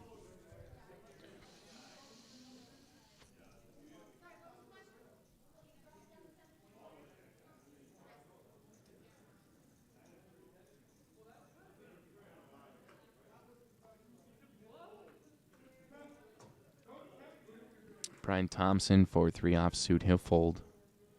Don folds. Over to Brandon. Brandon will fold. Brad, looks like he's reaching for chips. He'll raise it up. Maybe, or call. Looks like it's just a call. No, he'll raise to 65,000. Why not?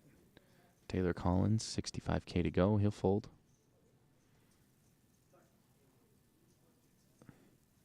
Chad Hagberg. Wow. Folds.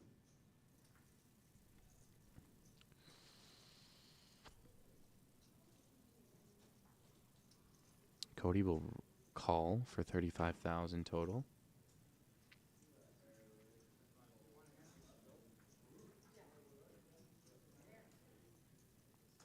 Flop comes 9, ace, 5. Brad hits middle pair. Cody checks. Got check, check, 4 on the turn.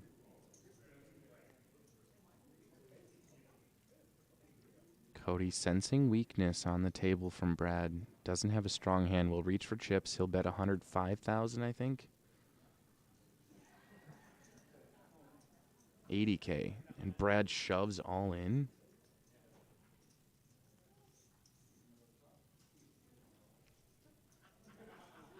No, he just called.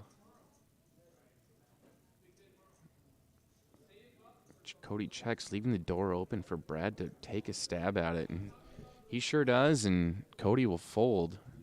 Cody now in danger of shorting, being a short stack at the table. Only 265 left over.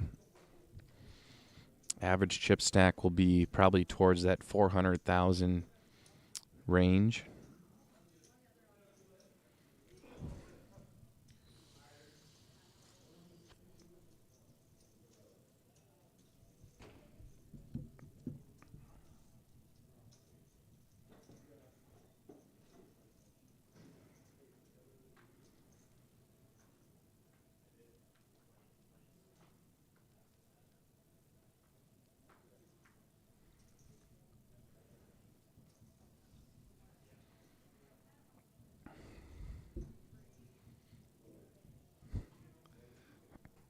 Not a whole lot of action on this hand.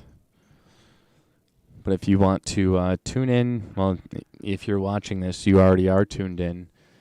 Dakota Poker Tour on Facebook and YouTube. Also, this is a DPT and Roughrider co-sponsored event, roughriderpokertour.com, actually on their Facebook page, rather.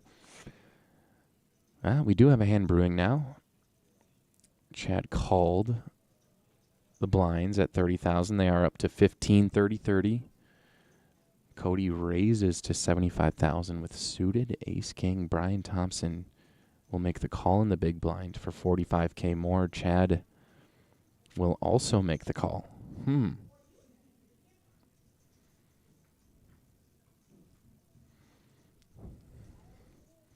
Flop comes 3-10 jack. Cody checks. Brian flops an open ender. He'll take a stab at it for 80,000. Chad will fold. Cody shoving all in. Also did flop the Broadway. All in and a call. Brian does call. Cody needs to fade a queen, 9, or a king. What is the river? Is a 7. Cody Slusher doubles up off Brian Thompson. Huge moment for Cody's tournament life. Much needed chips and a much needed double up off of a fairly strong player in Brian Thompson. Will actually just about to mention the standings. Our DPT standings leaderboard currently on top, Mark Duffner with 9,901 points. Whoever wins tonight will take the outright lead unless it is someone, man, probably in the top 20, I'd want to say.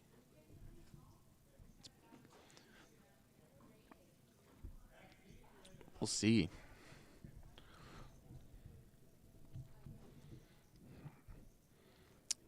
Mark Allender is still out there, I believe. He's in 31st place with just over 4,000 points. With a nice cash here. Mark Allender might be in the conversation for Player of the Year. He'd actually have to take second. I think worth 6,000 or so.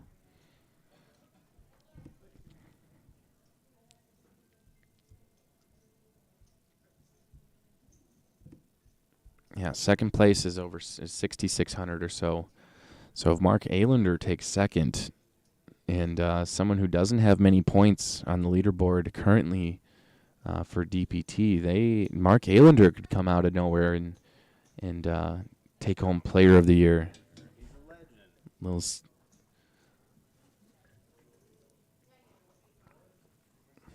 Cody Slusher picking up some more chips there.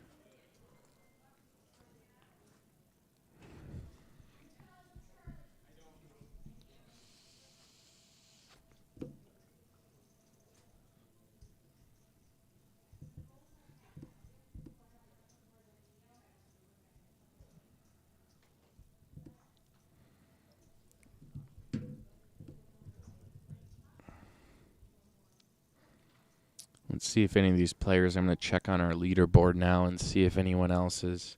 So Brian Thompson has 1,700 current points.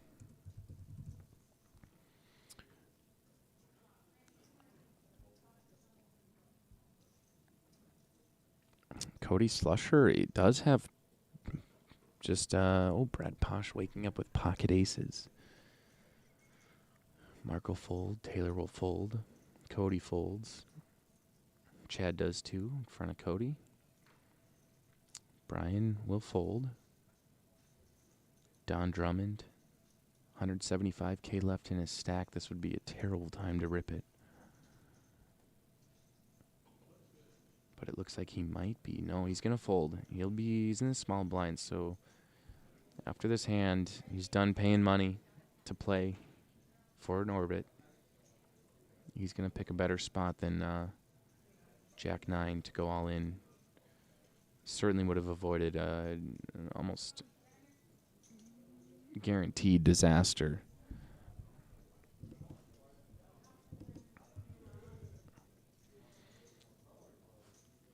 Mark Allen, yeah, I said 4,100 for Mark.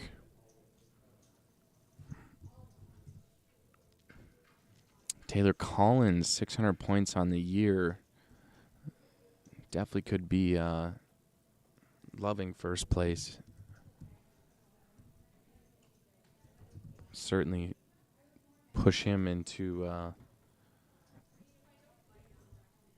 first place on the leaderboard.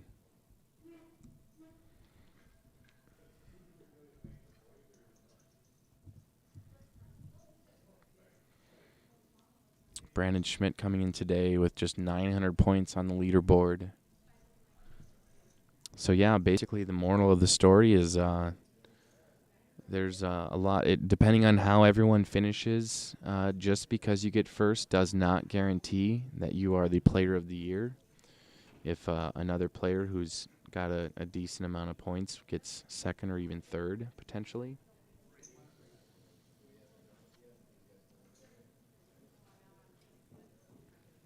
So Chad raises to 80,000. Cody will 3-bet to 175. Fold around to Brandon. Brandon folds.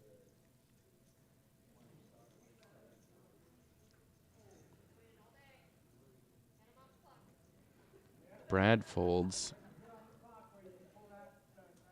And Chad will fold. So Cody Slusher taking in more chips up to 865,000. Creeping up on that million chip threshold. Certainly would be a nice spot for Cody to be sitting in. Coming down to our final table.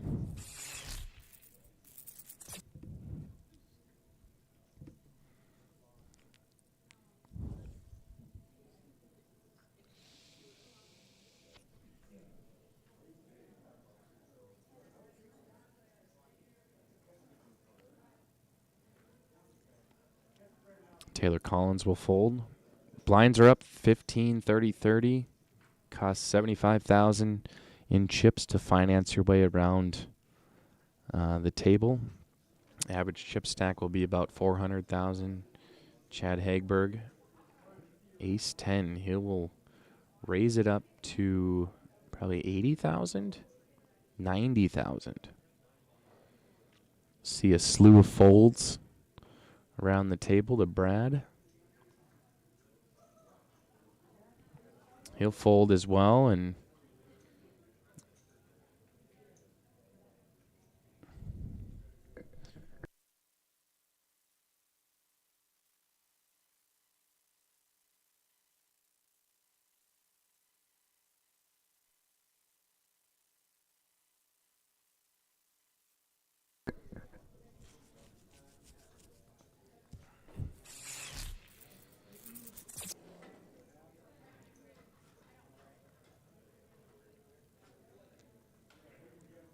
Once again, our weekend of poker does not end tonight. We have one more day tomorrow for that bounty tournament. And if you can make that, wonderful. And if you want to play poker next weekend and don't mind a little bit of travel, Billings, Montana. Roughrider Poker Tours making their way out there. We're bringing the feature table live stream for the Montana State Poker Championship. It is a bracelet event. $470 buy-in. Estimated prize pool of $125,000. Will be live streamed on Facebook and YouTube. Billings Hotel and Convention Center. Brian will raise to $90,000.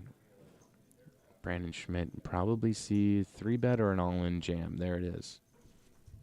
Brad Posh, King Queen as well. Not good news for Brian.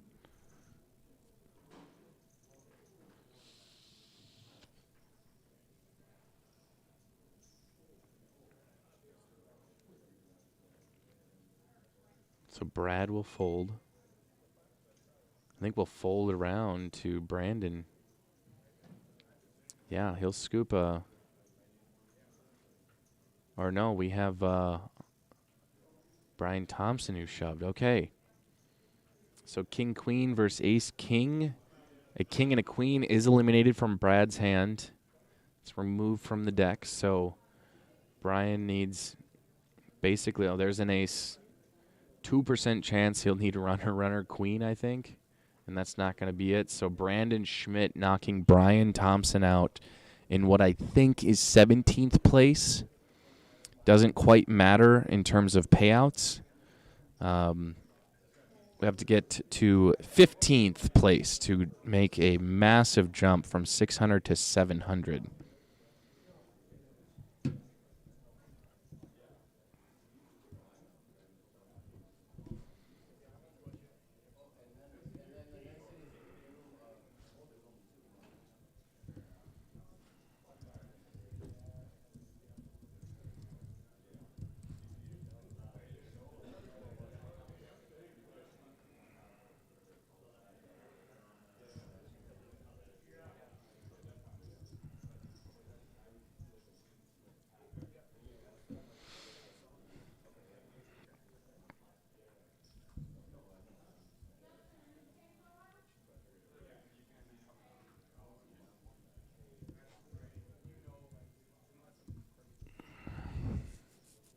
Cody now with Ace King. I've had some really nice hands in these last orbit around the table, which is always very nice. With live poker, guaranteeing some action, not just folding around, getting a walk on the blinds or whatever. And Cody raises to 80,000. Taylor Collins looks like he won't shove with this. He'll fold. Chad will fold, and I think that means Cody will scoop another pot.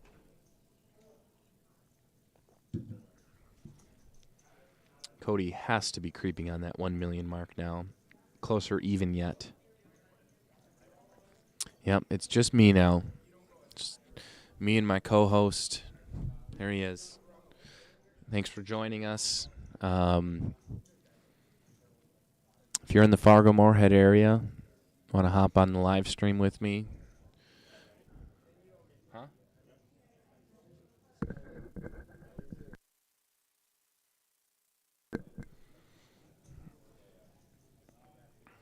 We're at the Speedway Event Center in West Fargo. Don Drummond deciding now is his time to go all in with 175,000 left. Brandon will fold.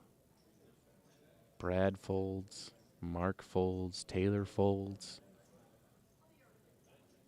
Chad will fold. Let's see what Cody wakes up with. Not another ace king. It couldn't possibly be. Nope.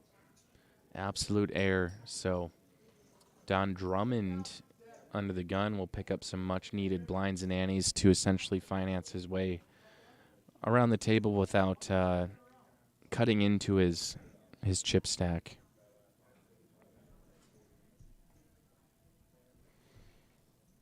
I want to give a shout out to Some people on the live stream. Again, Becky Boone, Ryan Blandford, Steve Belland. I wonder how the windbreak's going. Hopefully it's a good time. Should always be. Samantha Padzernick. Joe Opiola, yep. Joe wanted to have us give him a shout out for the $600 1 million chip starting stack last weekend of May.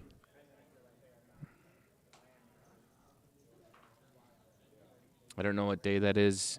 We all have access to a calendar. Look it up, last weekend of May. Can't confuse that with the first, second, or third.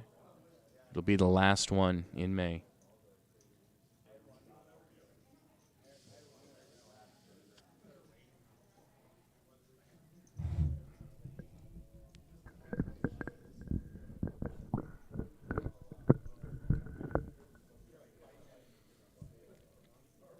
Cody will make the, he'll raise, yeah, raise and a fold.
Chad Hagberg, 200K in his stack. Probably looking at a shove here. He'll bet 125,000. 90K raise. Cody, pocket eights. Probably just gonna shove here.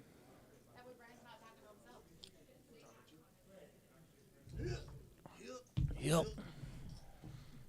All right, looks like we got another person joining us. He answered the call. I just put a call out on Facebook. It's terrible talking by yourself. We do have to definitely be aware of our, Oh, I got you. not the mic, but yeah. No, I know. Okay. I know where this is going. Yeah. How's it going, Brian? Good. How about you, Kramer? Good. Where are we at? 15, 16? Yeah, 15, 30, 30. All right. How many players we got? I think we have 16 16? left, potentially. Nice. You know what? It's so hard doing commentary by yourself. Like, I've listened to some of your stuff. You do a great job, but it's so hard solo, It right? gets pretty painful at the 4-hour mark for Yeah. sure. Yeah. So always nice to have some fresh faces in the It's fun. booth and just different people. Usually it's just myself myself and Chris Hansen Yeah, and your Brad Pausch. We got Taylor Collins. I don't know. Oh, Collins. Okay. Next to Brad is Mark Allen. No, that's not no, it. that's not Mark. Mark's at the other table. I had his name here. We got post-it notes. We're working through it. Bear with us. Cody Slusher. It's something Ehringer. Oh, okay. Mark Ehringer. We have a view count. How we doing? Is someone listening? We got 26 people on Facebook. Say something out there. We've got Y'all 26. 30 people watching on Facebook or on YouTube. Say hello. I'm not sure how we're doing on the Roughrider Facebook page, but I'm sure we're doing just fine. About the same. I'd assume so. How's Maybe more. How's the play so far? It's been Little tight. Little. It's been good action. Okay. Cody Slusher just knocked Brian Thompson out a few hands ago. Oh, I saw Brian out there. Yep. And then here, graphics might have a goof on the graphics, but we're gonna They'll see. pop up. Check. We'll get there. We got hand tabled. Ace. A lot of glare. Ace something. It is a lot of glare. Looks like Brad Brad's wins gonna that though, with probably a pair. That's gonna leave Mark Ehringer with not a whole lot left. I'm gonna say Around 273, which is impossible The because squeeze is on It right is. now. I mean, people are thin. We're talking 10 bigs and less. Yep. And but they're battling. They're all battling. we are It's, certainly at that point where it's time to go all in or nothing. What time do we got? We got 10 o'clock. We got like 3-4 hours. Plenty of time to finish this up. Oh yeah, Super good turnout. What do we got? 148 We had somewhere a- in that ballpark. yeah, I think so. Correct me if I'm wrong. 149. 140. Jeez, way out. Yeah, you should do your research Jeez, I'm before sorry. coming on I'm sorry. here. Got pulled off the streets and missed it by one. How did you run today? You know what? It was a struggle, man. I got down to 20, I got up to 60, I got down to 30, I got up to 50, just back and forth, and then eventually I got 60K, got it in with ace king suited against jacks, and couldn't. Yeah, Lost you the can't be flip. mad about that. Lost the flip. Yeah, it is what it is. Like, you can avoid the flips all day, and eventually it comes down to one. It always does. So you're Unfortunately. Chad with Chad. just 200K in his stack. Has Chad, a.k.a. Goat. I think he goes by Goat. Oh, sure. Little. Oh, look, sounds like blinds will be going up. We getting Chinese food? What's Yes. The going gong, on? I'm like a little hungry. I mean, the blind gong I could has eat. been rung. Chad goes to 60. Cody is going to fold the king 6 of diamonds, I assume. As our graphics catch up. Yep. King Jack. That might be a little too round because they could. Oh, God. My bad. No, I got you. So we'll fold around to Brandon with king We're queen on a little bit of a offsuit. delay. 15, but they Got you. can hear No. us. I know Yeah. what you're saying. So Brandon with the king queen. It's probably a call. Yep. So we're probably So going we'll- to little flop here. Mark's going to get out of the way. We're off to a flop. it was, yeah. So we're three-handed, only 30K more to call. Might as well Oh, Mark defend did- your big Mark blind. did defend. Okay. Could be a really sneaky hand if some 9s and 4s come out there just like I can that. get behind that. Pretty raggedy flop, but Chad's got the lead here with 10s. He's probably gonna lead. Good idea here. just to bet, go all in, test the other player's hands. 140K. Two He's got- diamonds out there. Don't want anyone to catch a flush Yeah, unless they Chad's pay for pretty it. short, so he's just gonna rip it in. Yep. Yeah. And it probably should get through. I mean, Brandon's got 2 overs, but I think he lets it go. 2 overs, backdoor flush draw. Not gonna happen. Oh, What? Just Chad called with his pair of 4s. interesting. Wow. 'Kay. Okay. Chad will double up off Mark Earinger, Yeah. or is he knocked out? It looks like he's knocked out. Okay. Not. Do not take your eyes away and ears away from the stream. It's quick. Anything can quick. happen. Not. I probably don't find that call there. I mean, I don't completely fault him, but probably not. Probably not the line I would take personally. No. I mean, you played decent amount of poker a little bit. If you're not No, too goddamn busy. I played last night for the first time in a long time. Really? Yeah, Okay. I don't play much. You had fun. Yeah, it Good. was a blast. Good. It was our turbo night. That's kind of what last night was lined up for, right? Yeah. Yep. Decent price point. Come on $100 in, to come in. Yeah. Have some fun. I didn't even have to fire a second or third bullet. Well, there you go. That's a win. Made it down to like 4 tables or something, 3-4 tables, and then, just lost. I got rivered, and ultimately what happened is the other guy got a better hand than me. So I mean, second place, not bad. who needs to remember what the flop, turn, river was, and who had what Listen, cards? you said enough when you said you got down to 3 tables. I mean, that's Yeah. it's a good run. For You got- someone who doesn't play much live, you got that's your- a huge pat on my You got back. your $100 worth. Yeah, absolutely. Then I played in the Survivor tournament and did come away with a little bit of a profit on There the you go. day. So Survivor Tournament. For those out there that are not familiar with it, it's a quote unquote. It plays like a cash game. Blinds are 1-1, 1-2. You play for 2 hours. You buy in for up to $300. We take a rake off the top for the Yep. charity because Yep. the charity needs their money. That's why Absolutely. we're all here. And then after 2 hours, whatever chips you have left, we cash them out, and that's what you take home and put in your pocket. yeah, and those are really fun. They can also be really frustrating because For sure. a lot of the players that play in those Survivor tournaments just like throwing money around and don't really Yeah, care, and they you play know. super loose, and Which is the good and the bad. which makes it so fun when you catch them in a bluff. That's like 100%. I cannot believe I'm in this situation, and you call and they have absolute error. That Yeah. is the when it gets to that table, that's like the fun table. Like Yeah, people are there's- busted out of the tournament. Maybe a couple drinks are flowing. They we're don't having a care little anymore. fun. Let's just throw Yeah. money. Okay, burger time. Dave Berger coming in with 820. Dave Berger. Trying to put a face to the name. And I struggle. There he is. I do. Have you seen him before? Not familiar Never. to me. Okay. Never. Okay. Well, that's fantastic. I'm sure he's been around. Maybe, but I don't care. New You know, faces are great. Yeah, I'd love to see it. This is, I think, Dave's first time on the DPT stream. You know Awesome. what? We can look up and see if he's played in any other events. We go on Dave Berger. going deep into analytics. He's ranked 845th. Okay. Um, Hasn't played much then. This is his first DPT Awesome. event played Well, this congrats, year. Dave. That's a good, nice Yeah, deep run for your great first showing. First showing. I mean, do we venture to say this is the first time he's ever played poker? I don't think so. No, I doubt it. I did play with him earlier today, Highly doubt it. and struck me as a pretty solid individual. Yeah. Haven't seen him on the tours, 701 DPT, Roughrider. I haven't seen him on the tours, but I did play with him for about 2 hours. Yeah. And he knows his way around the felt. He's not. It's not new to him. Randy in the box. Yeah, as always. Yeah, Stylish. I mean, you make it this far in a tournament, and you're getting down to your experienced players. Yep. It's just how it is. For sure. Not to say that someone who's played for less than a year can't make Man, it here. some It's people have made happened. a run. But Seen generally it. speaking, gonna have your most experienced players Yeah, here. especially when it's a field of 148, 49. 49. Like, eventually, you're going to weed out some people, and the cream's going to rise to the top for the most part. Yeah. You get a couple of wild cards, which is actually the most fun to watch someone that hasn't played a whole bunch and they make a final table, and they're Yeah. super excited, and, like, that's great for them. Ooh, Brandon Schmidt waking up to a big slick. Big hand. Here we go. Brandon's going to put in a raise here. What does he go to? It's probably 40, over 100,000. 155. 155. Okay. Like the size. Brad's going to get away.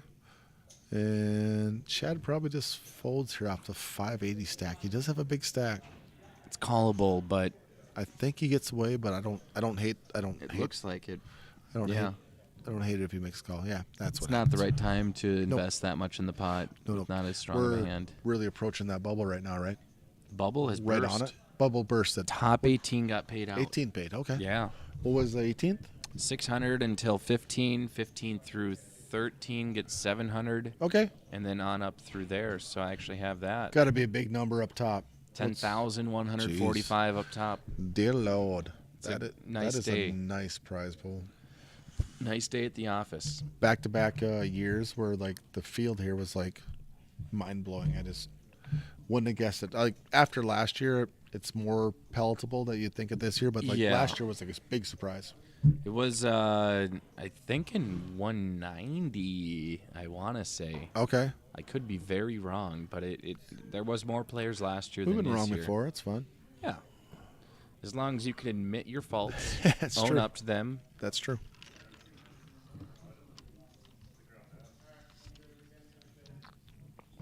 What do we got going here? Yeah, this was the full throttle poker. Raise it, take it. Yeah, almost a year ago, right? Somewhere in that ballpark. Memory serves. Yeah, 170 was our Okay. registrants from last year. A lot of new, like, across the tournaments, like, a lot of new players at the felt, which is amazing. Like, normally you sit down, I play most of them, Yeah. but I know 8 or 9 people at the table, maybe one. Last couple months, maybe no half, Yeah. and the other half is like new guys, like old guys, new guys, young guys. I think all over they're. the place. I think, Which you is know, maybe poker fantastic. stock is rising again. It had a bit of a lull and a dip, It has to be. but I think, especially young players, being able to potentially play Yep. in the free poker network site locations. Nice feeder. Yeah, If you never played or you played Absolutely. a little bit, get your feet wet. play for free. Play to free, get a seat to tournaments, to the regionals, all the way up. Yep. So it's a Ooh. great little structure. Brad Posh This is raises to 110. Big hand. Dave Berger, we'll see what he's made of now. He's going to put in the breed raise? 720. Got a 3-bet at least. He is. What do we go to? 110. Go to like 340? For a minute, I didn't know if we froze, 270. but Dave is that stoic where he is 270. like a statue. Giving away nothing. So Wow. most guys lose a bunch of chips here. Brad gets away from this. Brad's that good. I've played enough hands He with is. him. He probably gets away from Ace Jack as strong as Ace Jack looks. I'm probably not good enough to do it, but I think Brad is, to be honest with you. So we'll see. And It's definitely... normally you make a call, they prove you wrong. That's what I've always learned. happens on when I'm commenting. Like, there's no way he calls this. There's no way he doesn't go all in. Okay, so he called. So Which is why my ass is still back here in the commentary booth and not on the felts. True. Lay it down, Brad. You're Wow. good. You're good enough. See? There it is. Incredible. Got one right. Nice fold, Brad. Dave Berger, just making a statement. Man. He's here, and he's here to play. He does look serious, doesn't he? Like, I ain't trying to mess with him. Yeah. Oh, jeez. He's cold eyes. Stone eyes. Cold and perceptive eyes. Brad's like, ha. I just got away from Yeah. this Jack there. That's how good I am. We'll run it back. He'll rewatch this, I'm sure. and learn. He'll be happy to see it. I think he knows, but he'll be happy to get confirmed Yeah. that he made a good lay down there. In Dave's part, it's a little unlucky that Brad had that hand. I know. It's a big hand at this stage. You wish you got paid a little bit more on some Cowboys. Yeah, But he wants some value. Jack 5, nothing much. 8-4, nothing much. Phone's ringing. Mr. Brian Thompson. Oh. That we spoke to is he's already wanting to get a little... ringing the phone. Yeah. He'll figure it out. So nothing... Chad Hedderberg, a regular on the Roughrider poker tour. Is that? think so. Is that accurate? I know the name. I think he plays a lot of Roughrider. Yeah, I don't know where he's from. Dual event this weekend. Roughrider. It is. DPT. DPT. What about who's our sponsors? Got some big Uh, sponsors. We are Not to put you in the spot. not a ton right now. But Cast Clay Wireless. They're Okay. Anytime we're in a place that has a spotty internet, you plug this bad boy into Bang. the wall. And we were in the basement of the Mandan Eagles, and we had crystal clear streams. That's a hole. Yeah. If you can get some internet service. I in wasn't there, but yeah, going I through was. concrete and tin walls. We're Very in a good. tin building here. Essentially, my phone hardly gets any reception. We're able to stream and all that stuff off that. And so. not to put you in the spot again, but I'm going to do it. Our charity event, Mm-hmm. our charity for the weekend is West Fargo Rural Fire Department. very good. Yep, great partner of the DPT and FPN Gaming, and With those kind of numbers, we're raising probably close to what, 5K, 5, 6, 7K, probably something around like that? there. Plus, off Going- this tournament, maybe alone. Well, yeah, because we got 3 days, right? Yeah, So yeah, they're the gonna whole weekend. probably on the weekend. They're probably talking $10,000 to go to West Fargo Fire Department. Like Yeah, and that's huge. the Rural Fire, they do a lot to give back to the community, whether it's giving out home safety supplies. I believe at a lot of the very cool. other bars they're in, they do a fire extinguisher. Taylor's gonna wake giveaway. up with queens here in the spot on Couple- the hijack. couple Gonna wenches. put in a raise. He's all in. All in for 150. It's the only- it's the only 155. thing you that can makes do. sense. That makes sense. Dave in the cutoff. I think 10-8 gets in the muck. Goat. What are you gonna do, Goat? Let's No see, interest. fold. King 3. Also a and fold. Just Taylor's gonna pick up that pot. Little raise it, take it. yeah, No surprise. not bad. You know, you wish you got a little bit more, but Listen, at this stage, you pick up the blind, the big blind, and the big blind ante. It's It's 100K in your hand. It all matters. he's basically yeah, so 40-80. Yeah, it's 100K in the pot before. yeah. I Anything know. happens. You know, a lot of poker players will say, "Oh, he's in for 10. He's got 10 big blinds," but I just think you shouldn't discount the fact that you're doubling that, Right. and there's still 20K. Yep. You gotta. There's an adjustment there. So you need 100K in your hand to make it around the table. That's, I think, a more accurate way to describe it. Right. There's an old poker term called M. It's like how many rounds of poker can you play before you're broke? Okay. So like the 2 big blinds, the ante, like how many times around the table am I alive before I'm just blinded out? Oh, hi, Chad. Chad, the weapons of mass destruction. I know, hush tone. We're on a little bit of a delay, just not trying to tip no one off.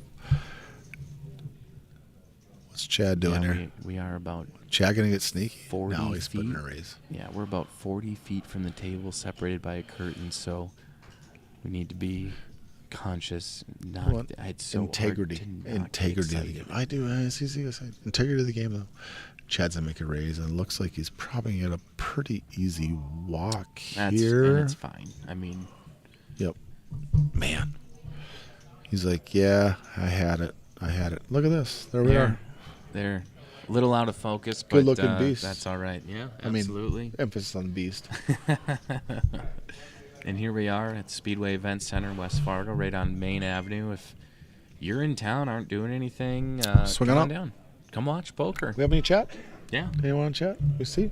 We'll see if Check it anyone out. else is Come chimed say in. hi. See what's up. Nathan Larson says, "Let's go, drummer." Got some hello There you go. Kramers out there. Hey. Cash Mitchell, Good to see you. 14 left. Cash Okay. dealt today. Played Friday. Dealt today. Jacqueline Hollins was on our feature table. Okay. Starting up the stream again. Cody Otterson, hello. Cody. Jordan Bolstad, I'm pretty sure he was on our feature table yeah. for a bit. Jordan's a good player. It's fun to play Is that with. I know Dale that. Chapowski? Don't know that name.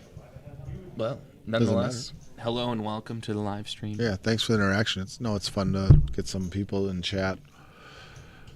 Makes everything that much more smooth and easy. Yeah, we have some people chiming in on the Facebook page. Jim Crissell of Modern Market Realtors says, "Hey, Hey. feels spammy, but we'll let it ride." Sam Kios, let's go TC. I'm guessing that's Tyler Coldness? TK. It should be TK. Yeah, no, it's Taylor Collins. He's got a fan out there. Oh, got you. And Todd Kinane. He was on the live stream earlier. Brad Pausch in the big blind with Queen of 5.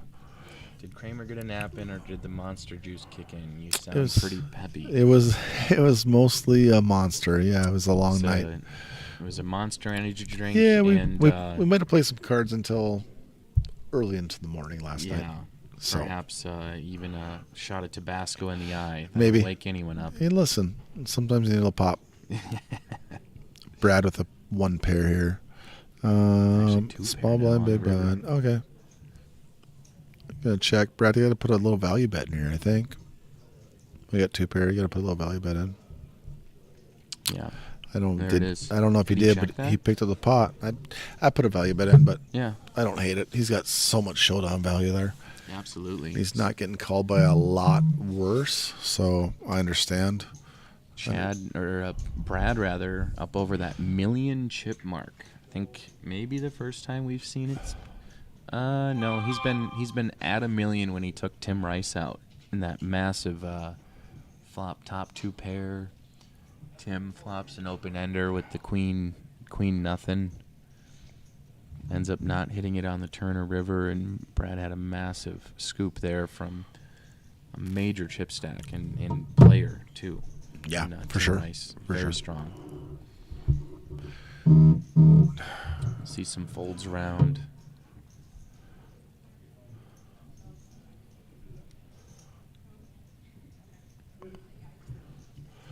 Ace 4 of hearts. That's a good hand.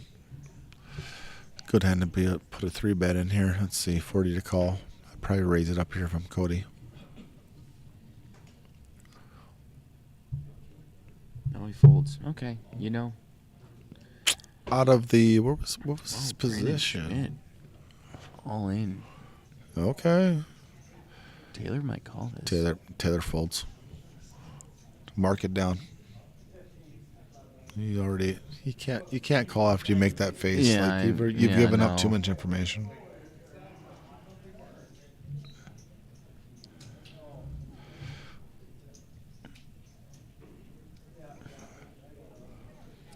Yeah, I suppose you would want to jam with King Jack suited, but you wouldn't want to call an all in. First in the pot, fine. Yeah. Right? Yeah. I don't have a problem with that at all, but Taylor's just not calling off. He has 175K. It's for his life. 'Cause Yeah. Brendan jammed. And it's just a fold. He's the big blind. He has to pay a small blind, and then he gets the button. So he gets like, depending on what do we have, six or seven at the table. So you have a couple hands to see. Yeah. Mr. Dennis, walking in the booth, who recently I think was vacated from the tournament in 14th, I think. 14th place. Yep. Okay. In the Going money. all in with King Queen of Diamonds versus 9-10 of Hearts. Okay. Okay. $500,000 pot. We got 60, 40, somewhere in that ballpark. Flip. Maybe a little better. We got that 5% swap though. That's like always on, right? Oh yeah. Do we have that in writing? Yeah. It's on stone tablet. It's written on my notes in my phone. Like here, I think it's on one of these. I owe you 5%. It's funny because I almost texted him earlier today to confirm, and it's like, but I didn't have any money. I didn't have any chips at the time, so I did, and then I actually doubled up, and I should have, but that's on me. So 14th, then, as you said, so we got 13 out there. I think so. Should- Okay. 7 and 6. Brian Thompson called me. Is he still out in the field or out on the floor? I mean, I know he's He out. left, yeah, he Okay. left. So he just wanted to call and tell me a bad beat story. I don't need think so. I don't need to answer that phone call. You know, the only thing that I'd probably will vow to never do the bad beat story, and just, again, he ended up having a better hand than me. I lost. I all got that second. needs to be said, yeah. I got second. Well, I mean, I get it all in with King Queen of Diamonds against 9-10 of Hearts. I want that. I mean, Every time. like- Every yeah. time. I mean, Every it's time. like And we're just talking like everyone is 10 to 15 and 20 blinds deep. Like the edges are small and it's like minuscule. Yeah. We see an all in by Taylor. Kramer, are you gonna stay or do you want me to swap You want to leave, Dennis? No, I want to watch. You're good for now? Whenever he wants to go. Okay, I'll come get you. Yep. TD Dana just checking on us, making sure everyone's up to speed. So apparently, what I've learned today, if you look at the screen, you need some headphones, over-the-ear headphones. You have to. You make final two tables. There's 3 players with massive headphones. I mean, like, come on. It's basically a fashion statement. It's a headphone. You know, I got bigger headphones. I didn't know it was that easy. I'm gonna tomorrow. There's a bounty tournament tomorrow. Yeah. Best Buy before I get here. Get me some over-the-ear headphones. I won't be in the commentator booth because I'll be there. You'll be on the final Listen, table. I can Guaranteed. learn. I'm learnable. Yeah, even Randy's got over-the-ear headphones. He's Yeah. on the final table. Yeah, Randy. That's 4 of Randy, them. Randy makes a lot of final tables. Yeah, he does. Like almost lot of- every tournament. Yeah, it's pretty sick. Like his streak. The run good there. Randy, how do you do it? Always comes away with a profit too. Cody or shades? Oh, what if I did over-the-ear headphones and shades? And shades. Top yeah. 3, right? And bang bang. Potentially a ball cap as well. Oh, I always have the ball cap, so Oh, I just have to add. I just have to add too. It's easy. No worries there then. Easy add. Cody, gonna pick up a raise it, take it pot? Not a walk, right? No, I don't think it was a walk. No. Little raise, little take it.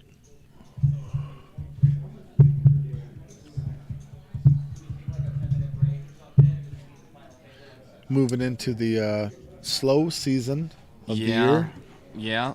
which is a little bit sad, but understandable. Yeah, well, that means there's sunshine and lakes to attend. Don't and, make assumptions that we can't leap to quite yet. I never said it was going to be warm. I just said there was going to be sunshine. the sun will be out there, and there's a lake. The lake exists. It's going to be April showers Man. till September. I guarantee it. Snow yesterday. Unbelievable.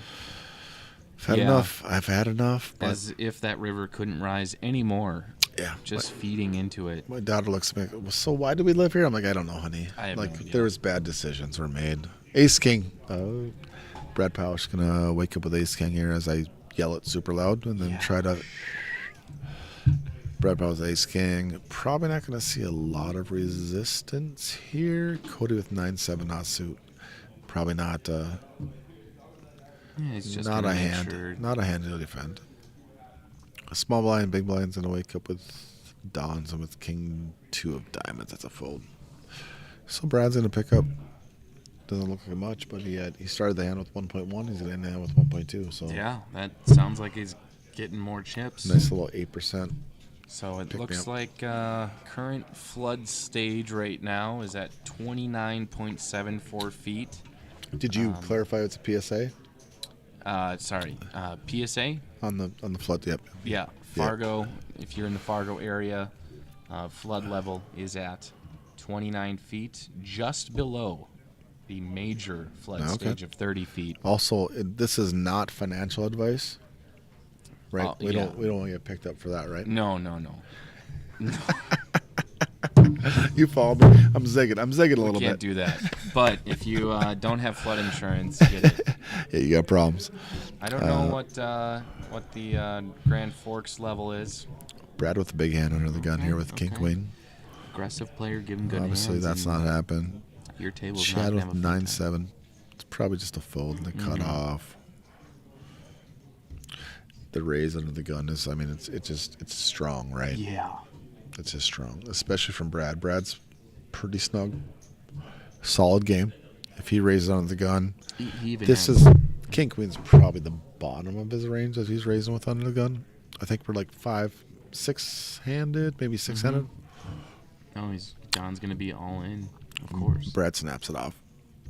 It's 20K more. Yeah. And it's not even that he's pot committed; it's that it's pennies on the dollar. My hand's too good. The price is too good. Let's run it. So we'll go to a coin flip. Got 5583 Card's coming out fast. and a 3 on the River Dawn. 2 pair. Little 3 pair. Dang. little dangerous and counterfeit outs, but Almost got counterfeited there. it was in the row. It I was was in the looking row. for it. Nope. The over pair of 6s. Yeah, held saved up. him. Yep. So Don Drummond doubles up off of our chip leader, undoubtedly. Don's part of the circuit, right? I haven't seen him a bunch, but I've seen him in some You tournaments. know, I haven't. Analytics. Let's go.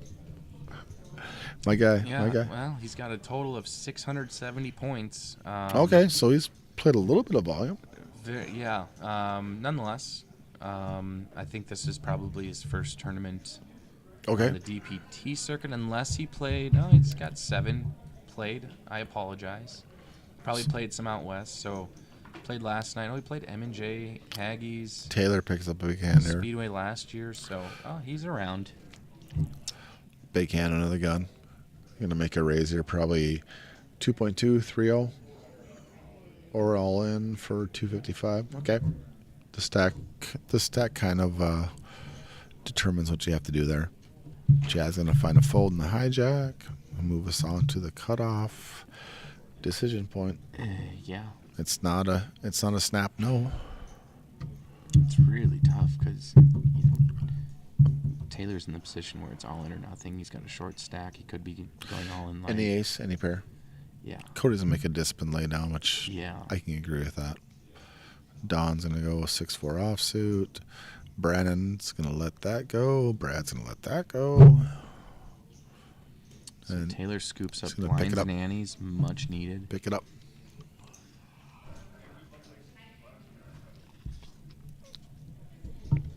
So I'll put you in the spot one more time. Point structure for Dakota Booker. Is it $1 per point per dollar, or what kind of points are we working I with? believe you get points for just entering in tournaments. I don't Okay. know what it is. Oh, I think it's the amount of the buy-in. Right. So $1 per point, Yeah. or point per dollar. Yep. Yep, and then $1 per. Bonus points for cashing. Just. Or is it like the point amount per of the dollar, cash? Amount of the cash. Okay. If you win 10K, you get 10,000 points. Nope. Checks out. Any bonus for winning the whole damn thing? If you win If today, we don't, we should. Well, the winner today will Tournament of Champions? They will be entered in the Tournament of Champions, Okay. which is a free roll. They will also 95% be the outright point leader on the year and win Okay. Player of the Year. Of the Dakota Is there Poker Tour. a prize for that, for the Player of the Year? Yeah, so there's a $1,500 World Series of Poker prize package. There's also same prize package for the Tournament of Champions coming up. It's a $1,500 seat. The $1,500 seat. Does it matter if it's MSPT, World Series? It's pretty flexible. I would imagine it's flexible, but in the realm, right? yeah. Yeah, we want to get you in that $1,200 to $1,500 range, which the World Series has a ton of $1,500 events. So Yeah. you can pick and choose. You got tag team events. You have freeze out events. You have mega stack events. Like there's like what's the World Series has 80 some events. Like yeah, it's a lot this year. It's Like it just keeps growing. And not even hold them like mixed games. If you wanted to go out there and hey, let's try my hand in a mixed game. Like Yeah, go why for it. Shoot, if you're gonna do it with a free roll. Yeah, so Sunday, May 7th, is going to be that Tournament of Champions. The location is TBD. Okay. Expected to be in the Fargo area. Also that same night or day will be the Player Appreciation Free Roll. All players who have played in the DPT, and I'm assuming as well RPT, because you can just come play for free for a $1,500 World Series of Poker prize package. Sweet. Show up. It's poker packages. Show up. The terms used Show up, on my play sheet. a small dealer appreciation fee because ain't no one trying to deal for free. No. But other than that, a free roll, like you win a $1,500 seat. Like, geez, nothing wrong with that. In the meanwhile, Taylor's going to continue to get hit by the deck here with Queen. See how I did that? See, I'm getting better. Yeah. Right? See how I did that? It's like what the flood should be doing is going down. I'm coachable. And then the late April snow comes and it's got to rise up again. That's true. I'm coachable with nothing else. Taylor is $20K to call. He's got to put in a raise here as a small, obviously. I think you put in the raise. I don't know if he has room. Does he have room to raise or just rip it in? Well, to do that, but then you induce someone to re-raise and jam to see, well, if you're not going to commit all those chips, maybe it's not as strong. How about these? Yeah. So it looks like he goes raised to 125, 120. Yeah, Chad has nothing. Yeah, the bet does essentially, or the raise does the same as a jam. It's a weird spot because that's half his stack. So yeah. I don't mind the raise. I don't mind a jam there, but it is a weird stack depth when you're trying to make a raise there. It's like, oh, if I put half my chips in, it looks weird. It's a quarter of I'm all Brad's in, stack. So I mean, it's significant. Anyone's one double up from being like way in contention, right? Yeah. Brad's got what, 5, 6, 7, 8, 9. So Brad's sitting on 1 million, a little over 1 million. The yellow chips are 25,000. The blue chips are 5,000. Those are the two color chips in play currently. Yeah, we'll probably. Do we have a bigger chip? There's 100K. 100K. A little cranberry. Yeah, actually, it's slightly larger in diameter. I like the rest that. Of them. I like that. I like the slightly larger chips. Yeah, it makes it really feel like it's a whole 100K. No, it's fun. Brandon's gonna fold. Brad's gonna not fold. Brad's not gonna fold. That's my prediction. I'm going on a limb. I'll not folding. I was gonna ESPN's say, here. Yeah. Good news. The question is, do we have any action here? Cody in the big blind. It's not going to defend. That's fine. Small raise from Brad. Cody just has absolutely nothing to defend with. And he'll be happy to watch the back. That's like, your defend range is pretty wide there. Yeah, at least mine is, personally. But that is not part of the range. No, 6'3" offsuit shouldn't be a part of any ranges, really. Little unlucky that someone didn't have a little something. I've seen that a number of times. Big pocket pairs that just run into absolute air with the rest of the players. Listen, I need to get these headphones, dude. You have to. I mean, proof's in the pudding. It is. Taylor looking absolutely flabbergasted right there. I don't know why. Yeah, I don't know. He's chagrined. Shocked and chagrined, possibly. We don't know. Brandon, Brad, nothing much there. Taylor's going to wake up with suited connectors. I don't hate that in the cutoff. I probably put a raise in here. Yeah. Or that. That's completely acceptable. That's the other option. Because are you willing to call an all-in or jam? I'm not, but I'm still taking a more aggressive line, personally. Yeah. Not to say it's right, but personally, I'm going to put a raise in there in the cutoff. with the suited connector. Put some pressure on these guys. Oh, man. Because now Cody can limp in with Yeah. that. That we can see on the screen. And Be all in the call. I think we see fold, and Cody picks up some blinds. yep. Big blinds, at least, will chunk Don Drummond 80K off his stack. A lot of noises. It was like I don't know. elevator. Did an elevator just arrive? I think that's an elevator. Okay. Yep, just installed today. Top floor. Yeah. First ride Yep. has just been called. So tomorrow we have a tournament. Come on out. We have an elevator. Yeah, it's We're good. downstairs, We're actually. We're good. We're good there. But no, seriously, tomorrow's a $300 max buy or a $200 is the buy. $200 buy-in. Price pool. $100 add-on. Black chip bounty. Mm-hmm. Every person you bust, you get $100. $100. So you don't have to win the damn thing. No. You bust 3 people, you're free rolling. You could be profitable by not winning. Probably a similar field, like right in this ballpark. Maybe a little lighter. It could be It, more. it could. It's a Sunday. Yeah. I mean, I don't I'm know guessing what- the range is 120 to 160. Like that's probably a you're good- gonna be in yeah. that ballpark. Brad with a little pocket pair here. Heck, if I didn't have to, be tied to the mic, I'd even want to buy in on that. So, Is that And- blinds up? Is that what we're? no. What food's is ready. the gong? The The food food's is ready. Well, Yeah. I'm hungry, so Okay. that's a W. That is blinds are up. They're going to be up to 25, 50, 50 next, I believe. 25, 50, 50. It Which wouldn't go 30, 60, 60. we finally reached the point in the tournament where the big blind is equal to one person's max life in a tournament. Yeah. And then the ante is also worth one person. So Uh-huh. like 2 people's worth of lives you put in the big blind. It's always kind of a milestone when you're playing. It's like, Yeah. man, my ante is as big as you bought in for, and I'm still here. Humble brag, right? Little queen high flop here with Don getting the best of it. Brandon middle pair. I think bet. Okay. I think Brad just limped and they're gonna looking to flop that set and win a big pot. Yeah. But this should play out pretty straightforward, I would assume. I could definitely see a jam here. You know. Yeah, there it is. And Brandon does not have anything. No pair, no draw. What? Yeah, he's Jack. runner, My bad. spades. He's got a jack, but I don't think it's enough. But Brandon's 191. got 410, 190. Yeah, I'm not putting half my stack in here with the second pair.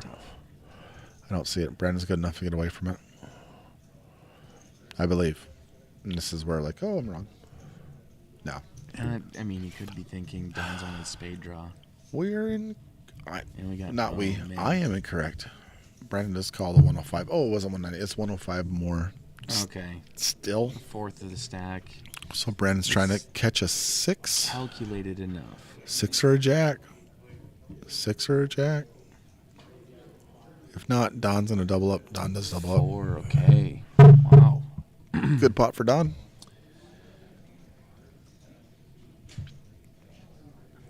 Yeah, that's poker. I mean, Look at you gotta be look willing at to Brandon's gamble. demeanor. He did not love making that call, but he looked at the math. He's like, I made a pair. Yeah. I got a call here. Like I don't love it.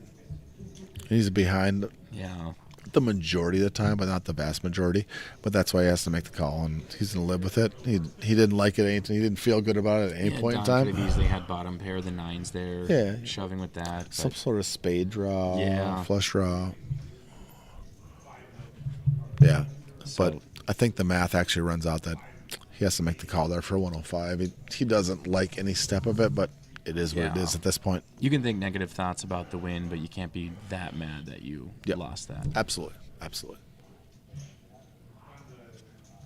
Can we talk about the corduroy jacket? Like, Yeah. what is going on there? Taylor heard there's more snow next week coming, week? so Well, he's probably not wrong. yeah, he's definitely right. Plus, his ears will be warm with Yeah, the it will oversized headphones. So if you're looking for a nice weather forecast, Taylor has the good 3-day Let him know. forecast Let him know. on his mind. Don waking him with a big hand here, especially short-handed on the button with ace queen. Big raise to, was it I'm going to say 115. 30, 60, 60. He's going to go to Can't even do 115. 170. 170. Yeah, 115 would be bullshit. But Yeah. you got I'm bull. And it'd be illegal too. It also not legit. Math does not check out. Listen, like that. it looks like it plays out pretty straightforward, but Brad does fold an ace there, and like an ace in that spot is actually pretty strong. It's not an auto fold. No. It's not, but it's a fold that I think Brad's going to make correctly. Yeah. The majority of the time. I think But definitely. some people get themselves in trouble there with They that. do. You know what I'm saying? You know, I've seen Brad at countless events. I know he's a good player. He's made plenty of final tables. But Everyone always says countless, but it's truly countless. Like he's been at a ton of events. I think today, though, is the first time I'm really putting it together just how good he is with the calls, the folds. Super solid. The jams he's made today. Plays a ton of DPT, 701, Roughrider, all of it. Heartland back in the day, MSPT currently. He's all over. He plays a whole bunch of poker. And he's super tall. I don't know if that counts for anything. I think that's kind of a stereotypical poker player. Is Can't hurt. Tall, lanky. I have no idea what's going on there. I don't know. Okay. But Cody will raise to 150 up to Taylor to call. He will not. Queen Jack of Diamonds. Pretty hand. Yeah. Hijack. Big blind. Take it down. Easy game. Easy game, whatever. You make a raise, everyone It's so folds. easy. So easy. What's this game called? It's like, I win? It's like, why are we even playing? Like, I just put a raise in. I mean, that's what makes the game so beautiful. It's like, it can be so frustrating. Like, no matter what I do, I can't do nothing right. And then you go to like, oh, every time I raise, everyone folds. And if they don't fold, I bet the flop, and I win that too. It's like, it's easy. It's easy. It's easy. Got some texts.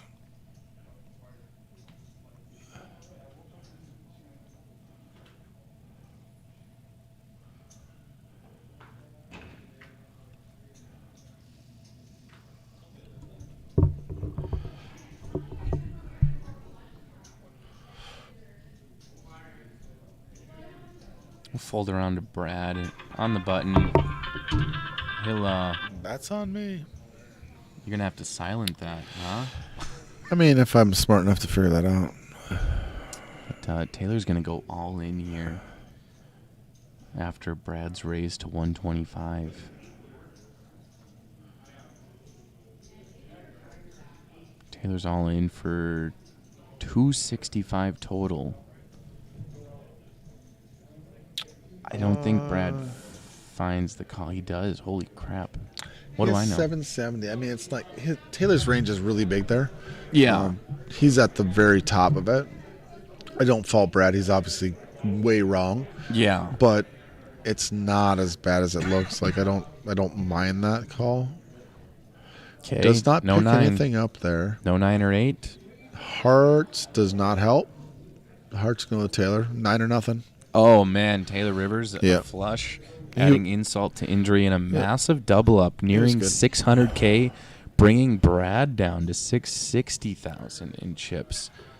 So it's huge double up. It's for a Taylor. little deceiving. Like every swing is just massive. Yeah, they are. You're like, oh, he had to call for this much, but like 4 big blinds is like A to Z. It's a huge swing, and we're talking. It's probably not 16 anymore. We're probably at maybe 12, 13? 25, 50, 50, I think. Yeah, how many players, though? Oh, I think we might Roughly. be on the bubble for final table. Okay, so like 10 or 11 players left. So 10 or 11, like One, a two. 5 big blind pot is just like enormous.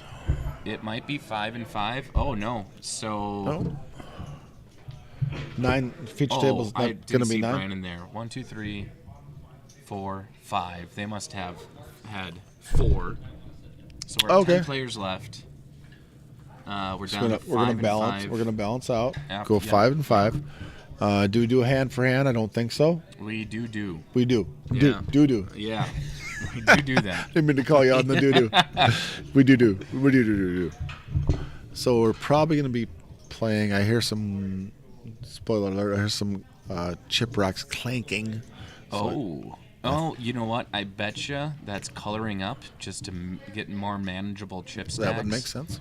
Brad's chip stack not manageable with all those 5s in there? Yeah, we don't want to tip that over. I love big. I want the lowest denominator. I don't bet them. I don't bet them. No. Like, I'm respectful, but I want the most chips I can get. And Yeah. I always bet the big denominations to make it easy on the dealer. But I just want heaps of chips. Like the old school World Series. Like they have these pyramids of like Massive just pyramids. Like you can't find a way to look at your hand. Like, yeah, that's what I want. I want all the chips. Yeah. So it's fun. It's fun. The problem is some people like to bet the small chips, and they're like, It's okay, like, we got to color you up. We got to color. Raising 10,000 and Yeah. here's 30 chips.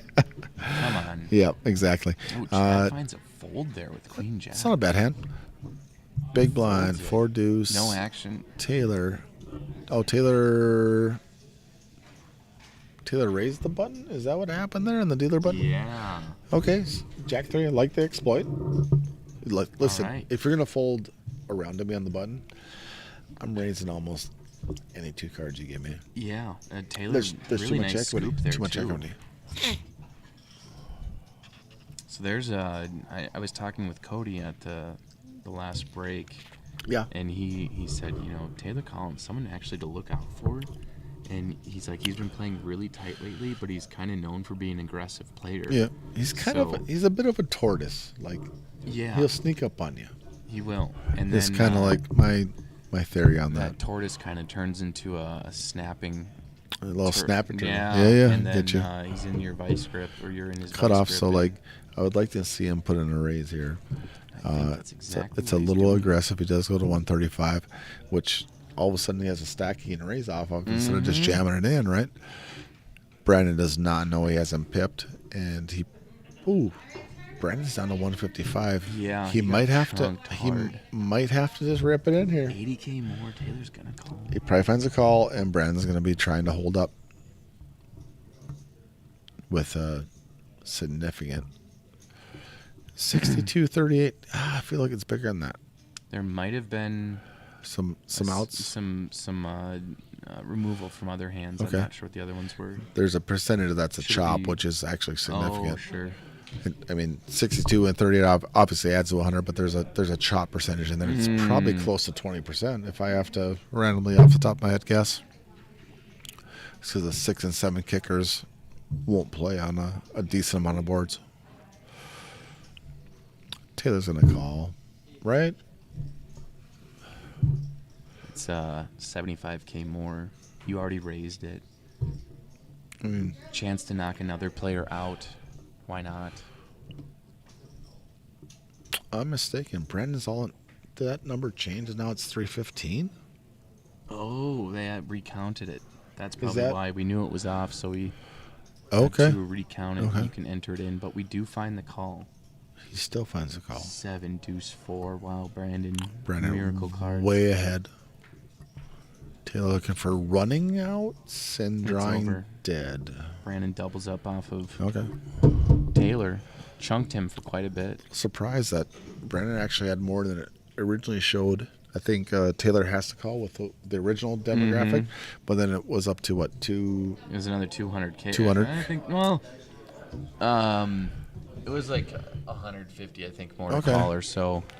Yeah, it might get away there. I mean, it's way closer. It's way closer. He had the worst of the two kickers. That kicker ended up hitting Little the pairs. So. little noise on the other side of the curtain. I think we might be going down to one table. Is that? Or do you think I'm premature on that? Not yet. I Okay. think we're hand for hand. Okay, that also makes sense. That we have some discussions. Yeah, which means the next player to go out will get $850. Not a bad showing. And then once you make it to final table, the least amount you're taking home is $975. Once again, up top, $10,145. 10-2. 10-2. That's enough for a new water heater. Get some washer, shoes. You want dryer, shoes? You want some shoes? We get get some some- shoes. some Jordans, Yeah. Well, maybe a some couple shorts. of them. You want a t-shirt? We get a t-shirt. You could buy a t-shirt. Maybe like a shower. We get a little robe. Yeah, little robe curtain action. and rod included. Maybe embroidered. We don't know. Yeah, We don't know. that'd be Let's get cool. fancy. Let's get fancy. Maybe that'll be the next prize. Instead of bracelets in poker, you get embroidered embroidered robes. shower curtains. And robes. DPT champion 2024. Brooke, where you at, Brooke? Yeah. We're talking. We need $1 million We need some idea. curtains.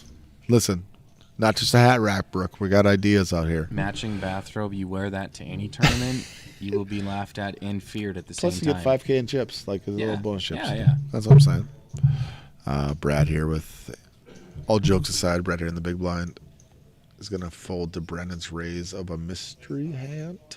Might not have reached the RFID because his chips are still being stacked. Taylor all of a sudden on life support after the. I don't blame him for the call, but it does immediately put him in the hot box. Because we got 1, 2, 5. 1, 2. Why do I only count 4? 1, 2, 3, 4, 5. Got you. Well, I count 4 because I can't count very well. Yeah. We got 3, 4, 5, Solved. 7, and 9. Solved real quick. Under a gun, Chad. That's a fold. Chad's going to let that go. Played it up with Chad. He's way too solid. He's not going to get out of line in this spot. Haven't played much with Dom, but that's going to find the muck. Brad, probably not folding that. Not an open fold, probably not. He doesn't. Does he limp? Does he just call? Small blind, big blind. Because that's taking a lot out of Taylor's. I'm not giving the free card. I'm making. Yeah. I might go small though. I might go 2.2. Mm-hmm. Like I might make a small raise, but I don't want. Oh, Taylor. Well, I mean, He's gonna go all the in mystery's here. solved. I think these I think chips so, have too. to get in the middle. Have to. So Brad does raise the 135. Super unfortunate position for Taylor. Does he just find Pretty the close stacks, 405 to 305. Yeah. I don't think you can because if you're going to play nines, Yeah, you got to go all get in. the money in. And if you can find a fold, you're a superhero because I don't see it. But he does have. Who's got bigger headphones? Like, is that a determining thing or? Well, you also have to factor in the fact that Taylor's are wired, Brad's Oh. are wireless. Oh my God. Adds to the bulk. Edge Brad. Yeah. Okay. That makes Yeah. sense. So we do find the call from Taylor. Taylor is at risk. Should he pull this off, Brad will be significantly crippled. Taylor 9%er after the flop, 10-3-5. And we're on the next hand, so I'm a little bit louder. Taylor's going to look for a 9. 9 out of 9 only. Yeah. That's going to end it. So Taylor's going to cash. Taylor eliminated in 10th place, taking home Good run. $850. Good run. Yeah. With the number of times I've seen Taylor play, not surprised he made it this far. I wouldn't have been even less surprised if he made it even further. Agreed. So Agreed. you can't be mad at calling that. Brad, he had a lot of chips and he's been kind of a bully and willing to put his chips in the pot. Yeah, Brad knows his spots where he can put some pressure on. It sure makes it easier. And as we see the cards being flipped, we're going to the final table. We got some chats. We got anyone in chat? 3 more hours would take us to 2. Max.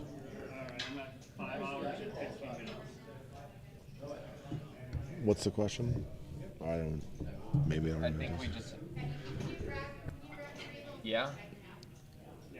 Okay, ladies and gentlemen, we're making a executive decision. We are down to our final table, but We're going to redraw, so it's a great point. Yep, we're going to redraw. We're also, there's an 8-hour time limit on the stream. We don't want a situation where it goes till, 2 o'clock and we get cut off and there's heads up. So we're going to end this stream, restart another one so we have plenty of time. Thanks for